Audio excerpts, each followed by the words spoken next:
First of all, I think white goes queen f4. Here the move is still queen f5, right? You are following my games, you will see I play a lot of games. Finally, guys, so much work for just one pawn. It's so much happiness.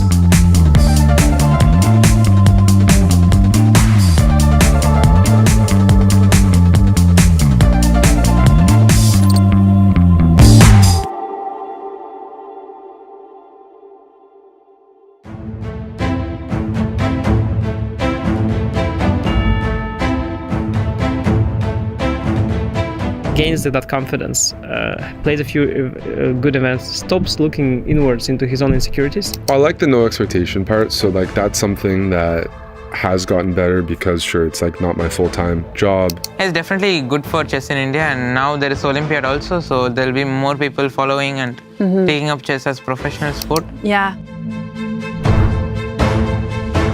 It's surprisingly concrete still, no? Like, e takes d4, good move. This d takes d4, this d takes d5.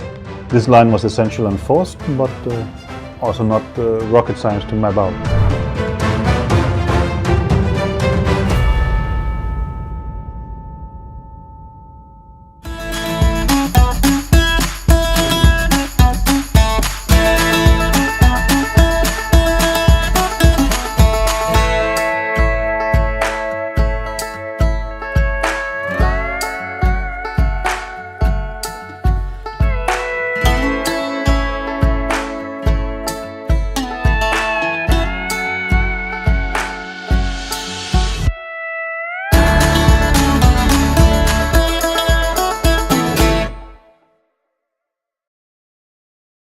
Chessable, the definitive solution for studying chess.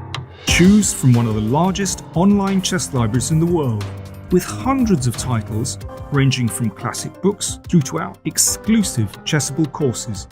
It's time to take control of your journey towards chess mastery. Magnus Carlsen introduces Chessable, the definitive solution for studying chess. Move Trainer uses the science of spaced repetition to identify your strengths and eliminate your weaknesses. There's no need to set up a board, remember which page you're on, or keep track of all the moves you miss. Move Trainer empowers you to go from the opening to the endgame with confidence. It's a seamless, effective, and fun way to study chess. Choose from one of the largest online chess libraries in the world, with hundreds of titles ranging from classic books through to our exclusive Chessable courses, including over 100 free courses. Get expert insights from International Master John Bartholomew, Grandmaster Sam Shankland, International Master Christoph Sulecki, Grandmaster Simon Williams, World Champion Magnus Carlsen, and hundreds of other instructors. Get started now and join our growing community of over 100,000 chess enthusiasts at chessable.com. Chessable. Take control of your journey towards chess mastery. Welcome everybody. My name is Jan Pomnishi, former world chess champion. We're starting a new course here for Chessable. A very special Chessable course. Master your chess with Judith Bolger. You know what? I learned a lot.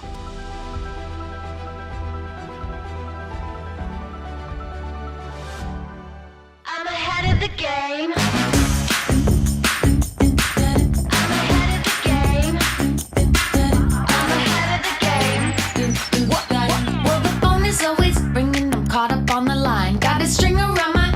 Remember who am I? I'm a boss and I'm honestly off my rocker, but follow me, I'm ahead of the game. I'm ahead of the game. I'm only ever slinging, I'm working overtime. Got a song and I'm the singer, the melody, the vibe. I'm a prodigy, logically, I'm impossibly wanted, and they'll remember my name. They'll remember my name.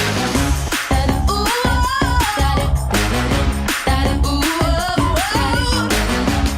well, I'm ahead now. I'm ahead of the game. I'm ahead of the game.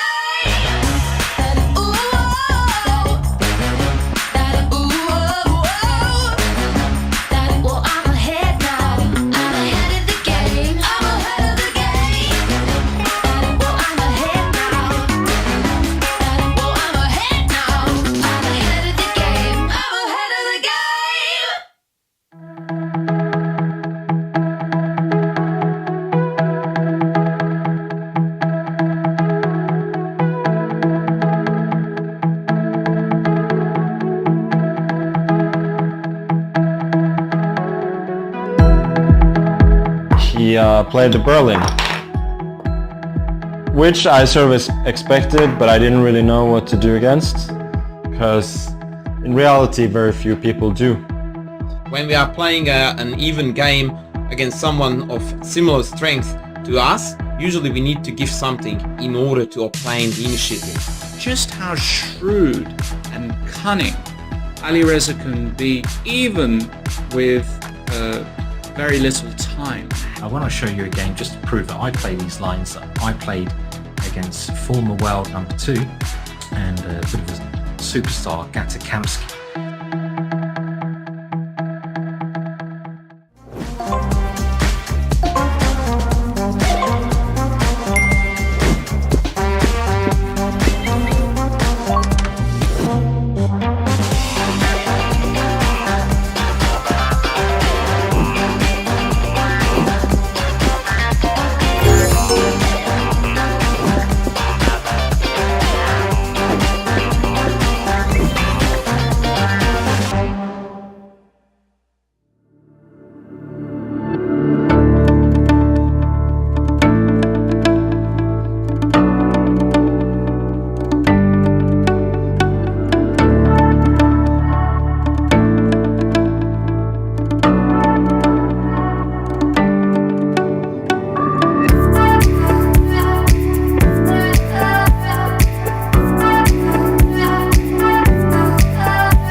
Hello everyone.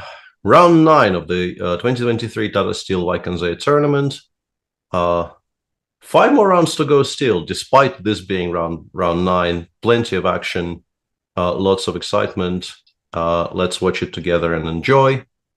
As usual, it's us, your trusted commentators. I'm Peter Svidler, and with me is David Howell. What are we expecting today, David?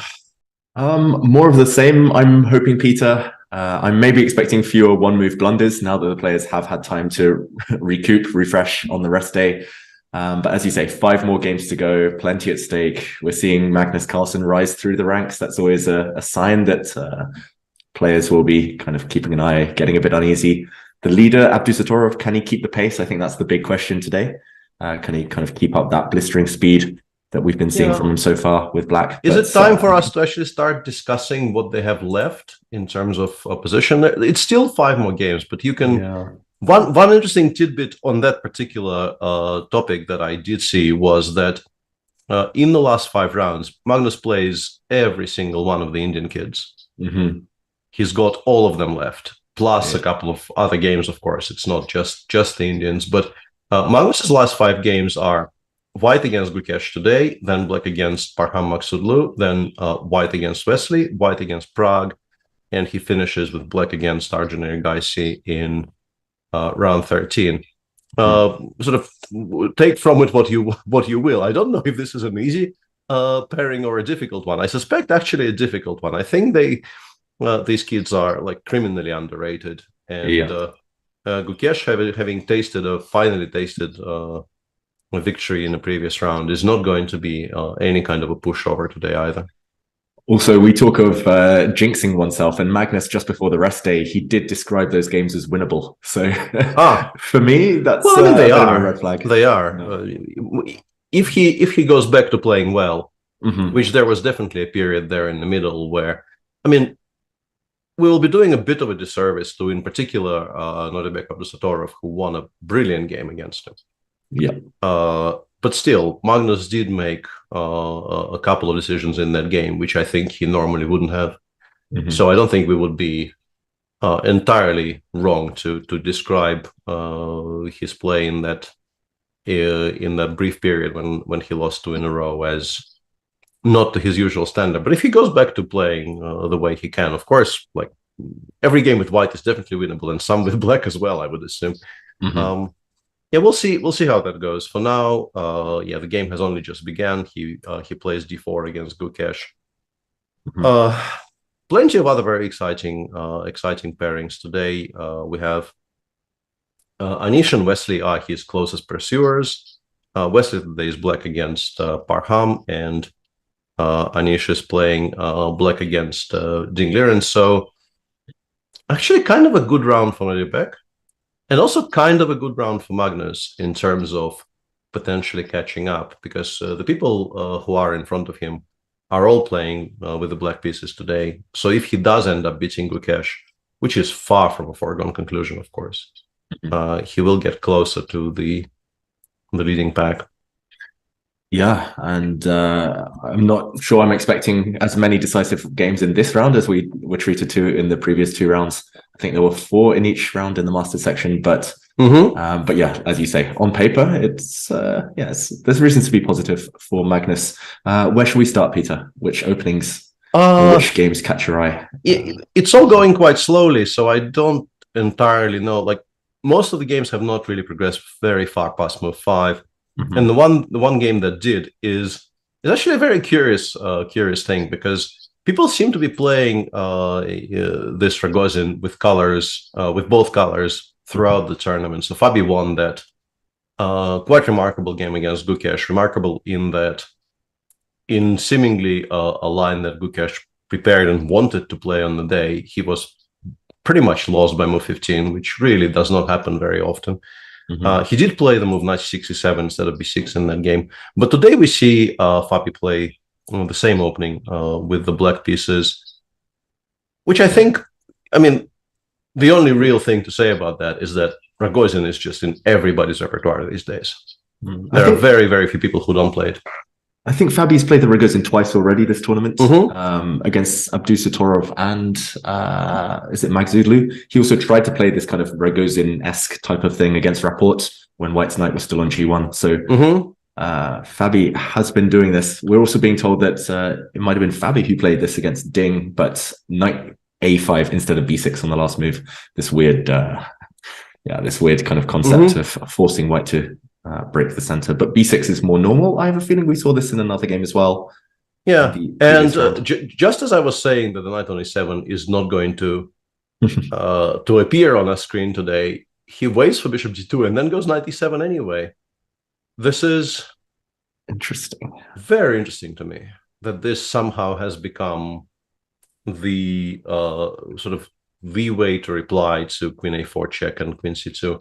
And just as usual, we put a position on move 7 on the board and started talking about it, which is probably not proper procedure but of showing you the openings. The game started very normally here. White says no to the Nimzo, goes knight f3, and now black quite happily plays d5, knight c3, bishop b4. Queen a4 check appears to be absolutely the main line against Ragozin in this particular tournament. There have been some other tries, but I think this has outnumbered everything else by this point. Knight c6, e3, queen c2, and we had this discussion earlier, but like people used to play those types of slow systems with rook e8, preparing perhaps the f8 square for the bishop and just dropping it back to d6 also in some positions, making all kinds of useful moves. And now they all, for some reason, switched to this. Any idea as to why? No, Peter. I've got to say, I thought the kind of more conventional ways of meeting this kind of queen a4, queen c2 line, I thought they were still playable. As far as I know, there's nothing concretely wrong. It must just be fashion. Must just be where they're looking right now. And, I think it is, and I think from the outside, it's very easy to underestimate just how big of a role specifically fashion plays in people's opening choices these days. It seems a bit weird to talk about opening fashion because, you know, these players are obviously analyzing the same positions with the same engines pretty much. And the fact that many of them are playing, let's say, the Ragozin with both colors, even within this one tournament, is very much testament to that. So you would have assumed that they will come to very similar results and fashion wouldn't really have very much to do with it. But no, things definitely kind of fade in and out of sort of being the main line. Yeah, and talking of fashion, I do notice, Peter, we've got 0-1 e4s in this round in the Masters, which must be quite a rare occurrence. Also, 4 games, a bishop landed on b4 by move 4. So Ragozin or Nimzo in 4 of the 7. Yeah, very interesting. Fashes. Very, very interesting. And actually already sort of lots to talk about.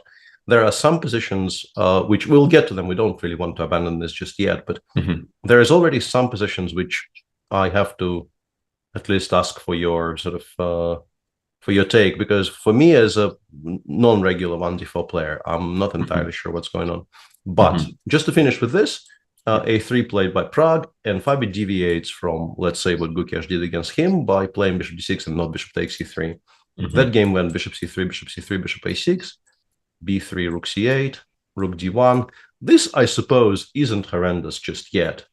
But Gukesh played c5, dc, rook c5 here, which looks logical until you realize you have absolutely no good reply to queen b2. And from this moment onwards, you could maybe argue that Fabi could have won the game faster. But that's really just about the only criticism you can level at him, and he did win that game very, very convincingly. Instead, he goes back to d6. What do you think is the idea? I have one guess, but I wonder what your take here would be. The idea for black?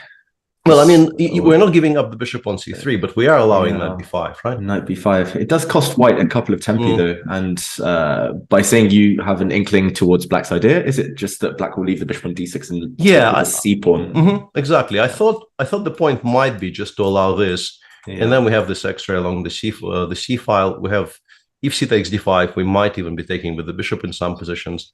We have decent control over the long diagonal, potentially the square on e4 for this knight, supported by f7, f5 later. This doesn't look horrible at all. Yeah, it looks very solid for black. I don't know what else white can try. Does white just develop normally? I guess you could ask a question with b4. Does black release the tension by playing dc? Yeah, that would be important, because the two options here, honestly, I don't hate DC4 at all. But you also have to ask yourself, how bad are we doing if we just meet it head on? Yeah, exactly. I'm sure Fabi's worked this out. It feels like Black should be fine. Black is a bit ahead in development after all.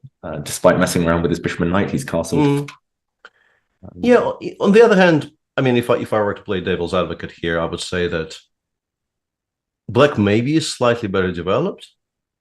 And in like the way for White to keep material on the board here would be maybe to play DC, BC, B5, which is potentially an ambitious structure. Like if White finishes development, gets the pawn to A5, White often becomes significantly better, because the majority against the pawn on A7 could be very relevant, and definitely will be relevant in endgames.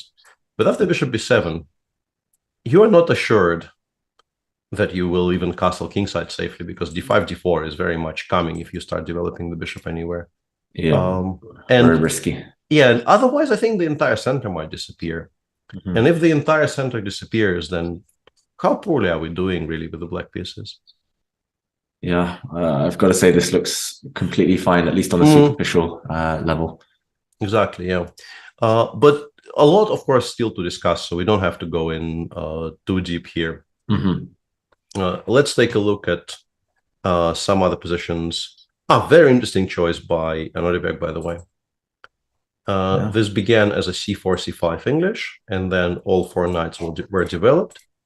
In this position, Black, of course, has many options. G6 is playable, D5 is playable, but Noribek goes E6, Bishop G2, D5, CD5, E5, D4. So this is now a Tarrasch, just a pure Tarrasch. And the interesting thing that I noticed was specifically the decision not to play the Dubov Tarrasch, because I think these days, whenever you see this particular move order on the board, it is very much played with the intention of playing CD4 and Bishop C5.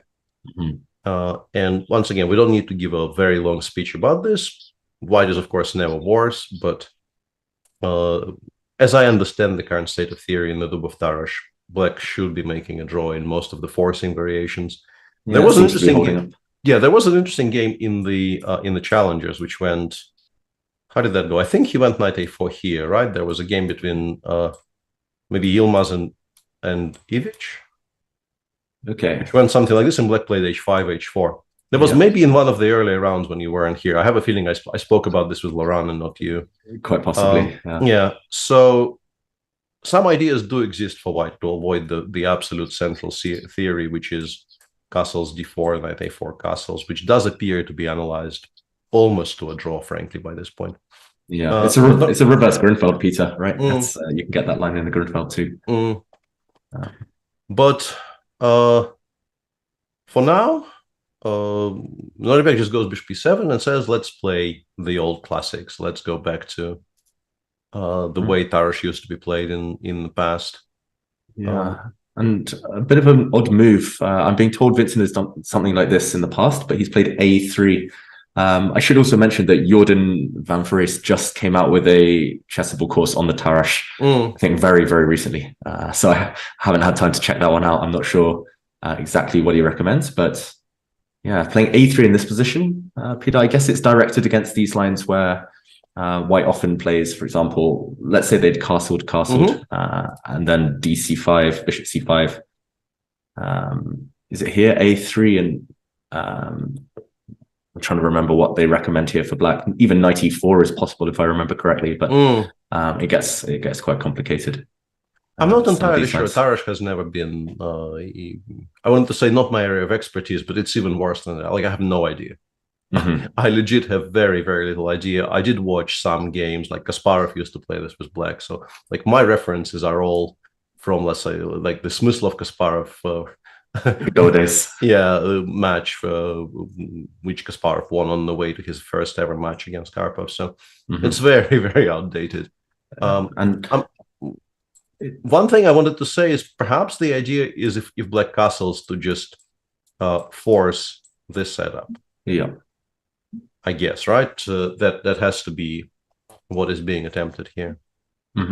And I'm being told this transposes into Batabai against Ivic. Vincent has even played a3 in earlier positions, I guess, to aim for this structure. Also with a knight on b1, and I know it's very possible to play like this, but he has allowed this extra option of blocking the center, not allowing the IQP, which Abdusattorov has taken, and yeah, he's taken that opportunity to play c4, bishop g5. Yeah, and this is curious because this would be honestly probably my reaction as well with black, because let's say if we talk about the classical Tarrasch, after bishop g5 here, the move c5 c4 exists, right? Yeah. It does not have maybe the brightest reputation, but it absolutely is one of the moves that you need to study. So what Vincent is doing here is he's, as far as I understand, claiming that he's okay with just playing a2 a3 here, which is, I mean, a move like any other. But I assume something like knight e5 is like vastly more critical than a3. A3 just does give black a full tempo to consolidate with whatever you want to choose. Bishop b6 comes to mind immediately, supporting the pawn d5. Perhaps you can play h6, and then after bishop f6, even landing the knight on e5 might become more difficult than it was previously. A3, c4, bishop g5, and interestingly, black, I mean, not very interestingly, but castles does allow white to play knight e5 straight away, right? And maybe castle later. Possibly, although, as you say, it's going to transpose into those very similar positions where usually a3 isn't that helpful. For example, if we show without a3, we don't need to go on too much of a tangent, I guess, but white often plays after knight e5, knight takes c6 in some of these lines. We often play b3 later, and then a takes b3 to open up the absolutely, and for example, around here, there's lots of move order tricks. But the intention, of course, will be to take with the a pawn to keep pressure against both a7 and c6. Yeah, but this would be available. Yeah, and Vincent goes e2, e3. He really is playing this extremely slowly. Has to, you have to wonder exactly what we're preparing with e3. Perhaps some kind of knight d2 and then b3.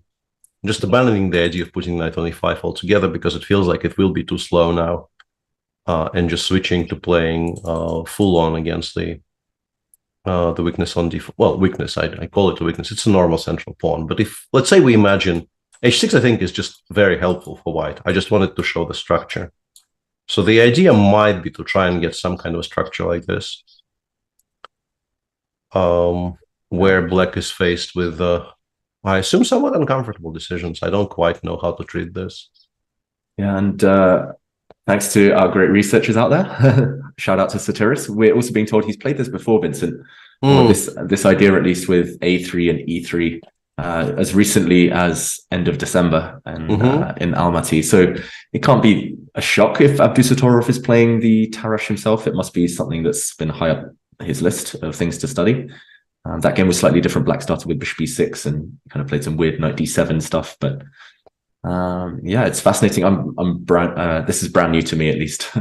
And I've already very much stated that I have no idea. So yeah, it's also completely fresh for me. The position I want to show next is, it has advantage also being next to this one on my screen, but it's also absolutely the funkiest one we have by move 11 in today's round. This is a game between Ding Liren with the white pieces against Anish Giri, and Ding has finally given up on the idea of going 1e4, or perhaps shelved it for the time being. And we were discussing the fact that he probably chooses quite carefully who to play 1e4 against, right? Yeah. And perhaps the Najdorf wasn't as friendly as an idea in his mind as all the Italians that he was getting earlier. That's true. Anish has been plumping for the Najdorf quite a lot lately. And maybe he's happy with all the flares he's shot up, as you described, but that's enough for now, the 1e4 flares.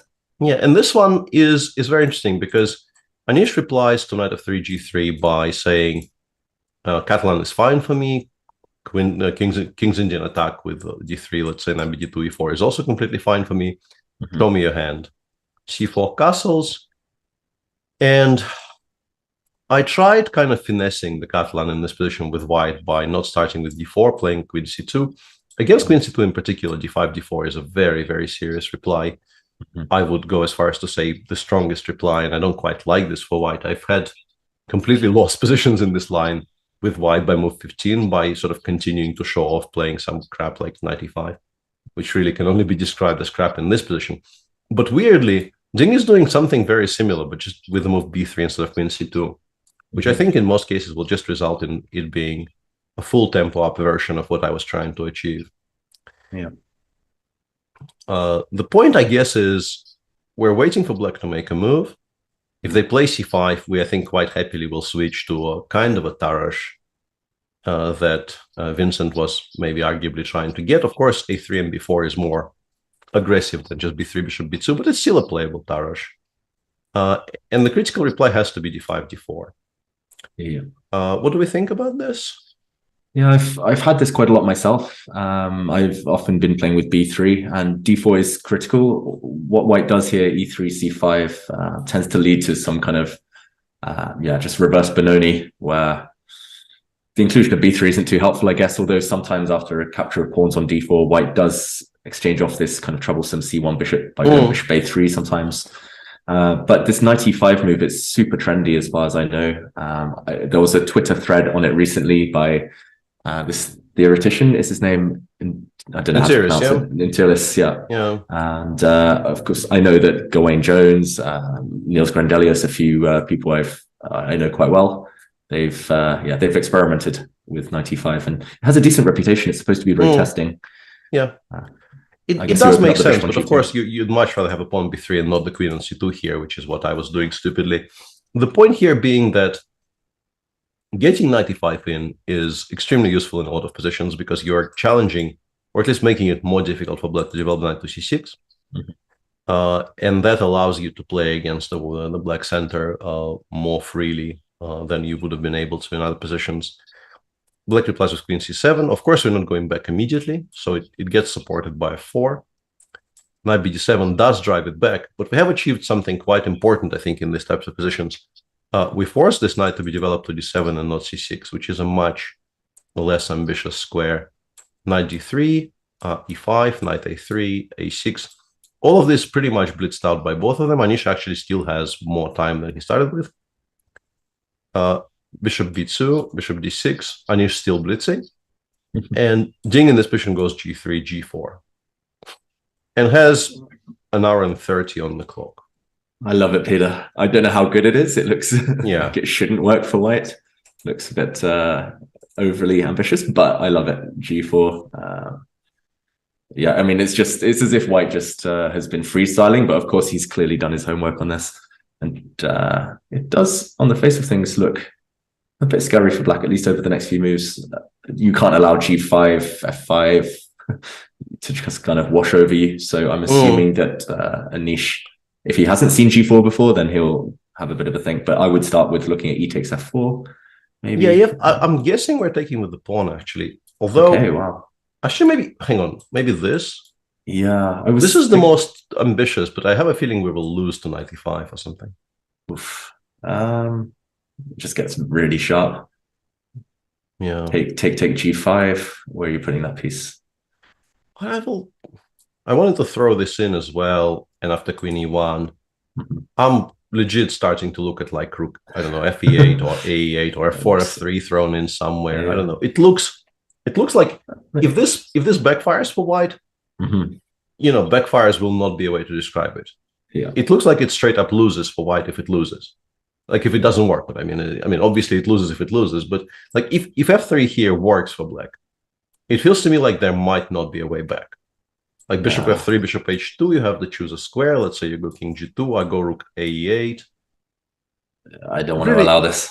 Yeah, it really does look like you will just get mated.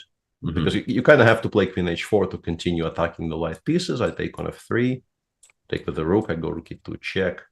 I mean, maybe after king f1 this somehow works out, but I would be extremely, extremely doubtful, like rook e4 as a backup. Yeah. Also, we should go back. Like, this is move 23 now. This is never going to happen. But just as an illustration. And the issue with e takes d4 is that my initial reaction was ef. But that basically says to black, I have some immediate play on the king side. g4, g5 will be awkward for you to meet if you don't meet it properly well. But I have killed off all of these pieces because this is now completely unchallengeable. Like this wall will remain a wall. The bishop on b2 will not participate in the game. The knight on a3 will probably not participate in the game for quite some time because, like, what are you going to do with it? Take 3 tempi to get it to f. I can't draw arrows.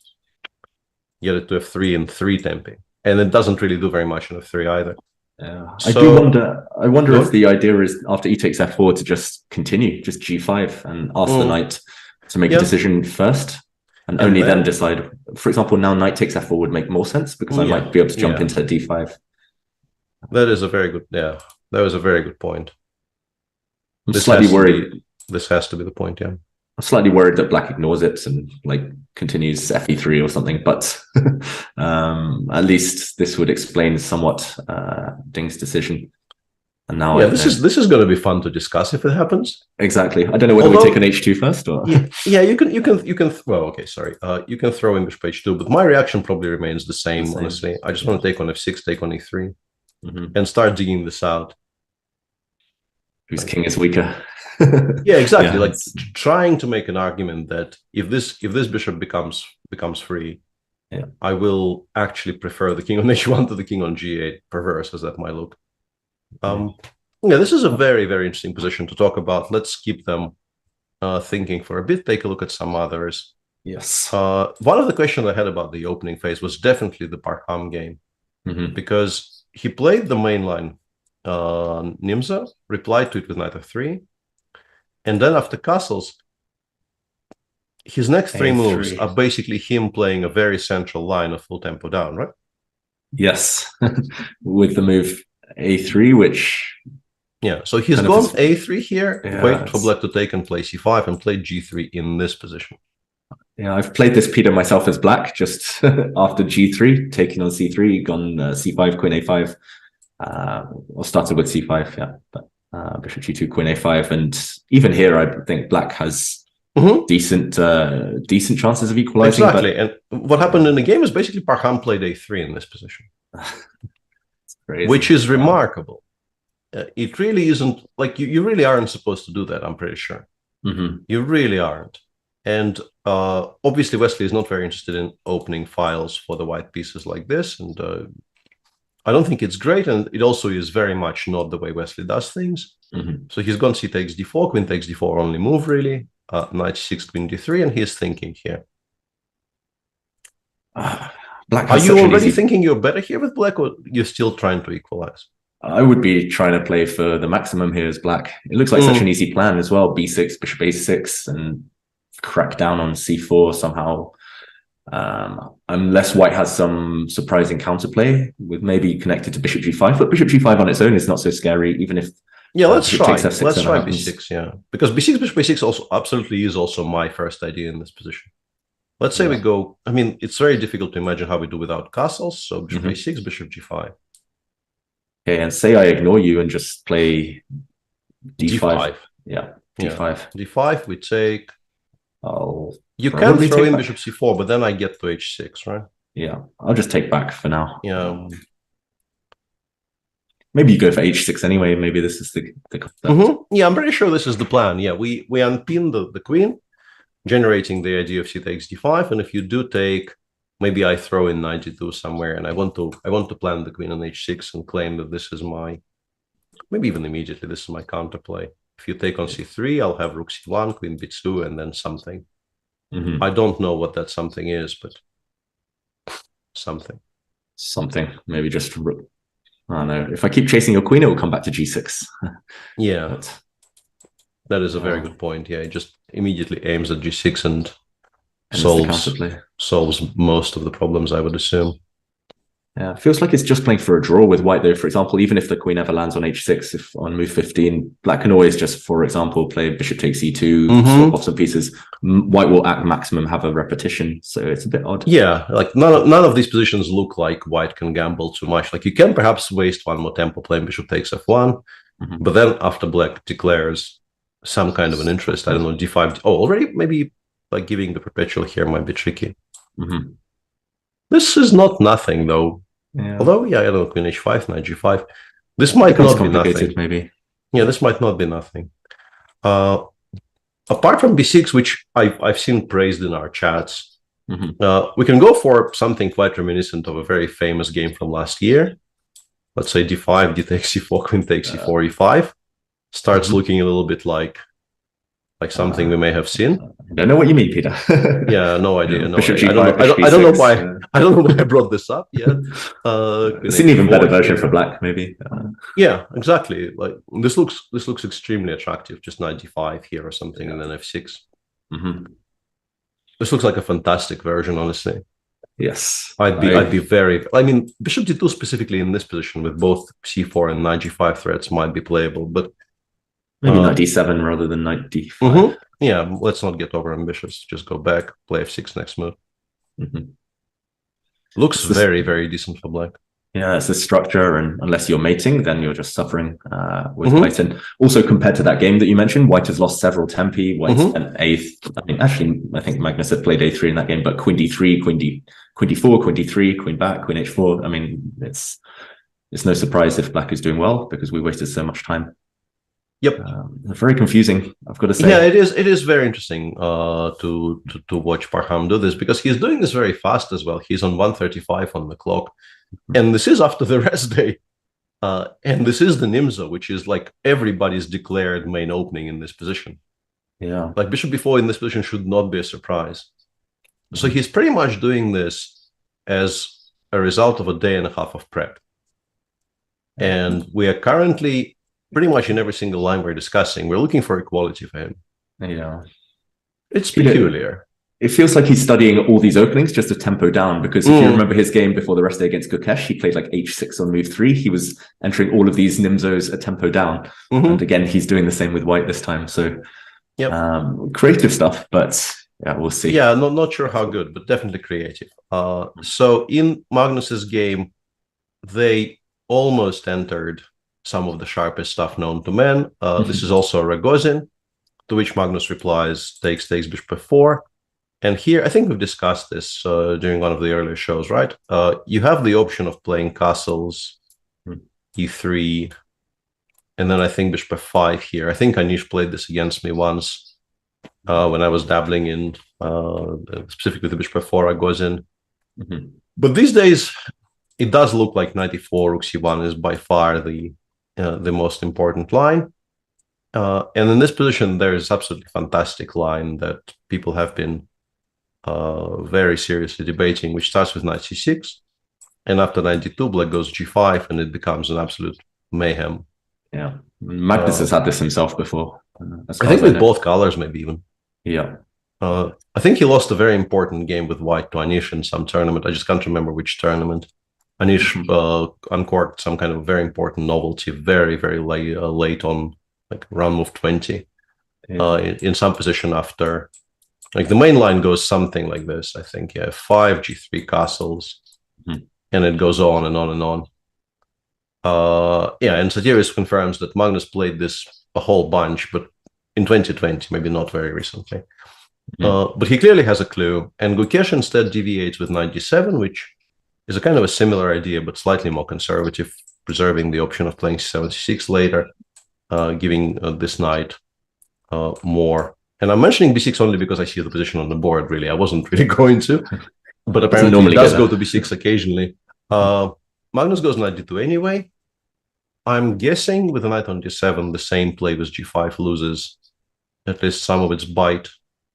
And maybe also loses tactically to something like knight takes d5. You at least have to question whether knight takes d5 here is playable.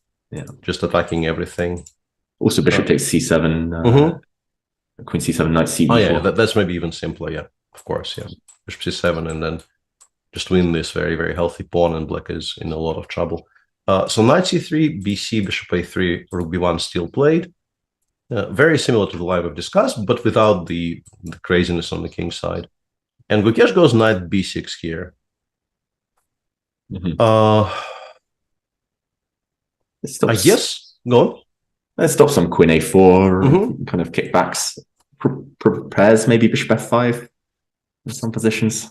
Yeah, it's not a great square, right, Peter? In general, b6, but not great, no. Right now, it might be sufficient to get developed. But I think you're sort of anticipating White's plan in this position very often will include, once you finish development, you will be playing c3, c4 in a lot of various positions. So it is sort of anticipating the direction the game might take. I don't know how you stop c4 even when your knight is on b6, which is why I'm sort of pausing there before continuing.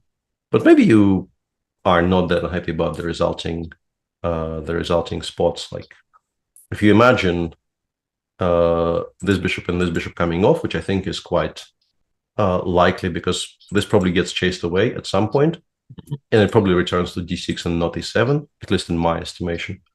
And then white goes c4, you trade this pawn for this pawn, and these knights also come off the board. The resulting positions are, I think, generally understood to be a bit better for white, but they're not horrendous for black. It's not unplayable. Yeah. For example, okay, he's played bishop f5. I was going to say bishop f5, rook b3, bishop d6, and we might be headed down the paths you... Yeah, that was exactly the line I was sort of envisaging in my head. Some position like this. I don't know if you need to spend a tempo on b6 just yet because you have this counterplay. So let's say castles, and you go b6 here. Yeah. You pretty much always pick white a little bit. Like there's a tiny bite normally, unless c7, c5 happens very, very quickly. But it's really not anything dramatic. And we seem to be headed that way because bishop f5 rook b3 has already been played. Let's check in with the last couple of games and then decide what we're watching. Before was met by a very, very quiet move c7, 6 by Fabi. Uninterested in either of our two options. Just says, this is a good diagonal. I want to stay on it. I want to prepare the c7 square for my bishop. I guess the plan now becomes knight g6 and d5. Or maybe we go bishop b7 and we prepare the c6, c5 break later anyway. But I would be very hesitant to put the bishop on b7 because, let's say, in this position, if you do spend the full tempo on bishop b7, I am very happily just clamping down and claiming that you've misplaced it horribly. Even for your plans with knight g6 and d5, you would much rather have it on c8 than b7. But knight g6, e5 does feel difficult to achieve. For example, if I put the bishop on d3 in the current position, if you ever want to go knight g6, e5, unless you include dc4, then yeah, it would take a while. I always threaten bishop takes g6. That is a good point. But I guess we can start with knight g6 without committing to anything just yet. And if you do castle, maybe here I can play this. Maybe. I don't know how happy I am, though. Yeah, let's say white goes h3. It's typical in these Slavs. It's kind of a standoff for a long time on d4 and e5, and eventually one side releases it. I'm not sure who it favors or when it happens. Yeah, I'd even be inclined to e takes d4 in some scenarios to take back with the white pawn. Absolutely, yeah. I won this bishop. I won this bishop roaming free. I definitely want to put it on g5 at some point. I want rook e5, rook e1, knight e5 plans. Yeah. Pretty much never taking with the knight in this spot, at least not early on. Maybe if the situation changes, but definitely not early on. I'm always planning e4, eg. Another position here, which is kind of an old schooly, but a very interesting move order there. This is a game between Levon and Jordan, which began like a Slav. Yeah. And then Jordan, I think in this tournament, what we are seeing is mostly the Chebanenkos. In particular, there's a bunch of the Chebanenkos and also the pure bishop f5 and the 3e6s in the challengers. Yeah. I feel like we've seen at least 5 of them. Seems to be at least one around. Yeah. But Jordan does something completely different. He goes bishop e7, and then very curiously, he doesn't play knight b7 here. He goes bishop e7.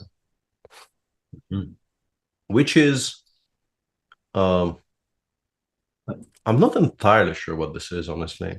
Yeah, I very rarely see the bishop land here in these structures. I did notice that someone who works with Jordan, Magnus, had been playing after, for example, putting the bishop on g5. Magnus had been, maybe if we go back a couple of moves, here, knight f3, e6, bishop g5. Magnus is just playing bishop e7 in every game.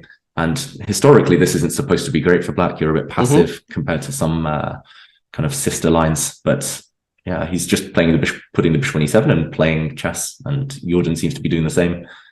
I guess on e7 rather than d6, if we catch up with the game, at least he's not getting hit by any e4, e5s anytime quickly. But and the one explanation I could find, I don't believe in it myself, in particular the way the game went. Because Limon played sort of the classical anti-Maron, still proceeding under the assumption that they're playing an anti-Maron. Queen c2, castles b3, and Jordan took on c4 here. And very, very interestingly, for me at least, Levon chose not to take with the pawn, where I think the reply would have been c5, knight c6. Yeah. And this is the one scenario where you can sort of explain why the knight wasn't developed to d7, because you do get a chance to develop it on a better square. But I would be so interested in this with white. You want those hanging pawns? Yeah, but I think we're so far in advance, like compared to some positions, like the classical positions which have been discussed in some, I don't know, 1970s, 1980s games by Polgoyevsky and people like that. Like Black played c5 in 2 tempi, and we haven't actually done, we lost 0 tempi so far. All of our moves have been, like, we made all the best moves we wanted to make immediately. I suspect d4, d5 is already a threat. The one problem I sort of have here is that I would very much like to be able to play bishop d3, but it's running into the fork. Yeah. But let's say after b6, I don't know, I'd be... I still am very, very interested. I think I can form an argument against this. And the argument is you're playing specifically against Jordan. Jordan clearly has some kind of an idea. And there is no way he hasn't looked at this. Yeah. So it's very likely that he knows exactly how this keeps afloat. And you probably aren't going to be able to ask him to think before move 20 in some of these forced variations. And bishop takes c4 is just much safer. It's a way to play a game based on understanding more than on knowing the exact intricacies of some forced lines. But it also is much less challenging. Yeah. It does feel like Black has just got a normal kind of typical Slav position now where there's a clear plan. If we catch up with the game, c5 is coming very quickly. It's, I agree. It's a less risky approach, but it's also kind of a far less ambitious approach. Unless it's a bit of a cop-out. It's a bit of a cop-out by Levon. And honestly, Levon is not really very famous for opening cop-outs. I think he generally very much likes engaging what he believes to be the most principled choices, and today he's doing something else for sure. Yeah, this does look like a very normal kind of an anti-Maron in which white, at least in my very limited understanding, like my initial thought would be white achieved nothing whatsoever. Yeah, the only plan I can see is playing a4 and sort of asking some immediate questions, because a4, b4, specifically with the queen on b6, does give white a very important tempo to play a5, knight a4, and this maybe is something.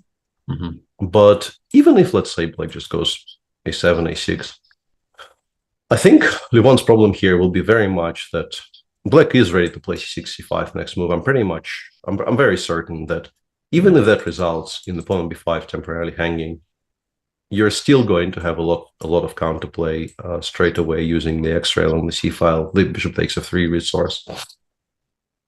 So this doesn't look horrible. What do you think, Peter, of Levon's comments in the interviews that he's channeling his inner Anish in this tournament, just playing solid at every opportunity? Maybe that's another case here. Just choosing the solid. But also, you know, Levon is, I think, very famously and also very consistently kind of tongue-in-cheek in his dealings with the press. And, you know, it feels weird to say that, you know, claiming that he's playing like Anish is a shot at Anish, because it, you know, it very possibly is a compliment. But yeah, you get the feeling that he's doing those things with a bit of both in mind. Yeah. It's both a tribute and a bit of a needle. Yeah, a gentle prod. And I was just going to mention that Jordan's wearing glasses today, so that's the big big news from this specific game. But, and one final position we have today is the ever fresh Richard Rapport, who actually won a game of chess yesterday. I think his first one in the tournament, is playing this kind of a very old schooly, or alternatively a very hyper-modern, which could in some cases be the same thing actually, approach to the Nimzo, where he just forgoes all of the tabias and the modern ways of meeting e3, and just goes for the very old plan of, you know, I will sort of abandon the center, but I will have a very beautiful bishop on b7, and I'm guessing the plan is to play like knight d7, f5, knight f6, and queen h4 is an interesting inclusion because it does make it slightly harder for white to finish development. You can't really castle queenside without a pawn sacrifice, and also the move to f3, which you very often want to make to limit the scope of this bishop, is also currently just illegal. So let's say after knight d7, how do we finish development here with white? Yeah, very good question. I guess there's always a debate about playing d5. I'm not sure whether now is one of those moments that white can play d5 just to block the diagonal and try to develop this bishop on f1. If black ever closes it now, then the bishop on b7 looks a bit silly. I'm sure Rapport's idea would be knight f6. Knight f6, yeah, I was about to say, what would be the Rapportian reaction here? It definitely isn't d5, I would think. Yeah, knight f6 could be slightly awkward. Some knight d4s sometimes. d5 might genuinely be on prise in the next move or two. Yeah, it might not hang just yet, but it definitely will at some point if you continue leaving it there. And the questions we were sort of debating, they're still there. Yeah. You still are not entirely sure where you're castling. And tempted by rook d1, rook d4. Oh, this already kind of allows knight d4, yeah? Yeah, I was scared of knight d4 there. But rook d1, rook d4 looks a bit superficial though. Maybe the black queen's happy to dance around. I don't hate it at all. I think it's actually very logical because shifting this away from, although maybe castles simply, yeah. Castles, rook d4, knight d4. Knight d4 would be a bit of a mistake. Yeah, that would be a bit of a mistake. Okay, that didn't work out. I guess if I wanted that position, I have to start with castle. Oh, sorry, with knight e4, force you to play queen c2, and castle here. And g3 doesn't win anything. G3 maybe does win something. Yeah, wouldn't be surprising if it does. Yeah, bishop e2. I don't see it yet, but just bishop e2 and bishop d3 maybe. I do reasonably readily will play f5 here. I haven't lost the game yet. Whoops. Yeah, true. I mean, I still like white, but yeah, I don't know, like f3, knight g5 castles. These types of positions very often don't end up being all that good for black, but it's concrete. It's very concrete. Let's not get too carried away. In the meantime, we did get those moves correctly in the game between Parham Maksudlu and Wesley. So I think I know why he hasn't played d5 on move 10. I think c takes d5 has to be the reply. Just undoubling the pawn straight away. And whichever way you take, it's a much worse version of the position we wanted to get, I think. This doesn't look unplayable, at least. Yeah, if I take e5, which is castle, and if knight d5, even bishop d2, c4, it doesn't really look horrible at all, and there's some knight g5 shenanigans in the future. Yeah, makes sense. In general, I like what Wesley's doing, but now do we have maybe a more solid approach? What would Wesley play here, rather than allow all that nonsense with queen h6? Well, he sort of painted himself into a corner a little bit, no? Possibly. There's no really comfortable way of not allowing bishop f6 gf. Knight e8, I don't think is a move. Yeah, knight d5, knight d5 does exist, but it looks extremely awkward. I just don't know what it does there. Even let's say if white goes bishop d2, I just don't know why I put it there. It's very difficult for me to understand why I'm doing this to myself with black. So it looks like maybe he will have to. Yeah. And the question then is, like, is d5 the best way to go for the c-pawn, or does black play, for example, rook a c8? At least then the queen is open on the 5th rank to come and defend if necessary. Yeah, I think it's a very valid argument because we will very much enjoy the option of playing. Let's say if white does absolutely the same. I think here it just straight up doesn't work because of queen f5. The attack just runs out immediately. And we've just given up the pawn on c4 for absolutely nothing. Which means that I guess white does, like, plays a waiting move of some sort. Rook fd1, rook, I don't know, rook fd1 maybe. But this is just a straight up tempo, I guess, if we want to play d5, because this doesn't look very useful. Also, black could just ask the question, what do you do next? Rook fd8. And yeah, that as well, absolutely. Just continuing to dance this dance, and of course, you know, it's very obvious, but still, just to point it out, queen d7, rook fd8. Loses you the queen straight away, so it's completely unplayable. Yeah, interesting spot. I don't hate rook ac8 at all. I think it maintains. And chat says knight e8 is the top move. Oh, of course. Can I please retire? I mean, I sort of already have, so I don't know why I'm asking, but Can I do it officially? What's the idea? D7's I just have hanging, no, like, why? Why? Even if though? D7 wasn't hanging, I would be reluctant to play knight E8. But... Yeah, but it is. It is. Is it just rook C8 or H6 maybe as well? I don't know. Oof. Maybe just H6? Yeah, H6 looks very interesting actually, with the idea of like meeting like bishop D2 with knight F6, right? Oh no, that it runs away. No, it's not quite trapped. Yeah. But now just rook C8 and knight F6 comes.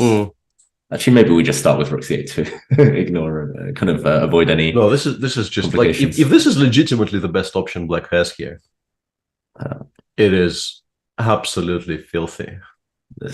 You're just giving up a pawn. You go backwards and you give up a healthy pawn on D7 with tempo. With tempo. Yeah, I think I need to retire too. It's amazing. I don't know. Imagine if he plays it, that would be.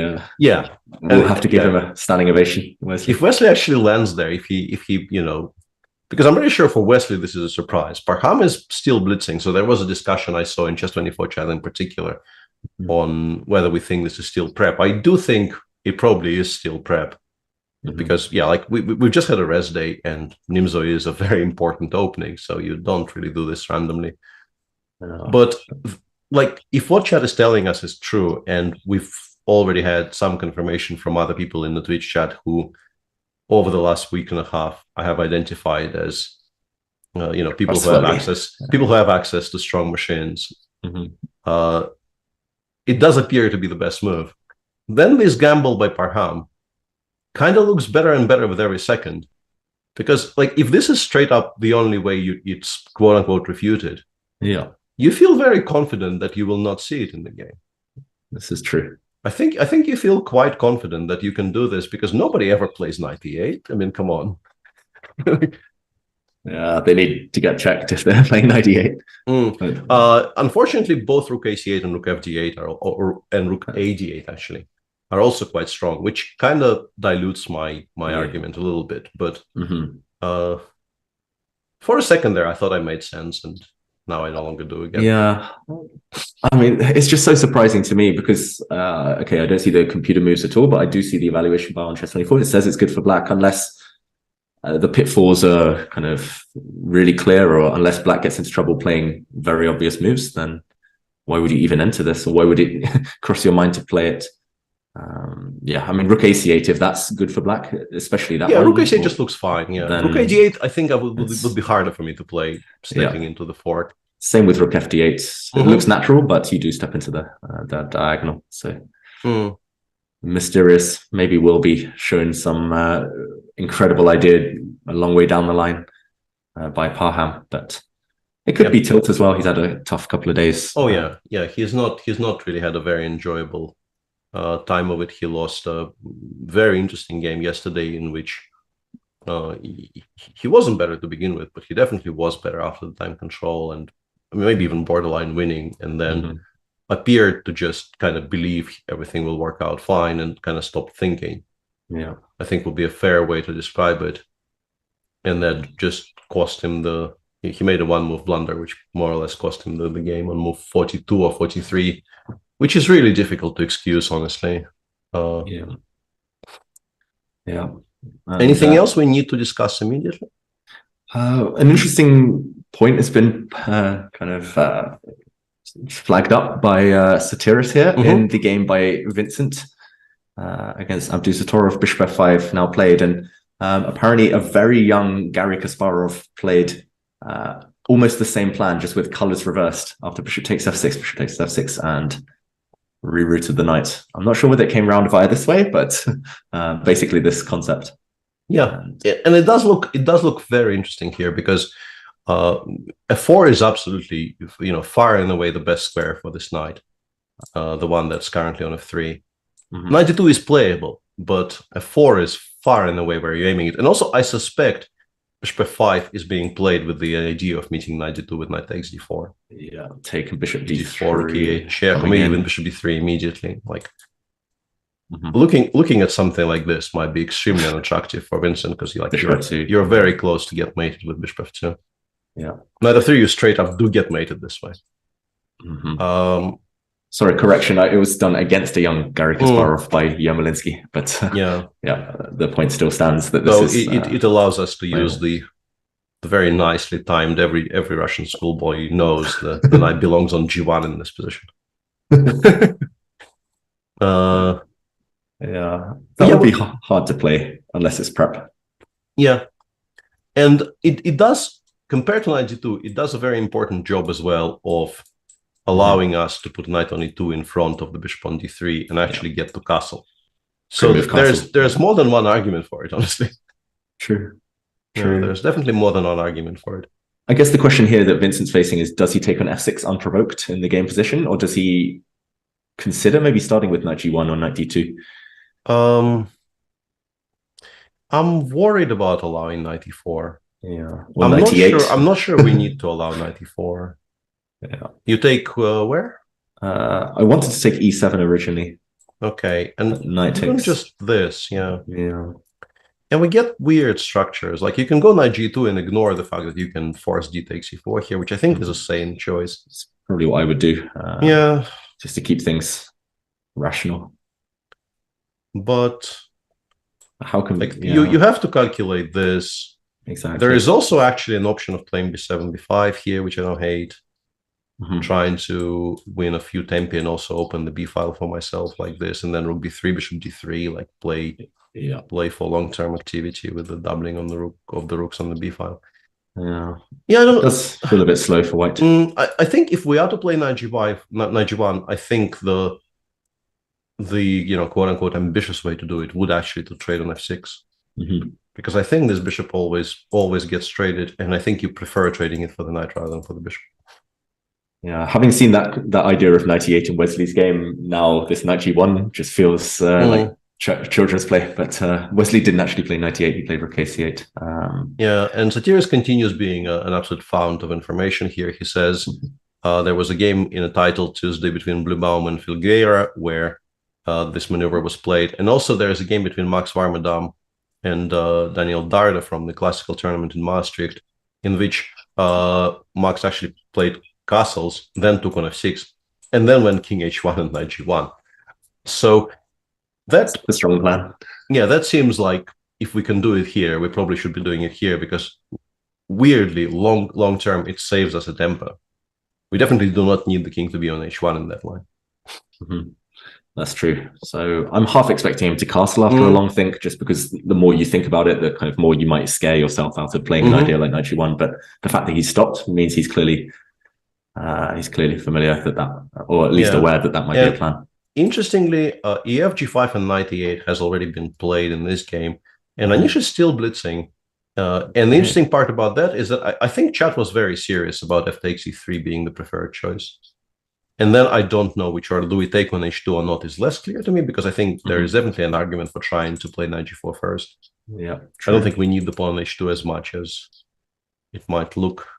But I like the idea. I like the idea of whipping off this knight as soon as it lands on f6. Yeah, I would have played the same in both positions actually with white. Yeah, I think my choices don't change here. Yeah, we mentioned the other day that Jan Gustafsson has been announced as being his coach on site, or his second Anish. This doesn't strike me as a Jan type of position, I've got to say. Not necessarily, yeah. I think Jan prefers things to be more clear-cut. Yeah. Impressive, though. Impressive that Anish is still blitzing in such a rare line. And there's no way he would have predicted this from Ding today, I've got to say. Yeah, the engine really hates knight e8, though, I will say, compared to f takes e3. It doesn't hate the knight e8. No, it doesn't hate the position after knight e8. The knight e8 is still very playable, but it really liked f3, gf, and yeah. For some reason, okay, so d takes e3, the engine just goes rook e8, and for some mysterious to me reason, doesn't go e takes d4, and says black is better. Obviously, if you actually allow rook takes e3 here, I can understand why it likes black. I have no idea why you wouldn't take though. We could ask, maybe. We need chat's help this time. It does look like black gets some pieces towards the white king. So, is take and queen g3 maybe? Yeah, I still don't understand though. Like queen f3, I mean, queen h4 simply. It lands on h4. And okay, if it lands on h4, then I start understanding things a little bit better. Queen h5, what's the idea? Trying to take this bishop. h5, yeah, we take on d3 and play rook e2, and it works out for black. Well, but this is far from obvious. The black king looks super open as well. Yeah, he takes rook g1. Yeah, I don't know. Good luck analyzing this position without the engine. And being absolutely certain black is better here. Yeah, no chance. Yeah, bishop g4 followed by, I guess, h5, and it survives. But yeah, I think you begin seeing exactly why Anish didn't play it, because if you don't know, then I think it's very, very difficult to go for this with black. But now after knight e8, white is completely fine. White, in fact, maybe even enjoys a little bit of a pull after knight takes f4. And if I take, I guess you're taking with the rook. And yeah, we're always preserving this option. You can go knight e5 here. Yeah, go queen e2, and play very much now begins revolving around whether the bishop on b2 gets revived or not. If it does, white will very often start looking like he might just be winning. Yeah. But it's not clear that it does. It feels like it should long term. It gets very weird.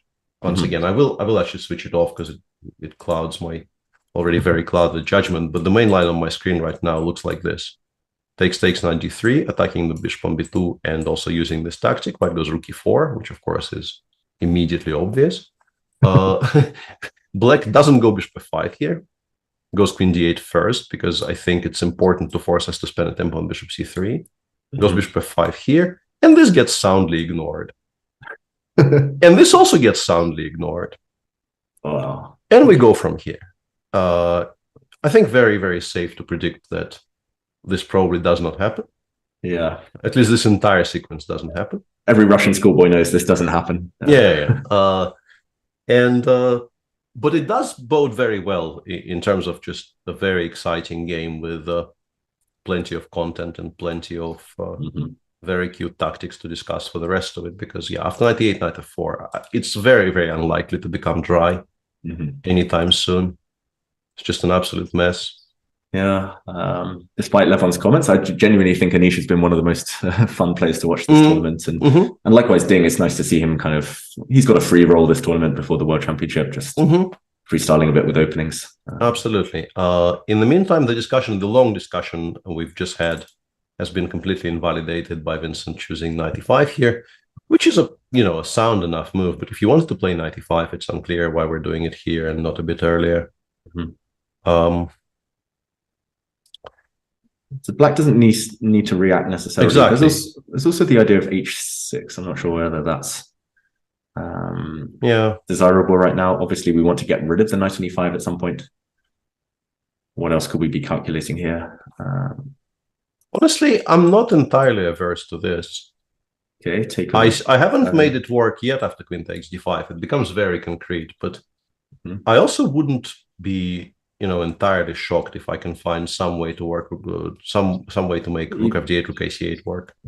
Even knight takes c3 and bishop d3 looks a bit scary for white. Yeah, or throw in rook fg8. Yeah, I actually don't want you to castle. Yeah, I very much agree with you. Yeah, let's keep this on e1 and play.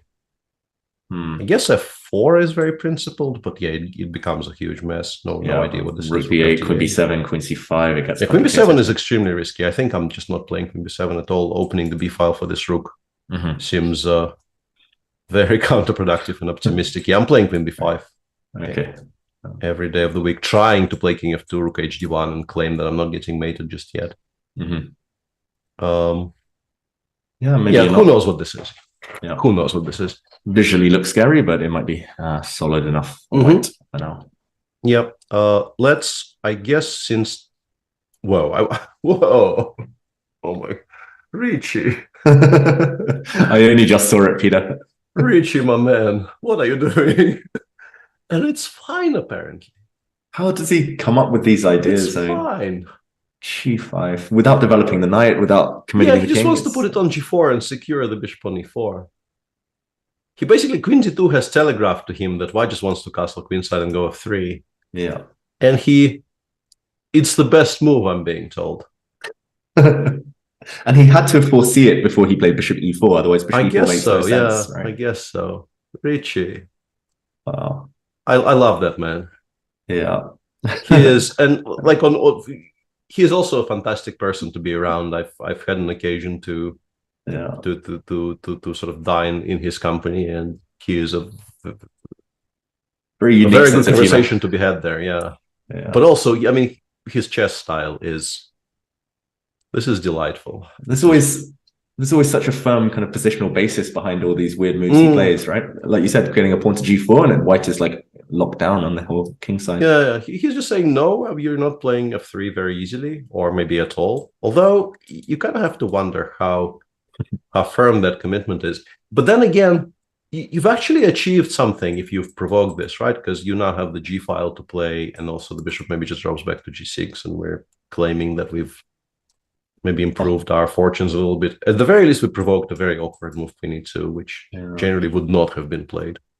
Possibly, yeah. I'm still favoring the two bishops slightly here, I've got to say, but But yeah, interesting stuff. It's fantastic, yeah. And honestly, before I saw that on my screen, I was very much team, let's take a look at the challengers. But this was not to be, Richie was not to be denied. He needed to be on the screen. Not to be missed. And as for the challengers, there is a bit of an issue there, but I think it's going to be resolved. Whoa, okay. Adiban is doing something funny and that actually is. I expected something more outlandish, and also I like it very much for white. Looks like white's got a massive development advantage. Yeah, and specifically, like the idea that you can play g4 in this position has been around for quite some time. I'm pretty sure I've seen this, if not in the late 90s, then definitely in the early 2000s. I think Mikhail Krasenkov was playing this with the white pieces, and some other players. This is not as outlandish as some other attempts to play g4 in all kinds of opening positions. Like we've seen some really, really weird ones recently, but this one is sort of okay. Shah played g4 move 3, right? I think the strangest one was after c4, e6, g4. Yeah, I think he just straight up played g4 here, right? Simon Williams has been doing this for years in England with mixed success. Sorry, he's also been playing it on move 2. I've got to say, quite a lot. That as well. Yeah, but this is not as great. I think. Yeah, this probably is also not that great. But anyway, what Adiban is doing today is perfectly reasonable, and in fact, the position he got by move 12 here is just very, very attractive for white, because with the bishop on h3 and the queen on d8, you just have to ask, where is this going? Because you're definitely not castling kingside, and any attempt to castle queenside will run into Adiban eventually playing d4, d5, blasting this diagonal open, and also pointing out to Elina very kind of pointing pointedly is probably not the way to describe it, but somehow this is where I ended up with. His play has a point. You just can't do complete development here. It looks like a kind of open Sicilian somehow, except there's no open lines. There's no squares for black's pieces. Yeah, I very much was on the verge of calling this a keres. Yeah, it's not really a keres, but it has some, specifically this setup with the rook on g1 does very much remind me of sort of the old way of playing the keres, which is just meeting g4 with h6, where white very often has a choice. You can definitely play h4, and honestly, even there, right? It goes like rook g1, let's say knight c6, h4, h5, and they often do this, right? Exactly. So there are some similarities between the classical kereses and what Adiban is doing here, but I think Adiban's position is even better. Really don't like this for Elina. I think she will not enjoy this today. Yeah, we're being told that g4 first occurred in 1997. There was a game played during the World Cup, and then it was repeated by Krasenkov the next day. And the fact that Vadim Zvyagintsov was the first one to play it is also very dear to my heart, because I played. He is a few months. We are very much of the same generation. Played in a lot of junior tournaments together, and a particular kind of a bugbear of mine. And I mean, this is a grudge I've been holding for years and years by proxy against somebody who probably is entirely unaware that this is a storyline. But he was at some point, I think, in one British chess magazine described as a typical Dvoretsky robot, because he was absolutely the late lamented Mark Dvoretsky's favorite pupil for many, many years. So that part is true. The part about him being a robot is very, very clearly untrue. He was maybe the quirkiest and the most unorthodox of all the people I've seen in junior tournaments when I was growing up.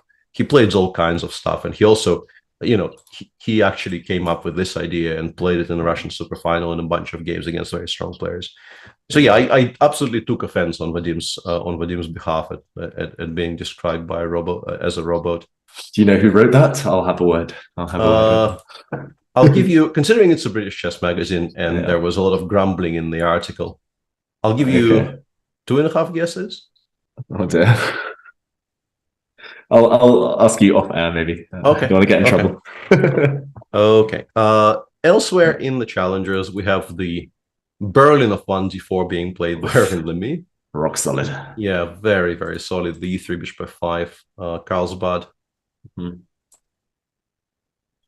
Yeah. Queen f3. Oh, not queen f3 this time. No, queen b3. Yeah, slightly queen B3. different by Donchenko.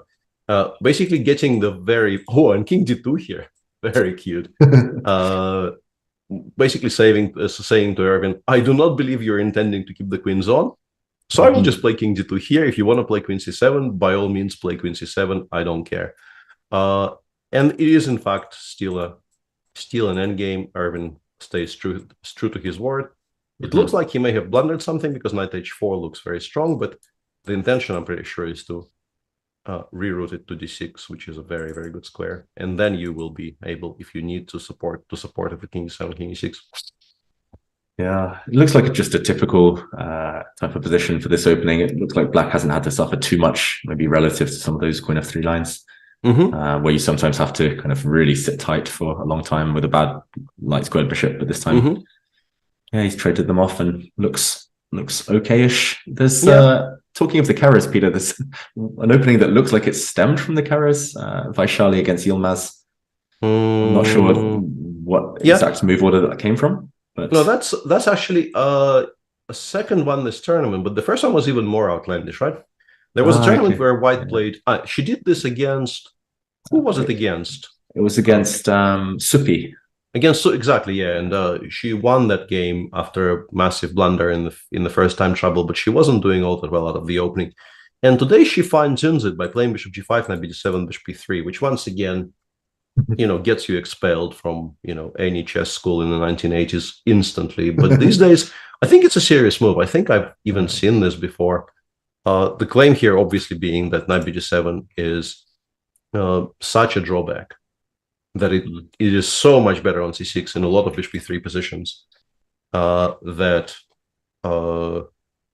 also that e5 now will be met by knight f5.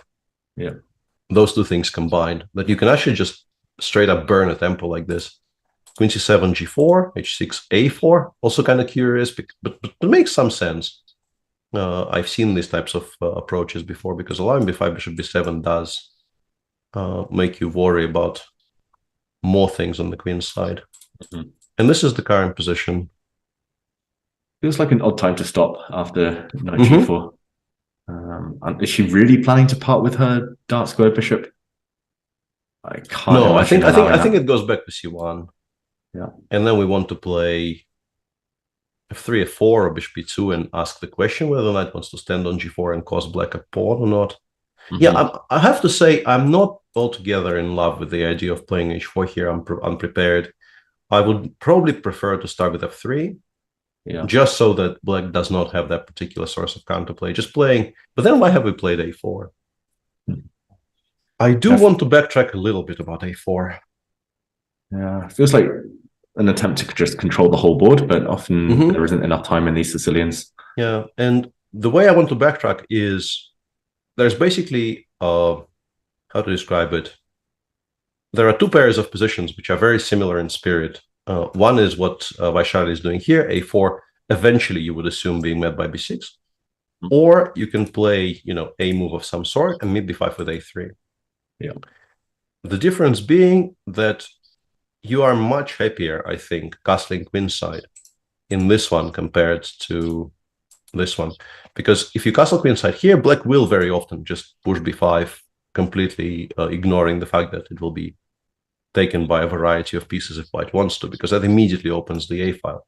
Whereas in these types of positions, even pushing b5 before is quite difficult. You often have to invest quite a lot of time, and it also doesn't really open the a file. It opens the b file. And I think that's less dangerous. Yeah, I'm inclined to agree. She has let the bishop on e3 drop. She's played g6, which that would be another explanation. Yeah, it's very ambitious though. And often black can just allow a capture on f7 if you control the dark squares. Yeah, this is extremely committal. Yeah, this is extremely committal. It'll either work really well or she'll regret the lack of dark square bishop. Yeah. You do have a lot of play because the king on f7 is, of course, not very safe. The pawn on e6 is very vulnerable. But if black, let's say, ends up somehow being able to make all of these moves and still not get mated, like get the bishop over to f6. Honestly, I don't hate this for white. Like queen e2, long castles, rook, one goes here, one goes here. I don't hate this. Yeah. I think it's very interesting. Yeah. Just need to deliver checkmate at some point. She might do. She might do. Yeah, and there's a lot of Sicilians in general today. There's also this Sicilian in the game between Thomas Bertsen and Max Warmerdam, a much more classical bishop g5, where black has played e6, and play continues sort of along the classical lines. Not exactly, but at least a little bit. And yeah, this position was not on a4 always confused me greatly. Yeah. I agree. It looks like it's always getting trapped, but it never does, right? It always seems to survive and leap back at the right moment. Exactly. Yeah, it feels very, very vulnerable to very simple things. Or no, knight a5, perhaps. It has no squares. Yeah. But after bishop d7, you immediately maybe like let's put something on the board just for illustration's sake. You immediately maybe have to start caring about things like this. Yeah. Where your position becomes, and in particular, if we include bishop f3. Specifically, I think if we include bishop f3, bishop d7 might straight up be unplayable because of that, because of just how much pressure we have everywhere. It might collapse for black, for all we know. So yeah, very, very sharp position, which I think we'll just watch. It's very difficult for me to define. And a very modern Sicilian here in a game between Sindarov and Mishra, where our favorite queen d3 move has made a reappearance. Every time, every game these days. Every time, yeah. Gotta just relearn everything I thought I knew, or what little I thought I knew. Knight d2 bishop knight b7 bishop b2 b5 knight d7, and this seems to be very much the theme here. One thing queen d3 does very well compared to some other moves is the pawn on e4 is less hanging in a lot of positions, and then white just breaks open the queen side. I'm tempted to think white has to be at least a little bit better here. Yeah, better structure. Yeah, because we've created this weakness. We haven't really committed. Like very often, and I think I've had games like this, where I would have basically this position with white, but my pawn would be on g4. And even those positions very often are playable for white because of how much immediate initiative you can develop on the queen side. But Sindarov has not really had to compromise very much at all. The structure in the center and on the king side is entirely undamaged.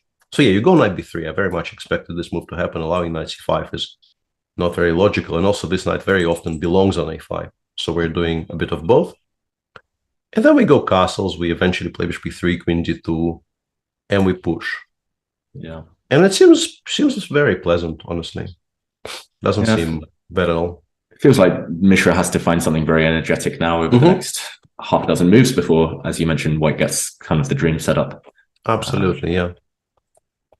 Yeah, this one and just also going to be... Yeah, I was going to say this is another one just to watch, I guess. No, I think the entire round in the challenges, there's a lot of Sicilians. The things which aren't Sicilians also look like Sicilians.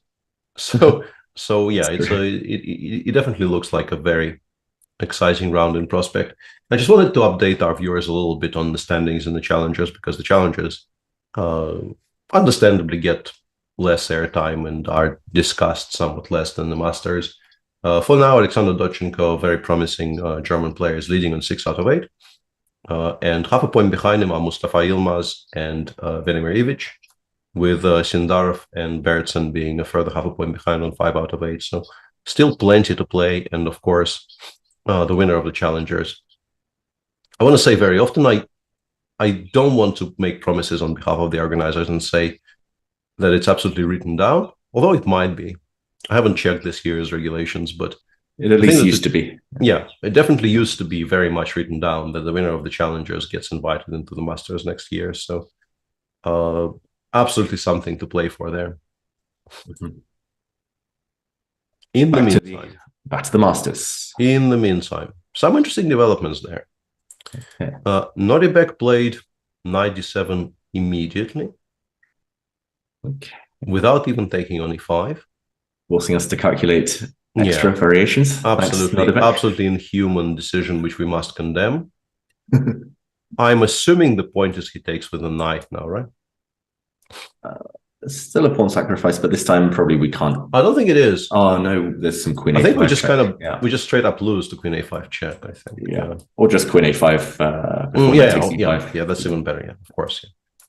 Yeah, so not even a sacrifice. No, he actually preserves the structure, and then what is the choice for white? Yeah, do we take on e7? There's no reason to start any other way, I guess. Taking on e7 looks like I mean, clear way. I guess you could take on c6. Like once again, a point you made earlier, I think, is even more pronounced here. If you start with this, you would you would so much want to play a3, a2 here. Yeah. After like rook a b8. Then you could play b3 and then you could play b3 and at least solve some of the issues on the queen side. Even though I don't think white would be better necessarily, because knight b6 is a move, bishop b3 is a move. Yeah. I think black would generally already be quite comfortable. But with a pawn on a3, I think you run genuine risks of becoming worse. This is a very, very targetable. Looks horrible for white, I've got to say. Yeah, just on the queen side. Yeah, so you kind of have to play for some very, very quick e3, for hoping to just break this open and, I don't know, liquidate everything. Yeah. But it's difficult. Currently, it's not very playable. Yeah, it's just maximum equality for white. So knight takes c6 doesn't look too appetizing. Not at all, no. How about taking on e7 and just, I was going to say just getting castled, but black's bishop's always coming into d3 is potentially very annoying. Yeah, I mean, these types of positions are... I mean, they're unclear. You can imagine this becoming okay for white, but like, I don't know, queen b6, for instance. Yeah. And then rook a g8, knight, like rook f8, try to push for d5, d4 later, and particularly if we will be able to provoke f2, f4 to protect this one. It's another one I'm just reluctant to touch. Yeah, it's actually a bit uncomfortable. Yeah, I just don't like any of the options necessarily. Yeah, the more I look at it, the more I think knight d7 is just a really nice, clear, kind of safe choice.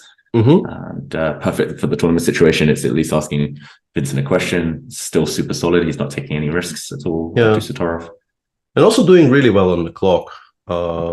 Considering that this appears to be Vincent's pet line against the Tarosh, the fact that he's half an hour behind and not better by move 11 is, I think, very promising in general for Noribek. Yeah, that's take on e7, take on d7, and then castle, says Chad. Yeah, but you're also not really... Like, how promising can this be? Maybe b7, b5 here, or... I guess you want to play b3, but... b8. It doesn't feel like you're playing for advantage. Yeah, I want to say as well, like, maybe it's specifically because it's Vincent's pet line, he was able to do some work, was able to predict him there, and in modern chess, it's hard to keep repeating, kind of keep playing the same openings, the same sidelines over and over again, because after Satorov, he might have done a little bit of prep, and clearly it looks like he's got a good position. Yeah, b5 here, Peter. I don't think there's anything at all for black to worry about, right? No. It just looks like a dream. I think it still is the best choice, because here you do get the feeling white will equalize. But yeah, this is what we're discussing. We're discussing a way for white to sort of not be worse, assuredly. Maybe you just play b4 here and then chill of some sort. a5. Yeah, I'm not in love with any of this. Yeah, I'm not sure how we chill. Just chill. d5 is weak enough, I think, for us to just go, I don't know, queen d2, queen b2, and then reconsider our options. Possibly. This is not horrible. Yeah, this is I think better than maybe I'm some just of too the other negative. choices. I see a bishop on d3 and I'm just fearing the worst. But you're right, d5 ties down black significantly. It's a bit of an empty piece now that white did castle. Like it still looks beautiful, but considering the fact that d5 is very much major topic in every single position here, it's a bit disconnected from that. One very useful job it does, it stops white from occupying the b1 square with any of the rooks. It will become very useful at some point, I'm sure, but it's not that great. 97 chosen, by the way, by Vincent. In Wesley's game against Parham, rook ac8 was the choice by Wesley. 98, luckily for us, was not actually found and played. Some kind of sanity restored for us. Takes and 92 is what Parham replies with. And it cost him a lot of time, if the clocks are correct here, which shows that this can't just be pure preparation. It must have been a bit of experimentation. And I also really dislike this. Like, what's the reply to 95? I guess queen d4. Because otherwise, if you use the usual squares, this also gets traded away. And then you have no attackers, and the queen is about to go to g5. Absolutely stopping your attack stone dead. But after queen d4, why not? Okay, you want to swing across if I play queen c5. Yeah. And then, this at least we can see some outlines of what white probably tries to achieve. Even though, honestly, I'm not sure this is any good. I was going to say either f5 or queen e7 and just want to solidify as black and start picking some pawns. Yeah. Maybe you, like, knight g6 maybe is slightly awkward. But I'm not even sure, like, why is it? Yeah. Why isn't it just good for black? h6, f6 or queen e7. Yeah.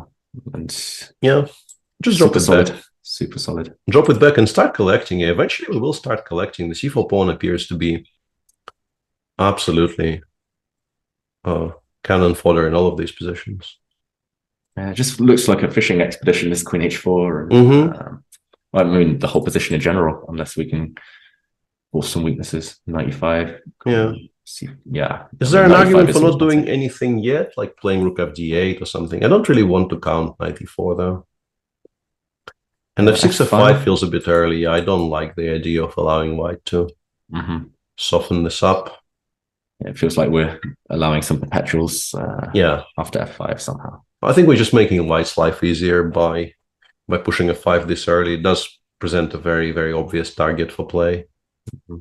So 95 looks logical, but there might be other options as well. Yeah. How about in that line, actually, 95 queen d4? If queen c5, maybe knight e4 was annoying. Oh, I guess we can go back to e7. Yeah, but that's an improvement. f4 might become playable somewhere. Yeah. f4, rook c4, queen d6, maybe something like this. Yeah. And white will be able to bail out somehow. Yep. This must be perhaps the idea. f5 here is an improvement because the queen doesn't go to e3 at least. Knight b3. Knight b3. Sorry, yeah. We're a bit loose. Yep. It's maybe not the end of the world, but okay. So concretely, I agree. Knight d2 looks so counterintuitive, giving black time, but concretely, maybe it's okay. Still hard to find anything. Too drastic for Wesley. And Anish makes a choice which I generally disagree on. Allowing that knight into d5. Yeah, no, I mean, the knight was kind of, you had to take on f4 not to allow the knight to d5, but it's more that we've just resolved this pressure. The bishop is now very much in play. Yeah. The question is, do we go knight d5 or do we just go d takes e3 and not care a great deal? I guess the idea is to immediately neutralize the bishop with bishop e5. If you, for example, take on e3. Yeah, no, we do something like this, right? Yeah, it doesn't look horrible, but g5 is just going to be such a useful square for everything, right? Yeah, always the g2, like c8 bishop dynamic is always favorable for white, even short-term, long-term, everywhere. Some position like this, and we can go... Feels so shaky, knight d5. Oof. Yeah. Knight d5, rook a1 on the immediate rook a1. Yeah, I'm not sure which one. And once this rook departs somewhere, I'm actually kind of looking at this. It takes 3 moves, but I think you have to find a home for this piece, and I think its home is on d5, and the other one is kind of okay on f4. Yeah, I don't love it. I guess, understandably, you know, considering what the main line was, considering how much of a tightrope balancing act it was for black to play bishop f4, knight e5, and not get completely overrun. Yeah. It's an understandable decision, but he's not going to be equalizing, at least immediately. Yeah, as you say, it's just so hard to kind of find your bearings in a position like this. I would be burning so much time on the clock, just trying to find a foothold for black. I don't even know if Ding takes back on e3, whether he tries to build up some attack. I'm not sure. Starting with knight d5, but just keeping things simple. Exactly. I think the fact that this has been on our screen for a while and d3 hasn't been played yet is very much an indication how attractive some move like knight d5 must be. But I think it's unnecessary. I think your position is good enough, and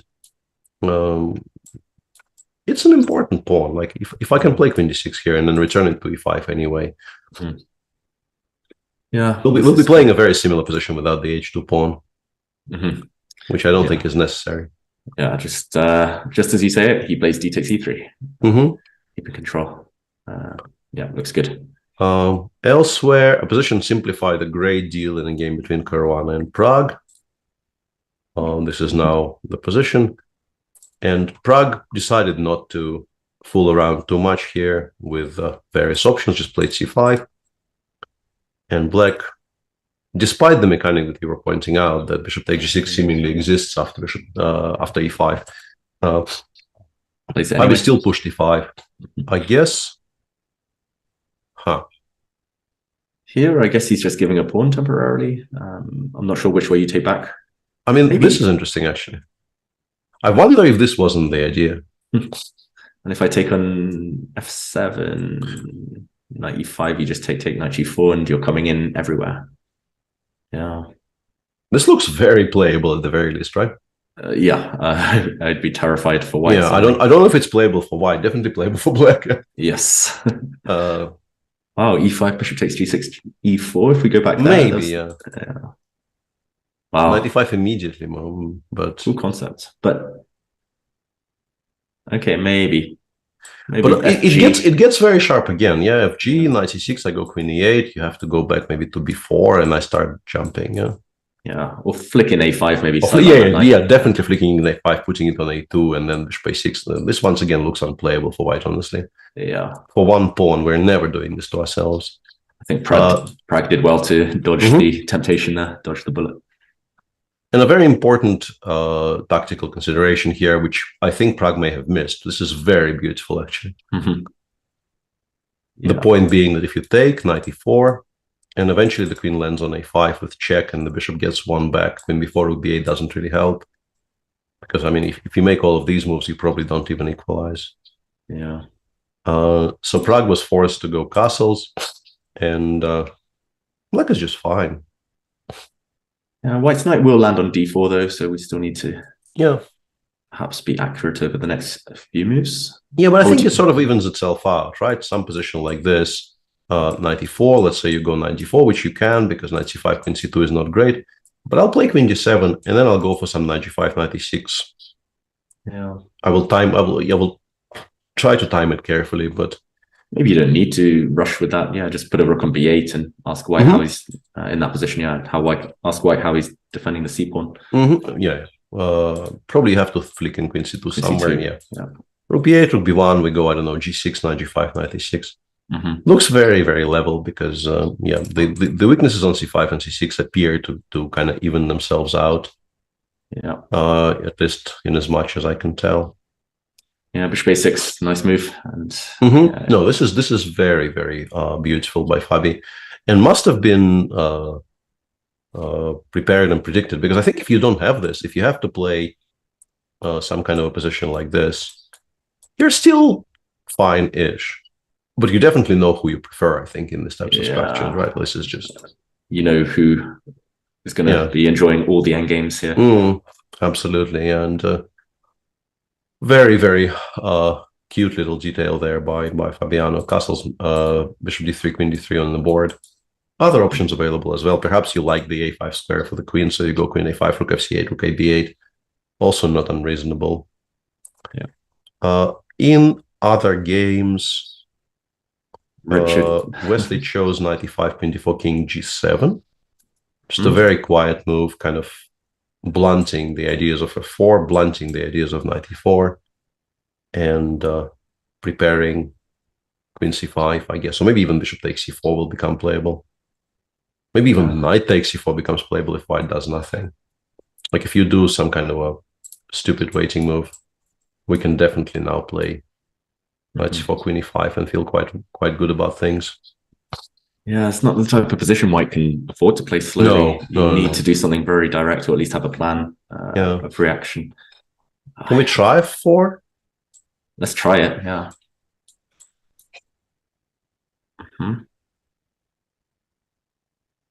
This at least does something. It does. Yeah, I really don't want to play e5. Is maybe the argument that the knight actually drops back and you've played f4, which is not that great? Queen c5 check is always annoying now as well. Yeah, Queen maybe c7, this I'm is still the trapped. argument. I think it might well be, unless I can play bishop takes c6 and knight e4. Yeah, I got to the same spot, but then... Yeah, unclear. Yeah, I have some fair queen enough, f5 options or a6 e5 options, but they're not obvious. Like, if I want to play queen f5, I have to take with the rook. And And maybe then- queen f5 is decent though, because knight e6 is always queen c5. Yeah, I was wondering about some immediate... Some hack attack. Yeah, some hack attack on the king side straight away. But you are, like, if this backfires, it backfires quite painfully. Yeah. No, this is I don't know. fascinating. It could well be kind of the only course of action for Parham at some point, something along these lines. Before it's too late.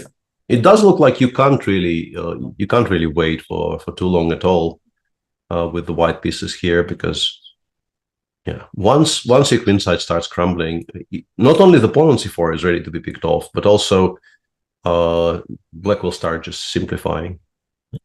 Piece trades will start happening, and the very, very unpleasant prospect of playing a poor endgame, potentially maybe even an endgame and a pawn down somewhere, is going to loom ever larger. Yeah, I think we'll see f4, and who knows what's happening in those complications ahead.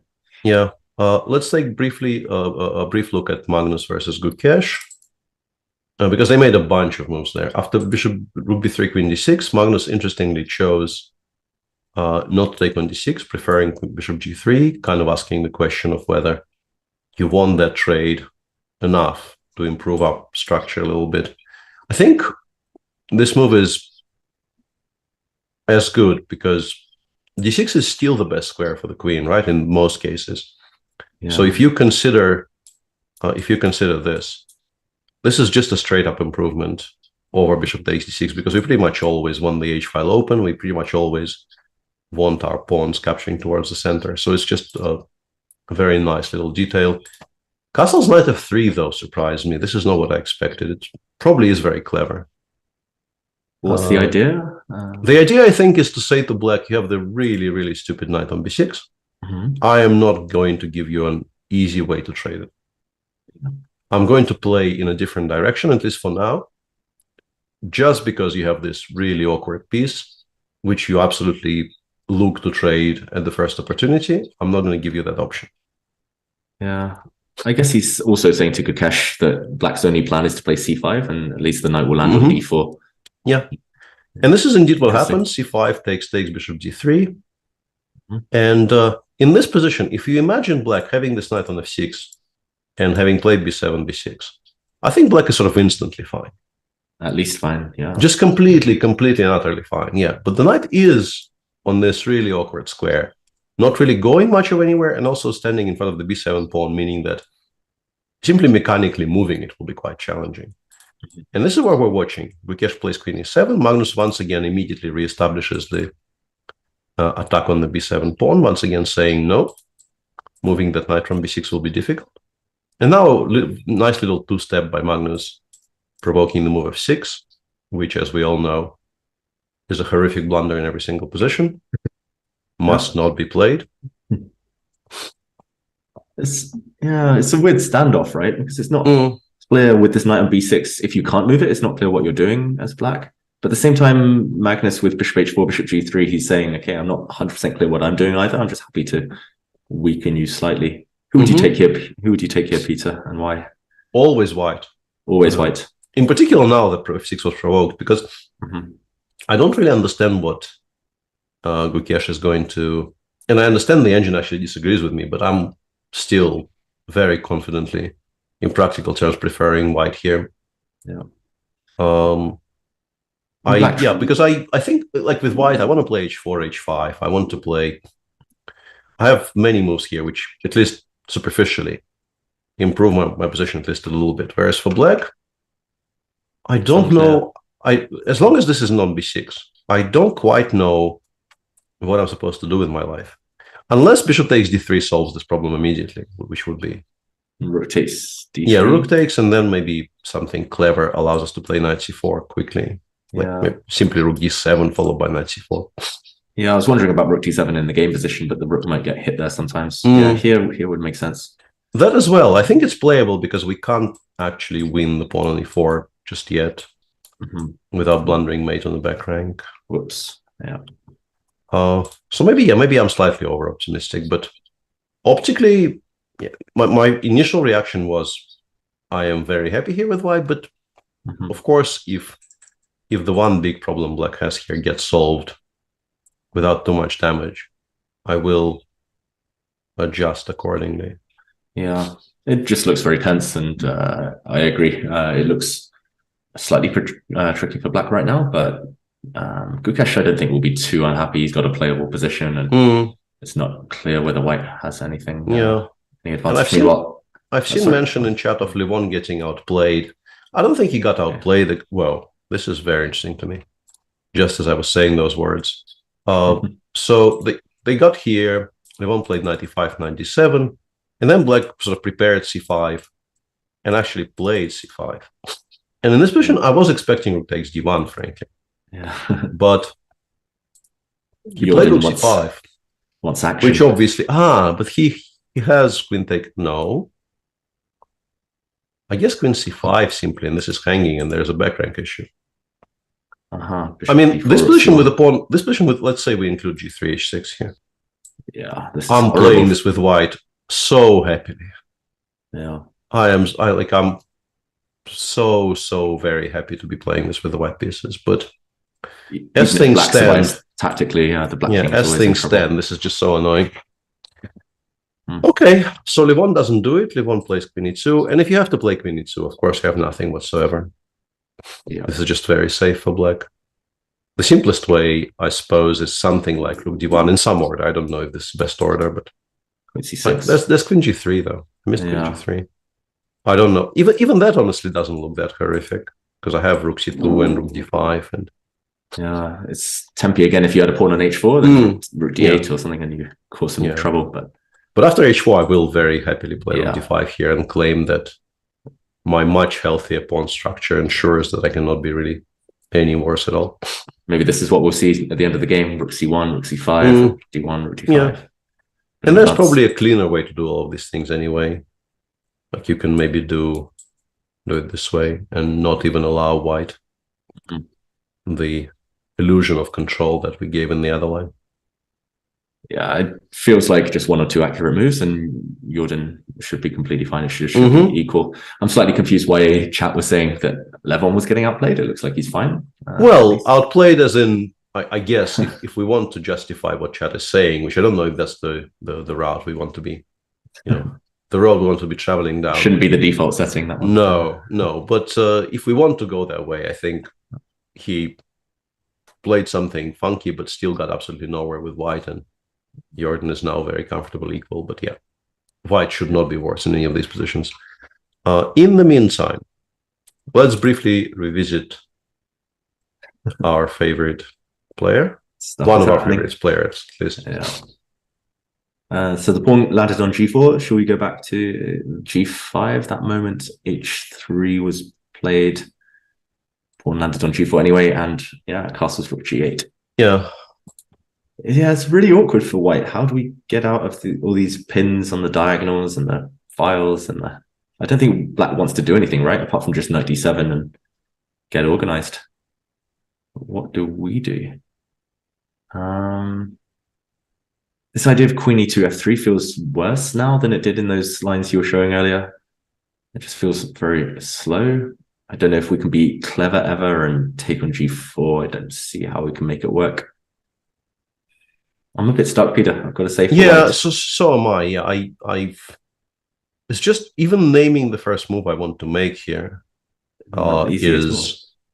is difficult because this is just so direct by Richie. Like he got the pawn to g4. It got challenged, and he still says, "No, I don't believe I have to react. At least not yet."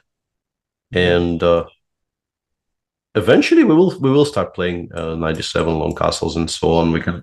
Later on, we can support it with h5 if we want.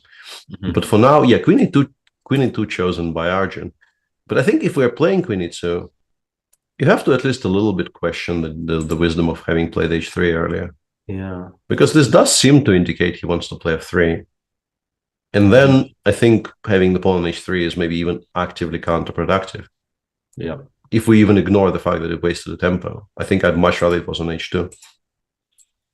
Yeah, it feels like an admission of defeat somehow that he wanted to try something else and then he realized this is the only plan. But I guess the question now is, do we just play knight d7 or do we try and stop f3? Queen h5, I guess, would be a way to play for maximums, but I'm a bit scared after like rook g1 that I'll find myself tied up in knots. Yeah, I don't like putting my queen on this diagonal. f5, it's very one-track minded, but yeah, f5 for black does stop. Well, it stops it for now, but yeah, I would be like, if anyone is capable of actually doing this very confidently, it is Richard. But yeah, for me, I would like to start developing some of my other pieces by this point. It's move 13. Can I please bring some of the other stuff into actually move 15? Yeah, let's assume that Richie decides he's human and wants to play normal chess. Take. Let's say g6 or b7. Yeah, I think g6 probably. Yeah. Here specifically with the white king on that side, g6 makes a bit more sense. Although f3 is a bit tender. I guess we can always reroute to h5 if we really want to. Yeah, and this is why I was giving the speech about h2, h3. Like bishop h5, rook g3 is a genuine theme now, which wouldn't have been probably if the pawn was still on h2. And yeah, and even completely ignoring the fact that we're just a tempo down compared to some other positions. Yeah, that's the theme of the day. Especially for Parham and Arjun now. What does white try? Because e4 again gives you squares somehow. Yeah, I'm not sure. I think the king will be quite safe on c8. You can pretend you will do something with c5, pin a6 check, but I think in most cases it doesn't actually achieve anything. I don't know which waiting move to make here. I guess e4. Yeah. If you castle here, maybe you can go in and try to get bishop b5, bishop c6 in. But honestly, even this probably loses, right? Just to we're in time to reestablish control over the light squares. So it feels like those gambles just never work. Yeah. And then black will start digging. Yeah. I wanted to say like queen e3, bishop e2, but what next? Now that the pawn's on h3, it's just... Yeah. Also, I think there's a sound argument for not even letting you do that comfortably. Yeah. But now king b1 and bishop c1 might... I don't like... I think I genuinely liked you spending 2 tempi on bishop c1 and king b1. I will have d6, d5 ideas, which weren't there earlier. Like king's not too happy. Maybe I'll play king a2. Oh, bishop h5 is coming. Yeah, it's full of weaknesses. Yeah, like you can drive me back to h4, but like this is not an improvement. Yeah. This definitely seems to be one of the exceptions, having this pawn center and the bishop pair really doesn't actually help at all. Yeah, something like this, you start very seriously picking black, I think. Yeah. Unless once again some kind of a c5 hack attack works, but it shouldn't by rights. It generally shouldn't. Okay, I love what he's been doing, Richard. Yeah, very much the same here. He's ahead on the clock as well. Could be important. Chat is saying that Anisha is maybe just in a lot of trouble now. Knight Yeah, and B1. this is how you felt about this position. Yeah, G5. Ding chooses C2 and not E2, but I think it's a matter of taste more than anything else. 96, Rook A1, Rook E8, Knight B1. Yeah, and this is the issue. You're going to take an age to get out of the corner here. Let's say, eventually I think you have to take on B2 and play 95, because, I mean, what else do you do? Yeah, I was going to say Knight B6, but that might have lost tactically to just to cover some squares. Just to cover the D5 square. With the inclusion of the capture or not? Maybe you have to include, because otherwise the back rank would have been weak some lines. But then maybe you just get mated, right? Exactly. That's why I think it just loses tactically in all these. Maybe it just gets mated. So you have to put it on E5. But then after Knight BC3, the position just is so awkward. Like maybe you can play Bishop G4, Knight D5, Queen D8, and hope to still be alive somehow. But even Queen takes G5, I guess. This is right. Yeah, well, this is maybe not so clear. Yeah, but you can include this though. Yeah. And this is such an awkward piece that you might have to play Knight F5, and then all of your counter plays like several tempi slower. This looks very, very dangerous. It looks like you will have to play extremely precisely just to stay afloat. Yeah, I agree. It's just looking horrible. This opening experiment with Ding just looks like it worked to charm, this 95 move that's been discussed a bit recently. And interestingly, I think somewhere here, when Anish started thinking, originally in this position, he was ahead on the clock. I think he got here faster than Ding did. Yeah. But very clearly, I think from his reaction, he hasn't actually studied G4, G5. And what we assume is the best reaction is not easy at all. So it's difficult to blame him for not evaluating this mess as well as the engine does. Yeah. Because I think optically it very much looks like it could be very, very dangerous for Black to enter this position. That's why in these rare lines, it's so easy to kind of just stop preparation one move early. I've done it countless times in my career, just stop one move too early and realize like, oh God, there's a critical move. Yeah. I probably have to go for it, but I wish I'd looked at it a bit more. Absolutely, yeah. This feeling is feeling the same. This feeling is a very, very unpleasant, where you think, I've actually looked at this line today. Why have I not continued for another 5 minutes? Exactly. And gotten to the position I should have gotten to. Anything that absolutely jumps out? I think Jordan found a very nice way to just equalize here. He took on F3 and played Queen 6 without taking on D1. Using the fact that Queen 6, then he will include Rook D1, Rook D1, Rook C6. And I guess if you play Queen G3, we can just play Bishop D6 maybe. Yeah. And I mean, you still have to play a bit precisely. Obviously, Black would be completely fine if this was back on F7. So there are some reasons for White to feel a tiny bit optimistic. But even if you just go Bishop F8. Yeah, either here or on the pass. It's not more than a tiny bit. Yeah, it's just very safe for Black. Yeah, this one I think we'll see Levon just kind of simplify out. Yeah, it's very possible Levon just takes on C6 here and doesn't pretend very much, because it really doesn't feel like it's anything significant. Yeah. F4 Knight C6. Bishop 6, Rook C6, as predicted, did happen in the game between Parham and Wesley. Okay. So maybe we'll be forced to analyze this chaotic line. We stopped at G4. Does seem like it, yeah. Because if you allow Queen C5 here, you're just going to be worse forever. Yeah. So you are kind of obliged to try to give mate. And taking on D7, is there anything to be said for that? I think it's bad. Queen D4. I think this is also bad-ish. Yeah, this just feels... That feels very rough. This is sort of exactly the kind of position which you don't want to get, because you're going to be playing some very, very ugly endgames. Yeah, I don't think... complete free roll for Black. You don't do this. No, you do whatever else. I don't know, F5 here, or Knight E4 as discussed, or I don't know, any move that isn't that, because that is just such a miserable rest of the game for you if you do that with White. True. So let's actually take a look at this. Yeah. Considering how much is hanging on the other side of the board, do we ever play the extremely ugly E5, Queen E5? Possibly. I don't hate it. I think it's playable. I just don't know if it's the best. Again, it feels like such a shame to allow this, but can White even keep the queens on? If we can't, then any endgame, it doesn't matter about the pawn structure if we're going to collect a few little guys. Yeah. People asking if d7 is hanging. Definitely not here, because we can just take on e4 and be a full pawn piece up. And in the game position, I don't know if the chat is maybe lagging a couple of minutes behind, because we discussed queen takes d7 in this position. Yeah. So e5 is maybe here. Maybe here d7's hanging. Is this? Yeah. This is much better.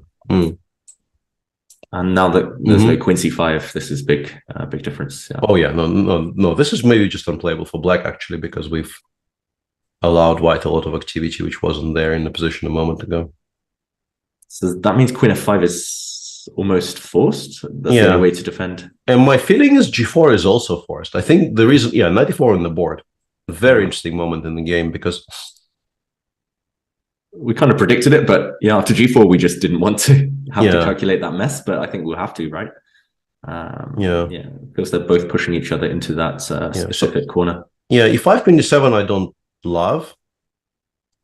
There is a bit of an argument for this actually, because we're driving the knight back. Well, not back, but like we're driving the knight somewhere, and queen g5 is currently it's playable, but it's a trade, and we don't want trades.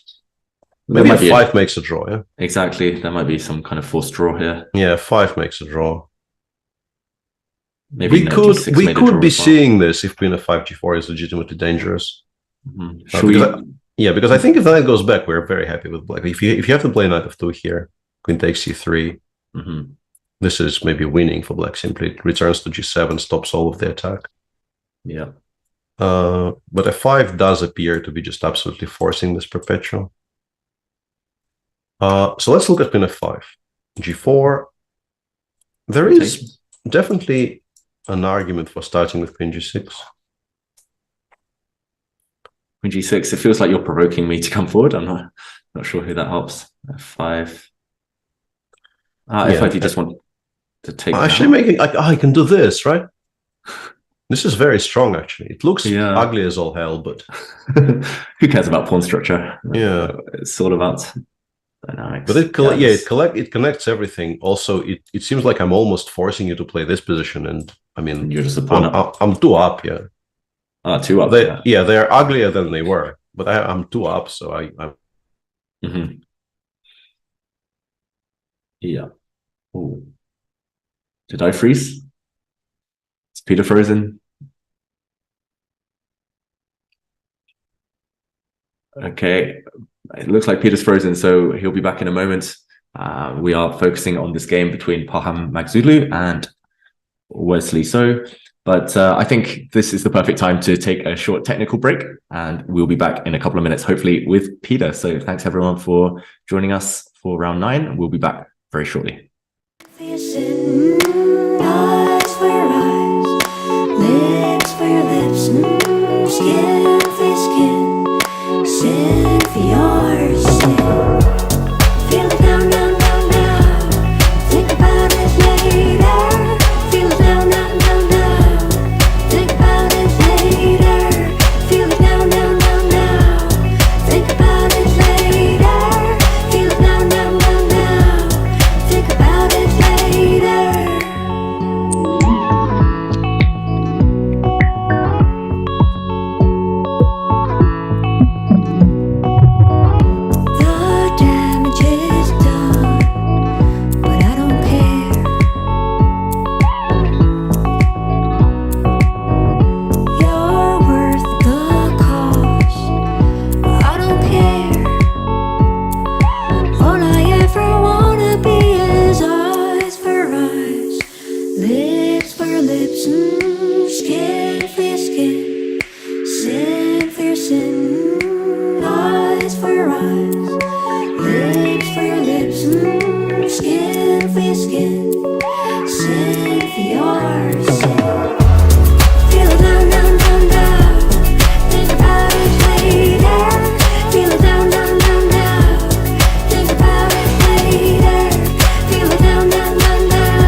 Skin for your skin, sin for your sin, eyes for your eyes, lips for your lips, skin for your skin, sin for your sin. Feel it down, down, down, down. Think about it later. Feel it down, down, down, down. Think about it later. Feel it down, down, down, down. Think about it later. Feel it down, down, down, down. Think about it later.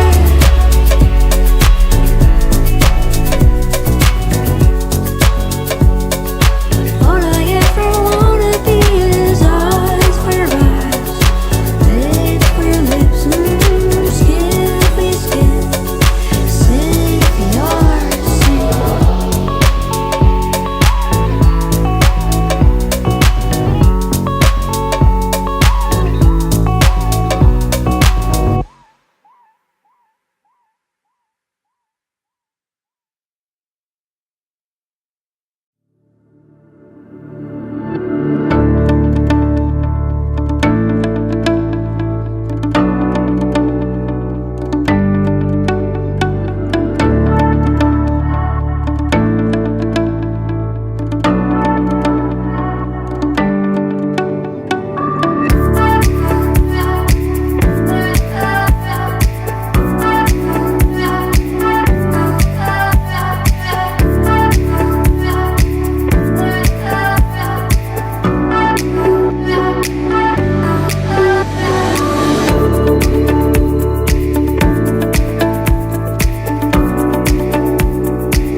Welcome back, and apologies for the slight delay, which may have prompted a slightly earlier break than usual. We're back with the coverage of round 9 of the Tata Steel Masters and Challengers. And we begin with the game between Arjun Erigaisi and Richard Rapport. And on move 15, we were not that impressed with the idea of stopping f3 by playing queen h5, specifically because we thought rook g1 introduces the threat of hg4, and why have we done this to ourselves? The answer is no, it doesn't, because at g4, you play queen h2, and a very, very picturesque position appears on the board again, where the rook very deep in your camp will just get picked off the board next move. Yeah, beautiful stuff, Peter, we've got to say. Combining all these kind of strategic ideas with all these little tactics. It's impressive from Richie. Very, very nicely done by Richard. Yeah. In the meantime, we'll just mention that the game between Levan Aronian and Jordan van Foreest ended in a draw, pretty much along the lines that we expected. So no real need for us to go there or discuss it properly. It was as expected. And after 97 here, Arjun thought for a bit and played queen e1. Apart from these gambles, and this is a gamble because gh bishop e2, it's very possible you don't actually win the pawn back here with white. The other option really was to go back to h1, and very, very few people can do it without, tremendous harm to their ego. So it's understandable that Arjun instead goes for this. How are we dealing with this with black? First instinct would just be queen h6, queen h4. I'm reluctant to allow any f3 shenanigans. And then just castles, right?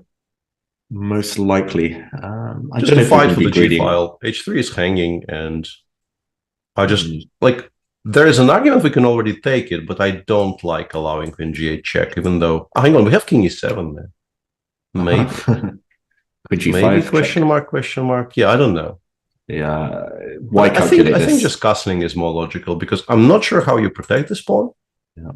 It is very much hanging now, and not having to calculate those weird lines with the king on e7, I think, is a benefit. And it's nice having the queen on h6, preventing f3 at least for a move or two.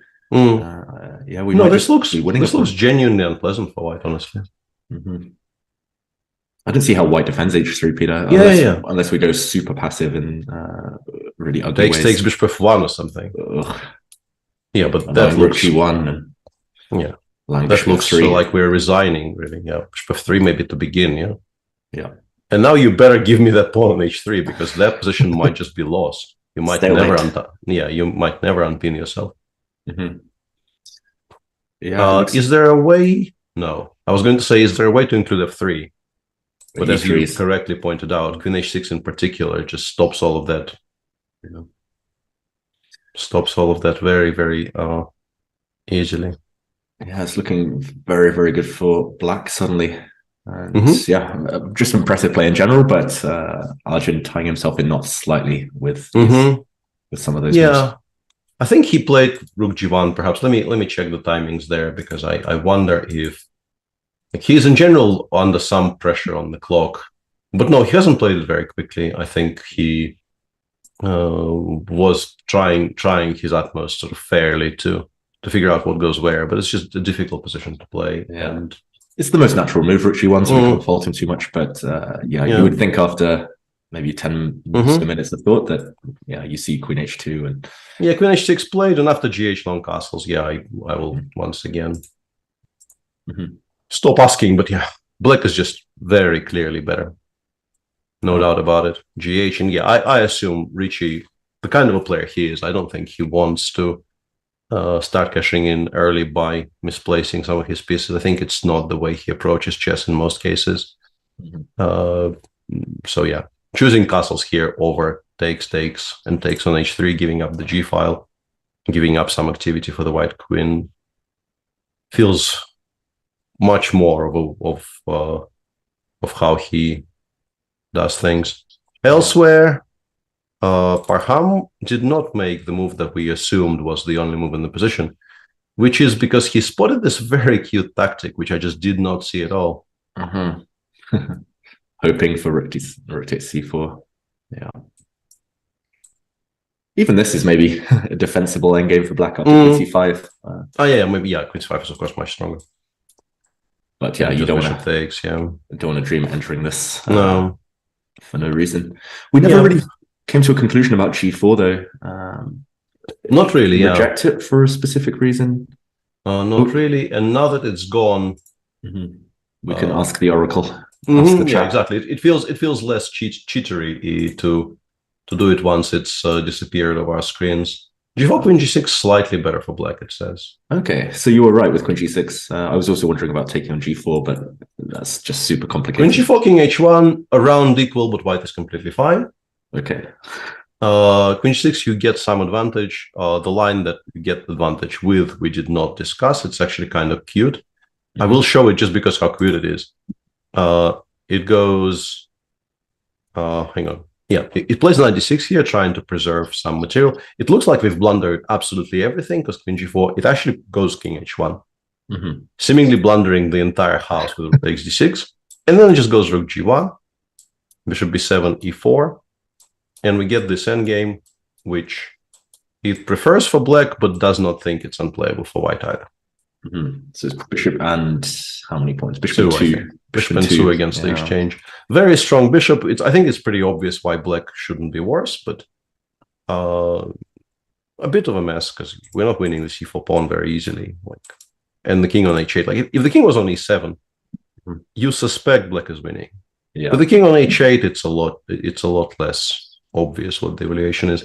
And Wesley has just played h7, h5, which is... It's very human, just stopping the idea of g4. Just saying, no, I'm not going to give you a very easy way, at least, to play h3, h4. h3 there was also apparently an option of playing d5, which I think most people would reject out of hand, but which was apparently quite strong. What is the idea? I guess the point being we just win the pawn on e2 and continue from here, being just a healthy pawn up. The knight on d2 doesn't really have very many squares. White's structural issues absolutely remain. This is still weak. All the endgames are still poor. On top of all that, we're now a pawn up. Like rook e3 and then bishop g4, rook fc8. Yeah, materialistic, but if you can get away with it, why not? I guess is the is the question. And But h5 is very playable. Yeah. I was just wondering, very playable.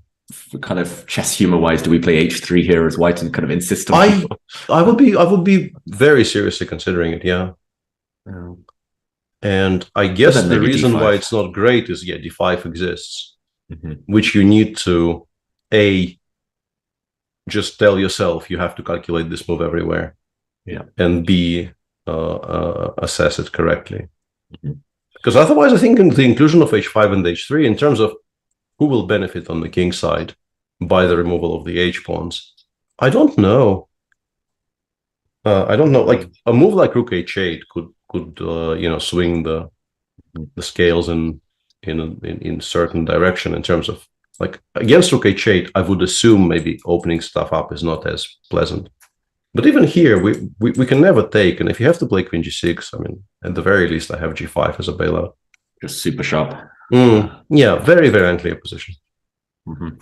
Yeah, I'm reluctant to touch anything else. I mean, knight d6, queen c5 has been a problem for a long time. So yeah, in general, I like Wesley's decision. He's just asking the question. Absolutely, yeah. I think it's a very sound decision. And if you do have to go for something like this, you do it so reluctantly. Okay, rook d3 is clever though. Just to hold the fort while the knight sits on d6. Yeah. And black obviously will have the immediate kind of slight cop-outs, which probably result in draws.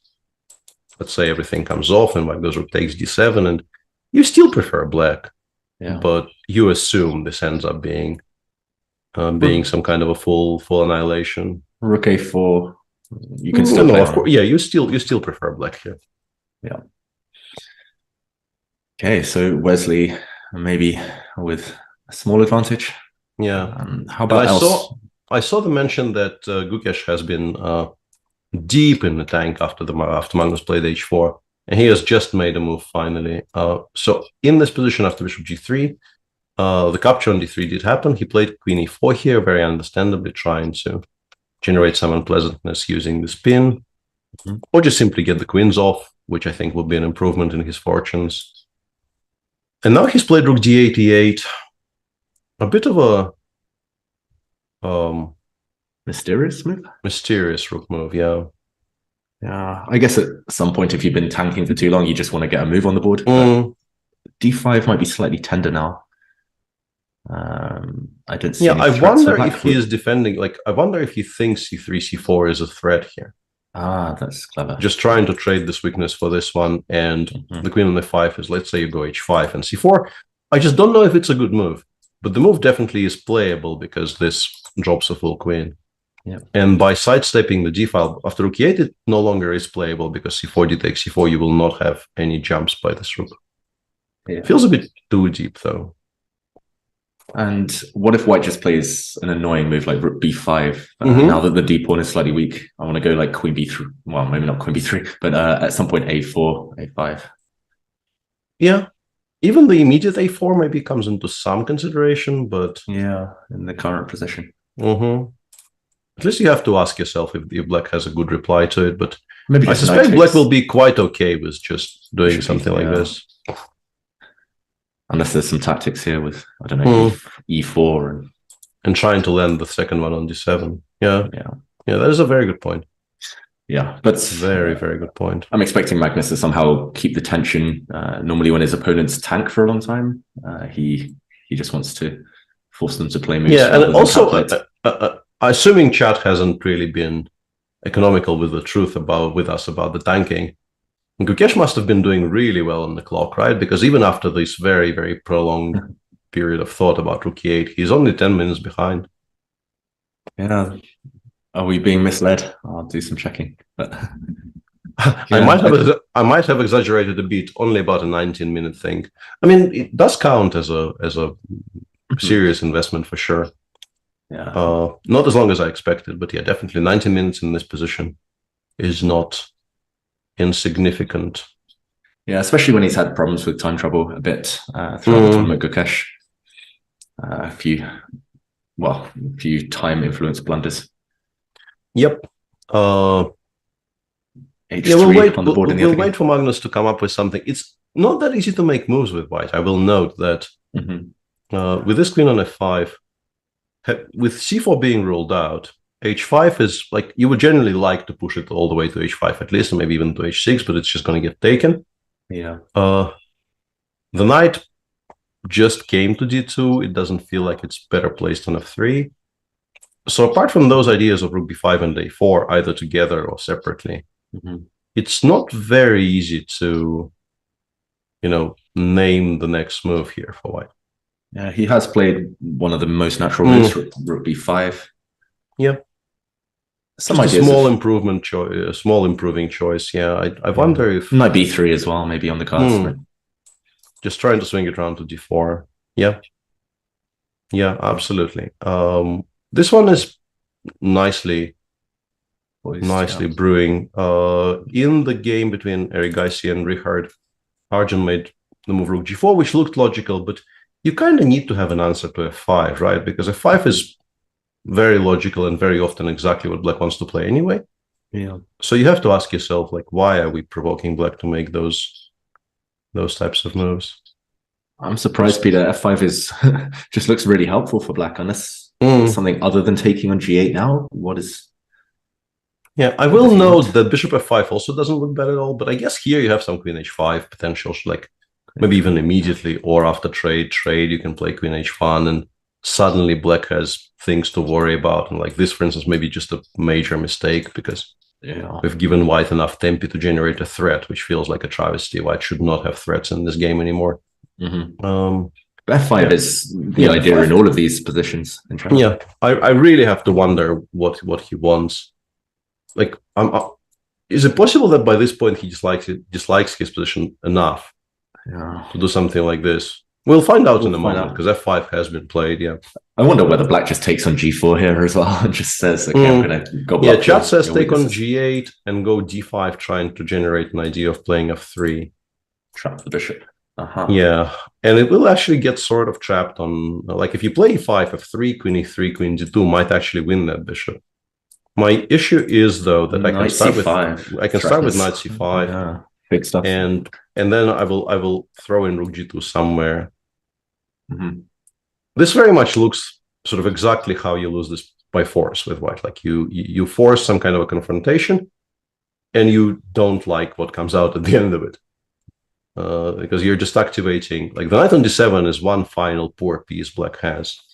It's now on the absolutely ideal square, generating threats. Your entire position is creaking. Yeah. Do not like. If you don't trap that bishop on e4, you're just losing. Yeah, looks like. Yeah, we maybe have to go d. Hope that queen h8 and d7 is a strong enough threat to maybe. Can we not just take on f2? Yeah, that's what I meant. Yeah, that d rook f2 exists, but maybe I can make e7 work in some fashion. But honestly, I don't see how, because e7 king d7 looks winning, and you cannot really dedicate a move to queen h8 check because you will get mated on the b3 square and the e3 square and all the squares.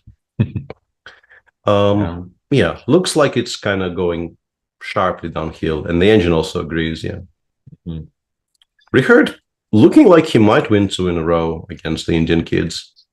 Won a very interesting game against Prague before the rest day, where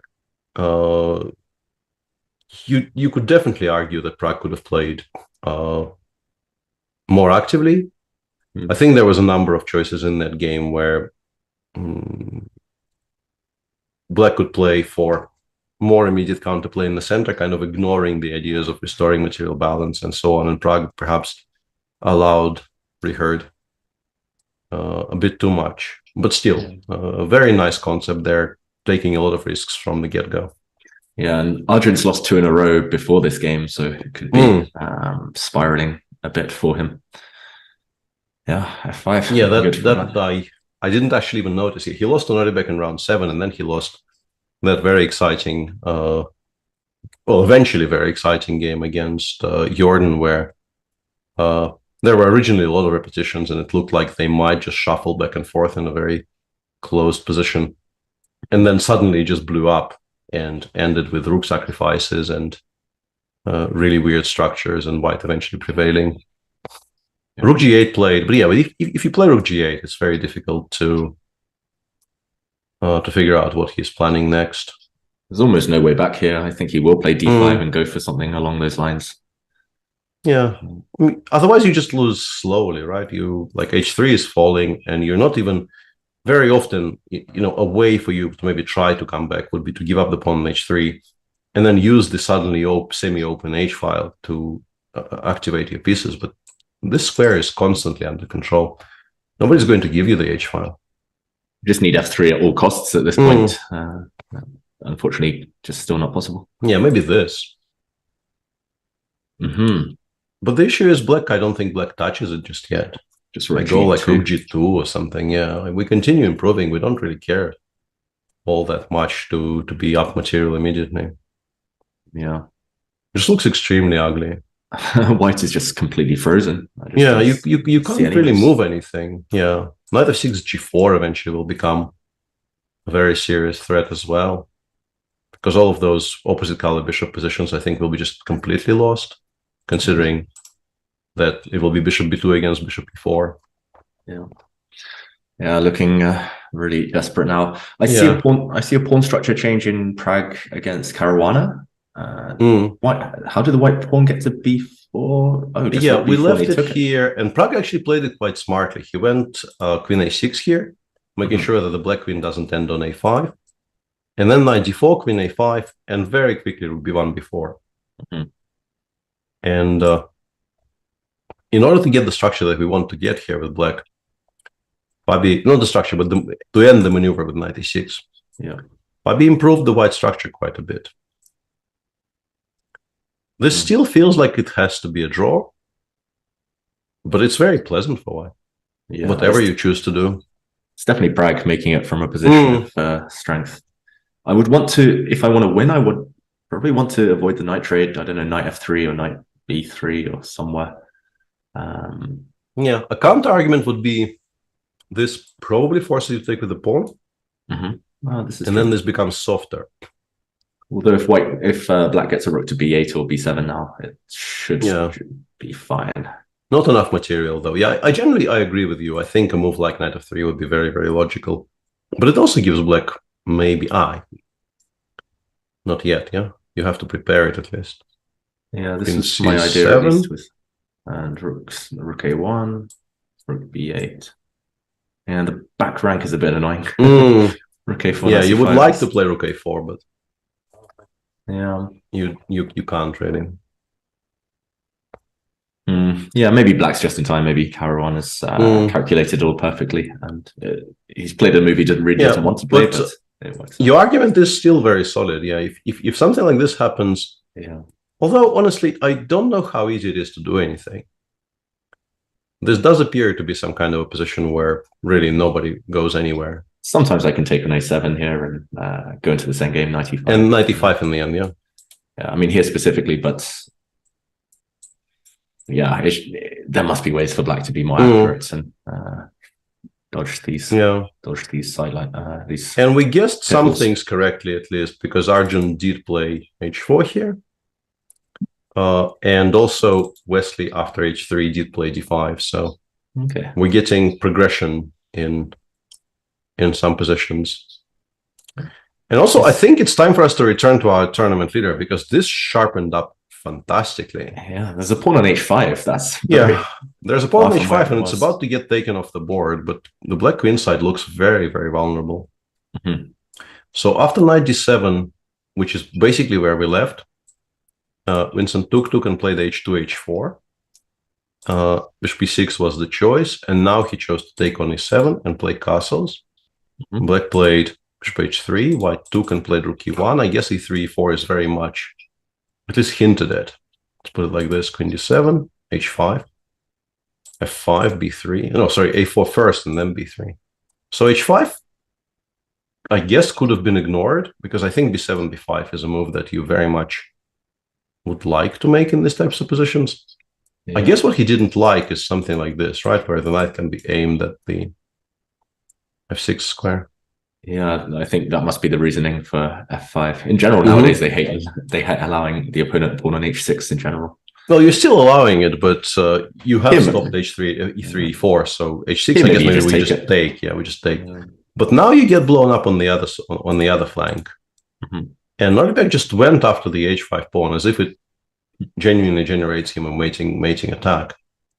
And now White has, I think, two ways of dealing with this: ignoring it completely, or perhaps investing in knight e2, knight f4. Because if you ignore it completely, like if you give black 2 tempi here, even if the second move is somewhat forced, you have to be very worried. You just get mated here, despite winning the entire queen side, right? You actually do get mated here, I'm pretty sure. So by putting the knight on f4, you at least stop the immediate f5, f4 tactics. Yes. But also, it's not on yet, so I think we can definitely play rook eb1 here. I wonder how much does this help, though, if black just plays b6? Because now the black queen isn't tied down. I'm looking for queen e8, queen h5. I don't see it yet. But but even this, with the f4 ideas. Yeah. Knight e2, is it too late? Don't think so, no. I think it's fine. And you have to go. G5. You have to go completely all in. If you want to continue giving mate here, you have to either play g5 or knight g6 or something. Just completely forget like queen side exists. And martial style g5 f4. Yeah, but I have additional squares because suddenly in this position I can do this, which wasn't available earlier, and I'm not getting mated anymore. And I've also won the game on the queen side. So if we find nothing for black here, we resign. Yeah, sort of. And I don't think we will find anything. Yeah, I think White's too quick. He's played an interesting kind of third option just to try and force the queens off immediately. Also looks very logical, yeah. And he succeeded because rook d8 was played. Yeah, rook d8, clearly a kind of a pre-move because Novik expected this to happen. And I guess now with the queens constantly being under the threat of being traded, we can include rook eb1, right? Because queen d7, rook d7 doesn't look that clear. Black for now has completely stabilized, and attacking b7 will take you God knows how many tempi. So I think if we can, we would very much like to start with this, attacking the b7 pawn and asking black, do you want to play b6? And like improve my, let's call it a minority attack by about 3 tempi. Sure. Or not. I guess the question here is whether black can retain the queens. I don't really see a tempting way unless queen e6. Chat also says queen e2. Queen e2. If that's the actual intention, I'd be so impressed. Just changing course midway. And another well-established chatter says the idea is takes and then a5, knight a4, knight c5. Which I think is more to the point. This one's more findable. Yeah, but still not very clear, honestly. Like if I allow this and go rook c7 and I'm prepared to play b6 next move. I mean, I understand why White would have fantastic compensation for the pawn, but more than that. Do we have more? Yeah, do we have more? Yeah, queen e2 is so hard for a human. I mean, black can always play queen e8 at some point and round up the h5 pawn anyway. Yeah. I think your move, either rook eb1 or maybe taking the queens off the board. One of those two will land. Yeah, I like starting with rook eb1 because at least we give black a choice, which I suspect is not very comfortable.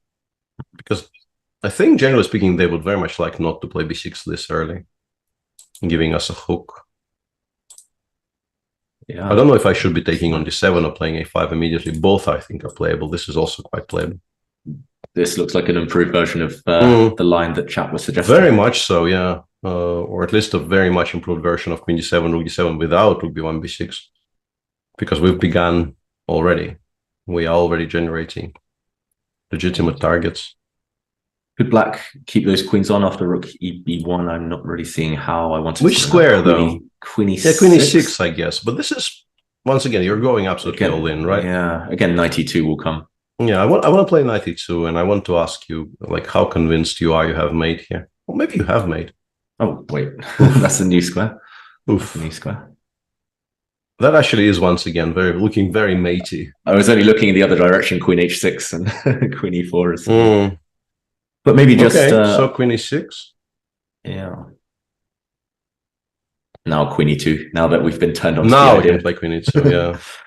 But he just took on D7. Interesting. I mean, it's very understandable because as we keep on demonstrating, you make one slightly over-optimistic move and suddenly you are under tremendous attack. So getting the queens off to just never have to think about that is very sensible. But now A5 knight A4 does look best because the other options don't really look all that impressive. I guess you could start with rook EB1, but A5 is always part of the plan. It's not 100% clear the rook belongs there, so might as well start the other way.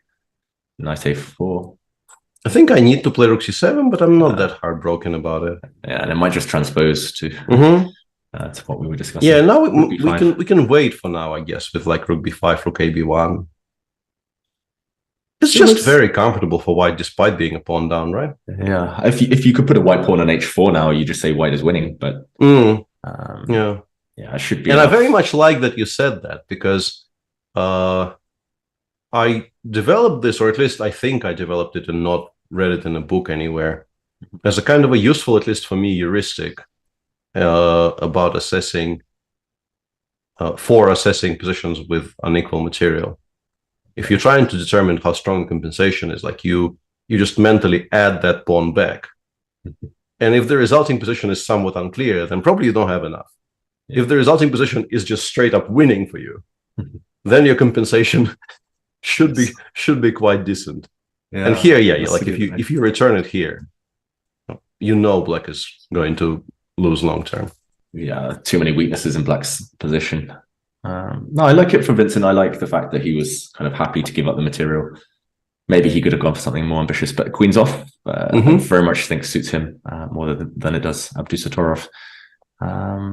Okay, is Anish surviving in his game against Ding? We thought maybe he was in big trouble. Yeah, things have progressed quite a bit here, and yeah, the engine continues liking it for white, but not as much as maybe you would have expected.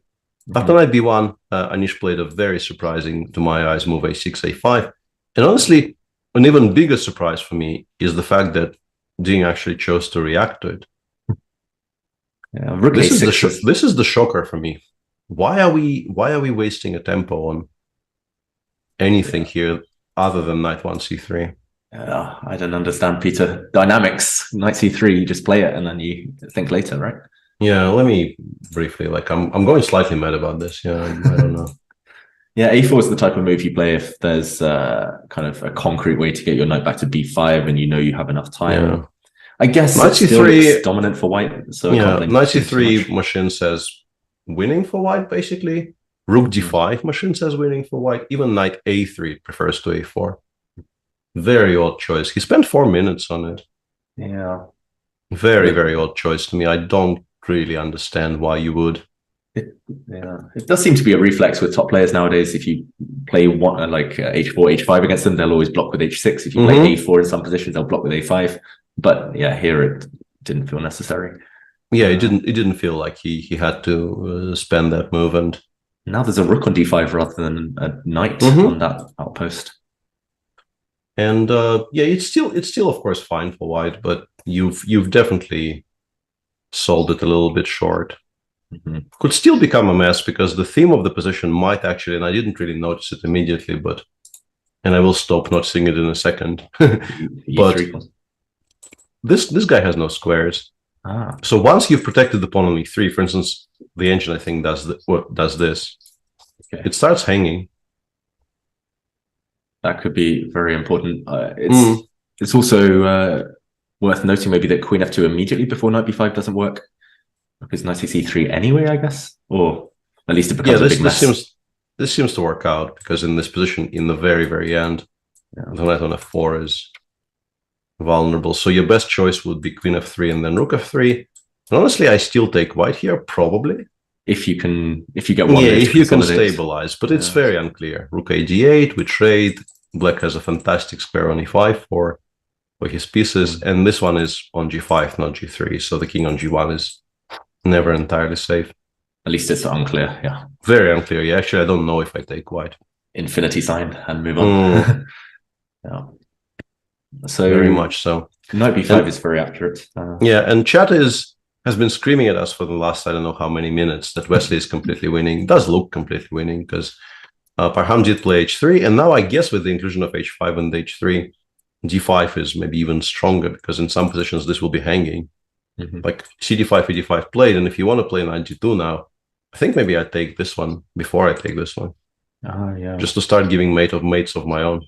And if I go to f2, and if you go to f2, I guess we take this and then we return to a good square of some description. You could also maybe make an argument for rook e8 first. e3 bishop, e2. Yeah, that would be. At least I have g4 maybe. Yeah, but I think the simple things are best. Like just put the bishop on a good square all the way back because I think I want to play rook c4. Yeah, it looks like this shouldn't. Yeah, this shouldn't work out for white.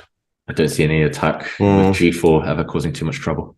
Yeah, you can throw in rook c4, but that kind of gives up on the idea of winning the e2 pawn for now. I still like even this position. You probably prefer black because bishop b7, d4 could happen. Rook e8 that can be included, but this is not so clear because white also has his own trumps.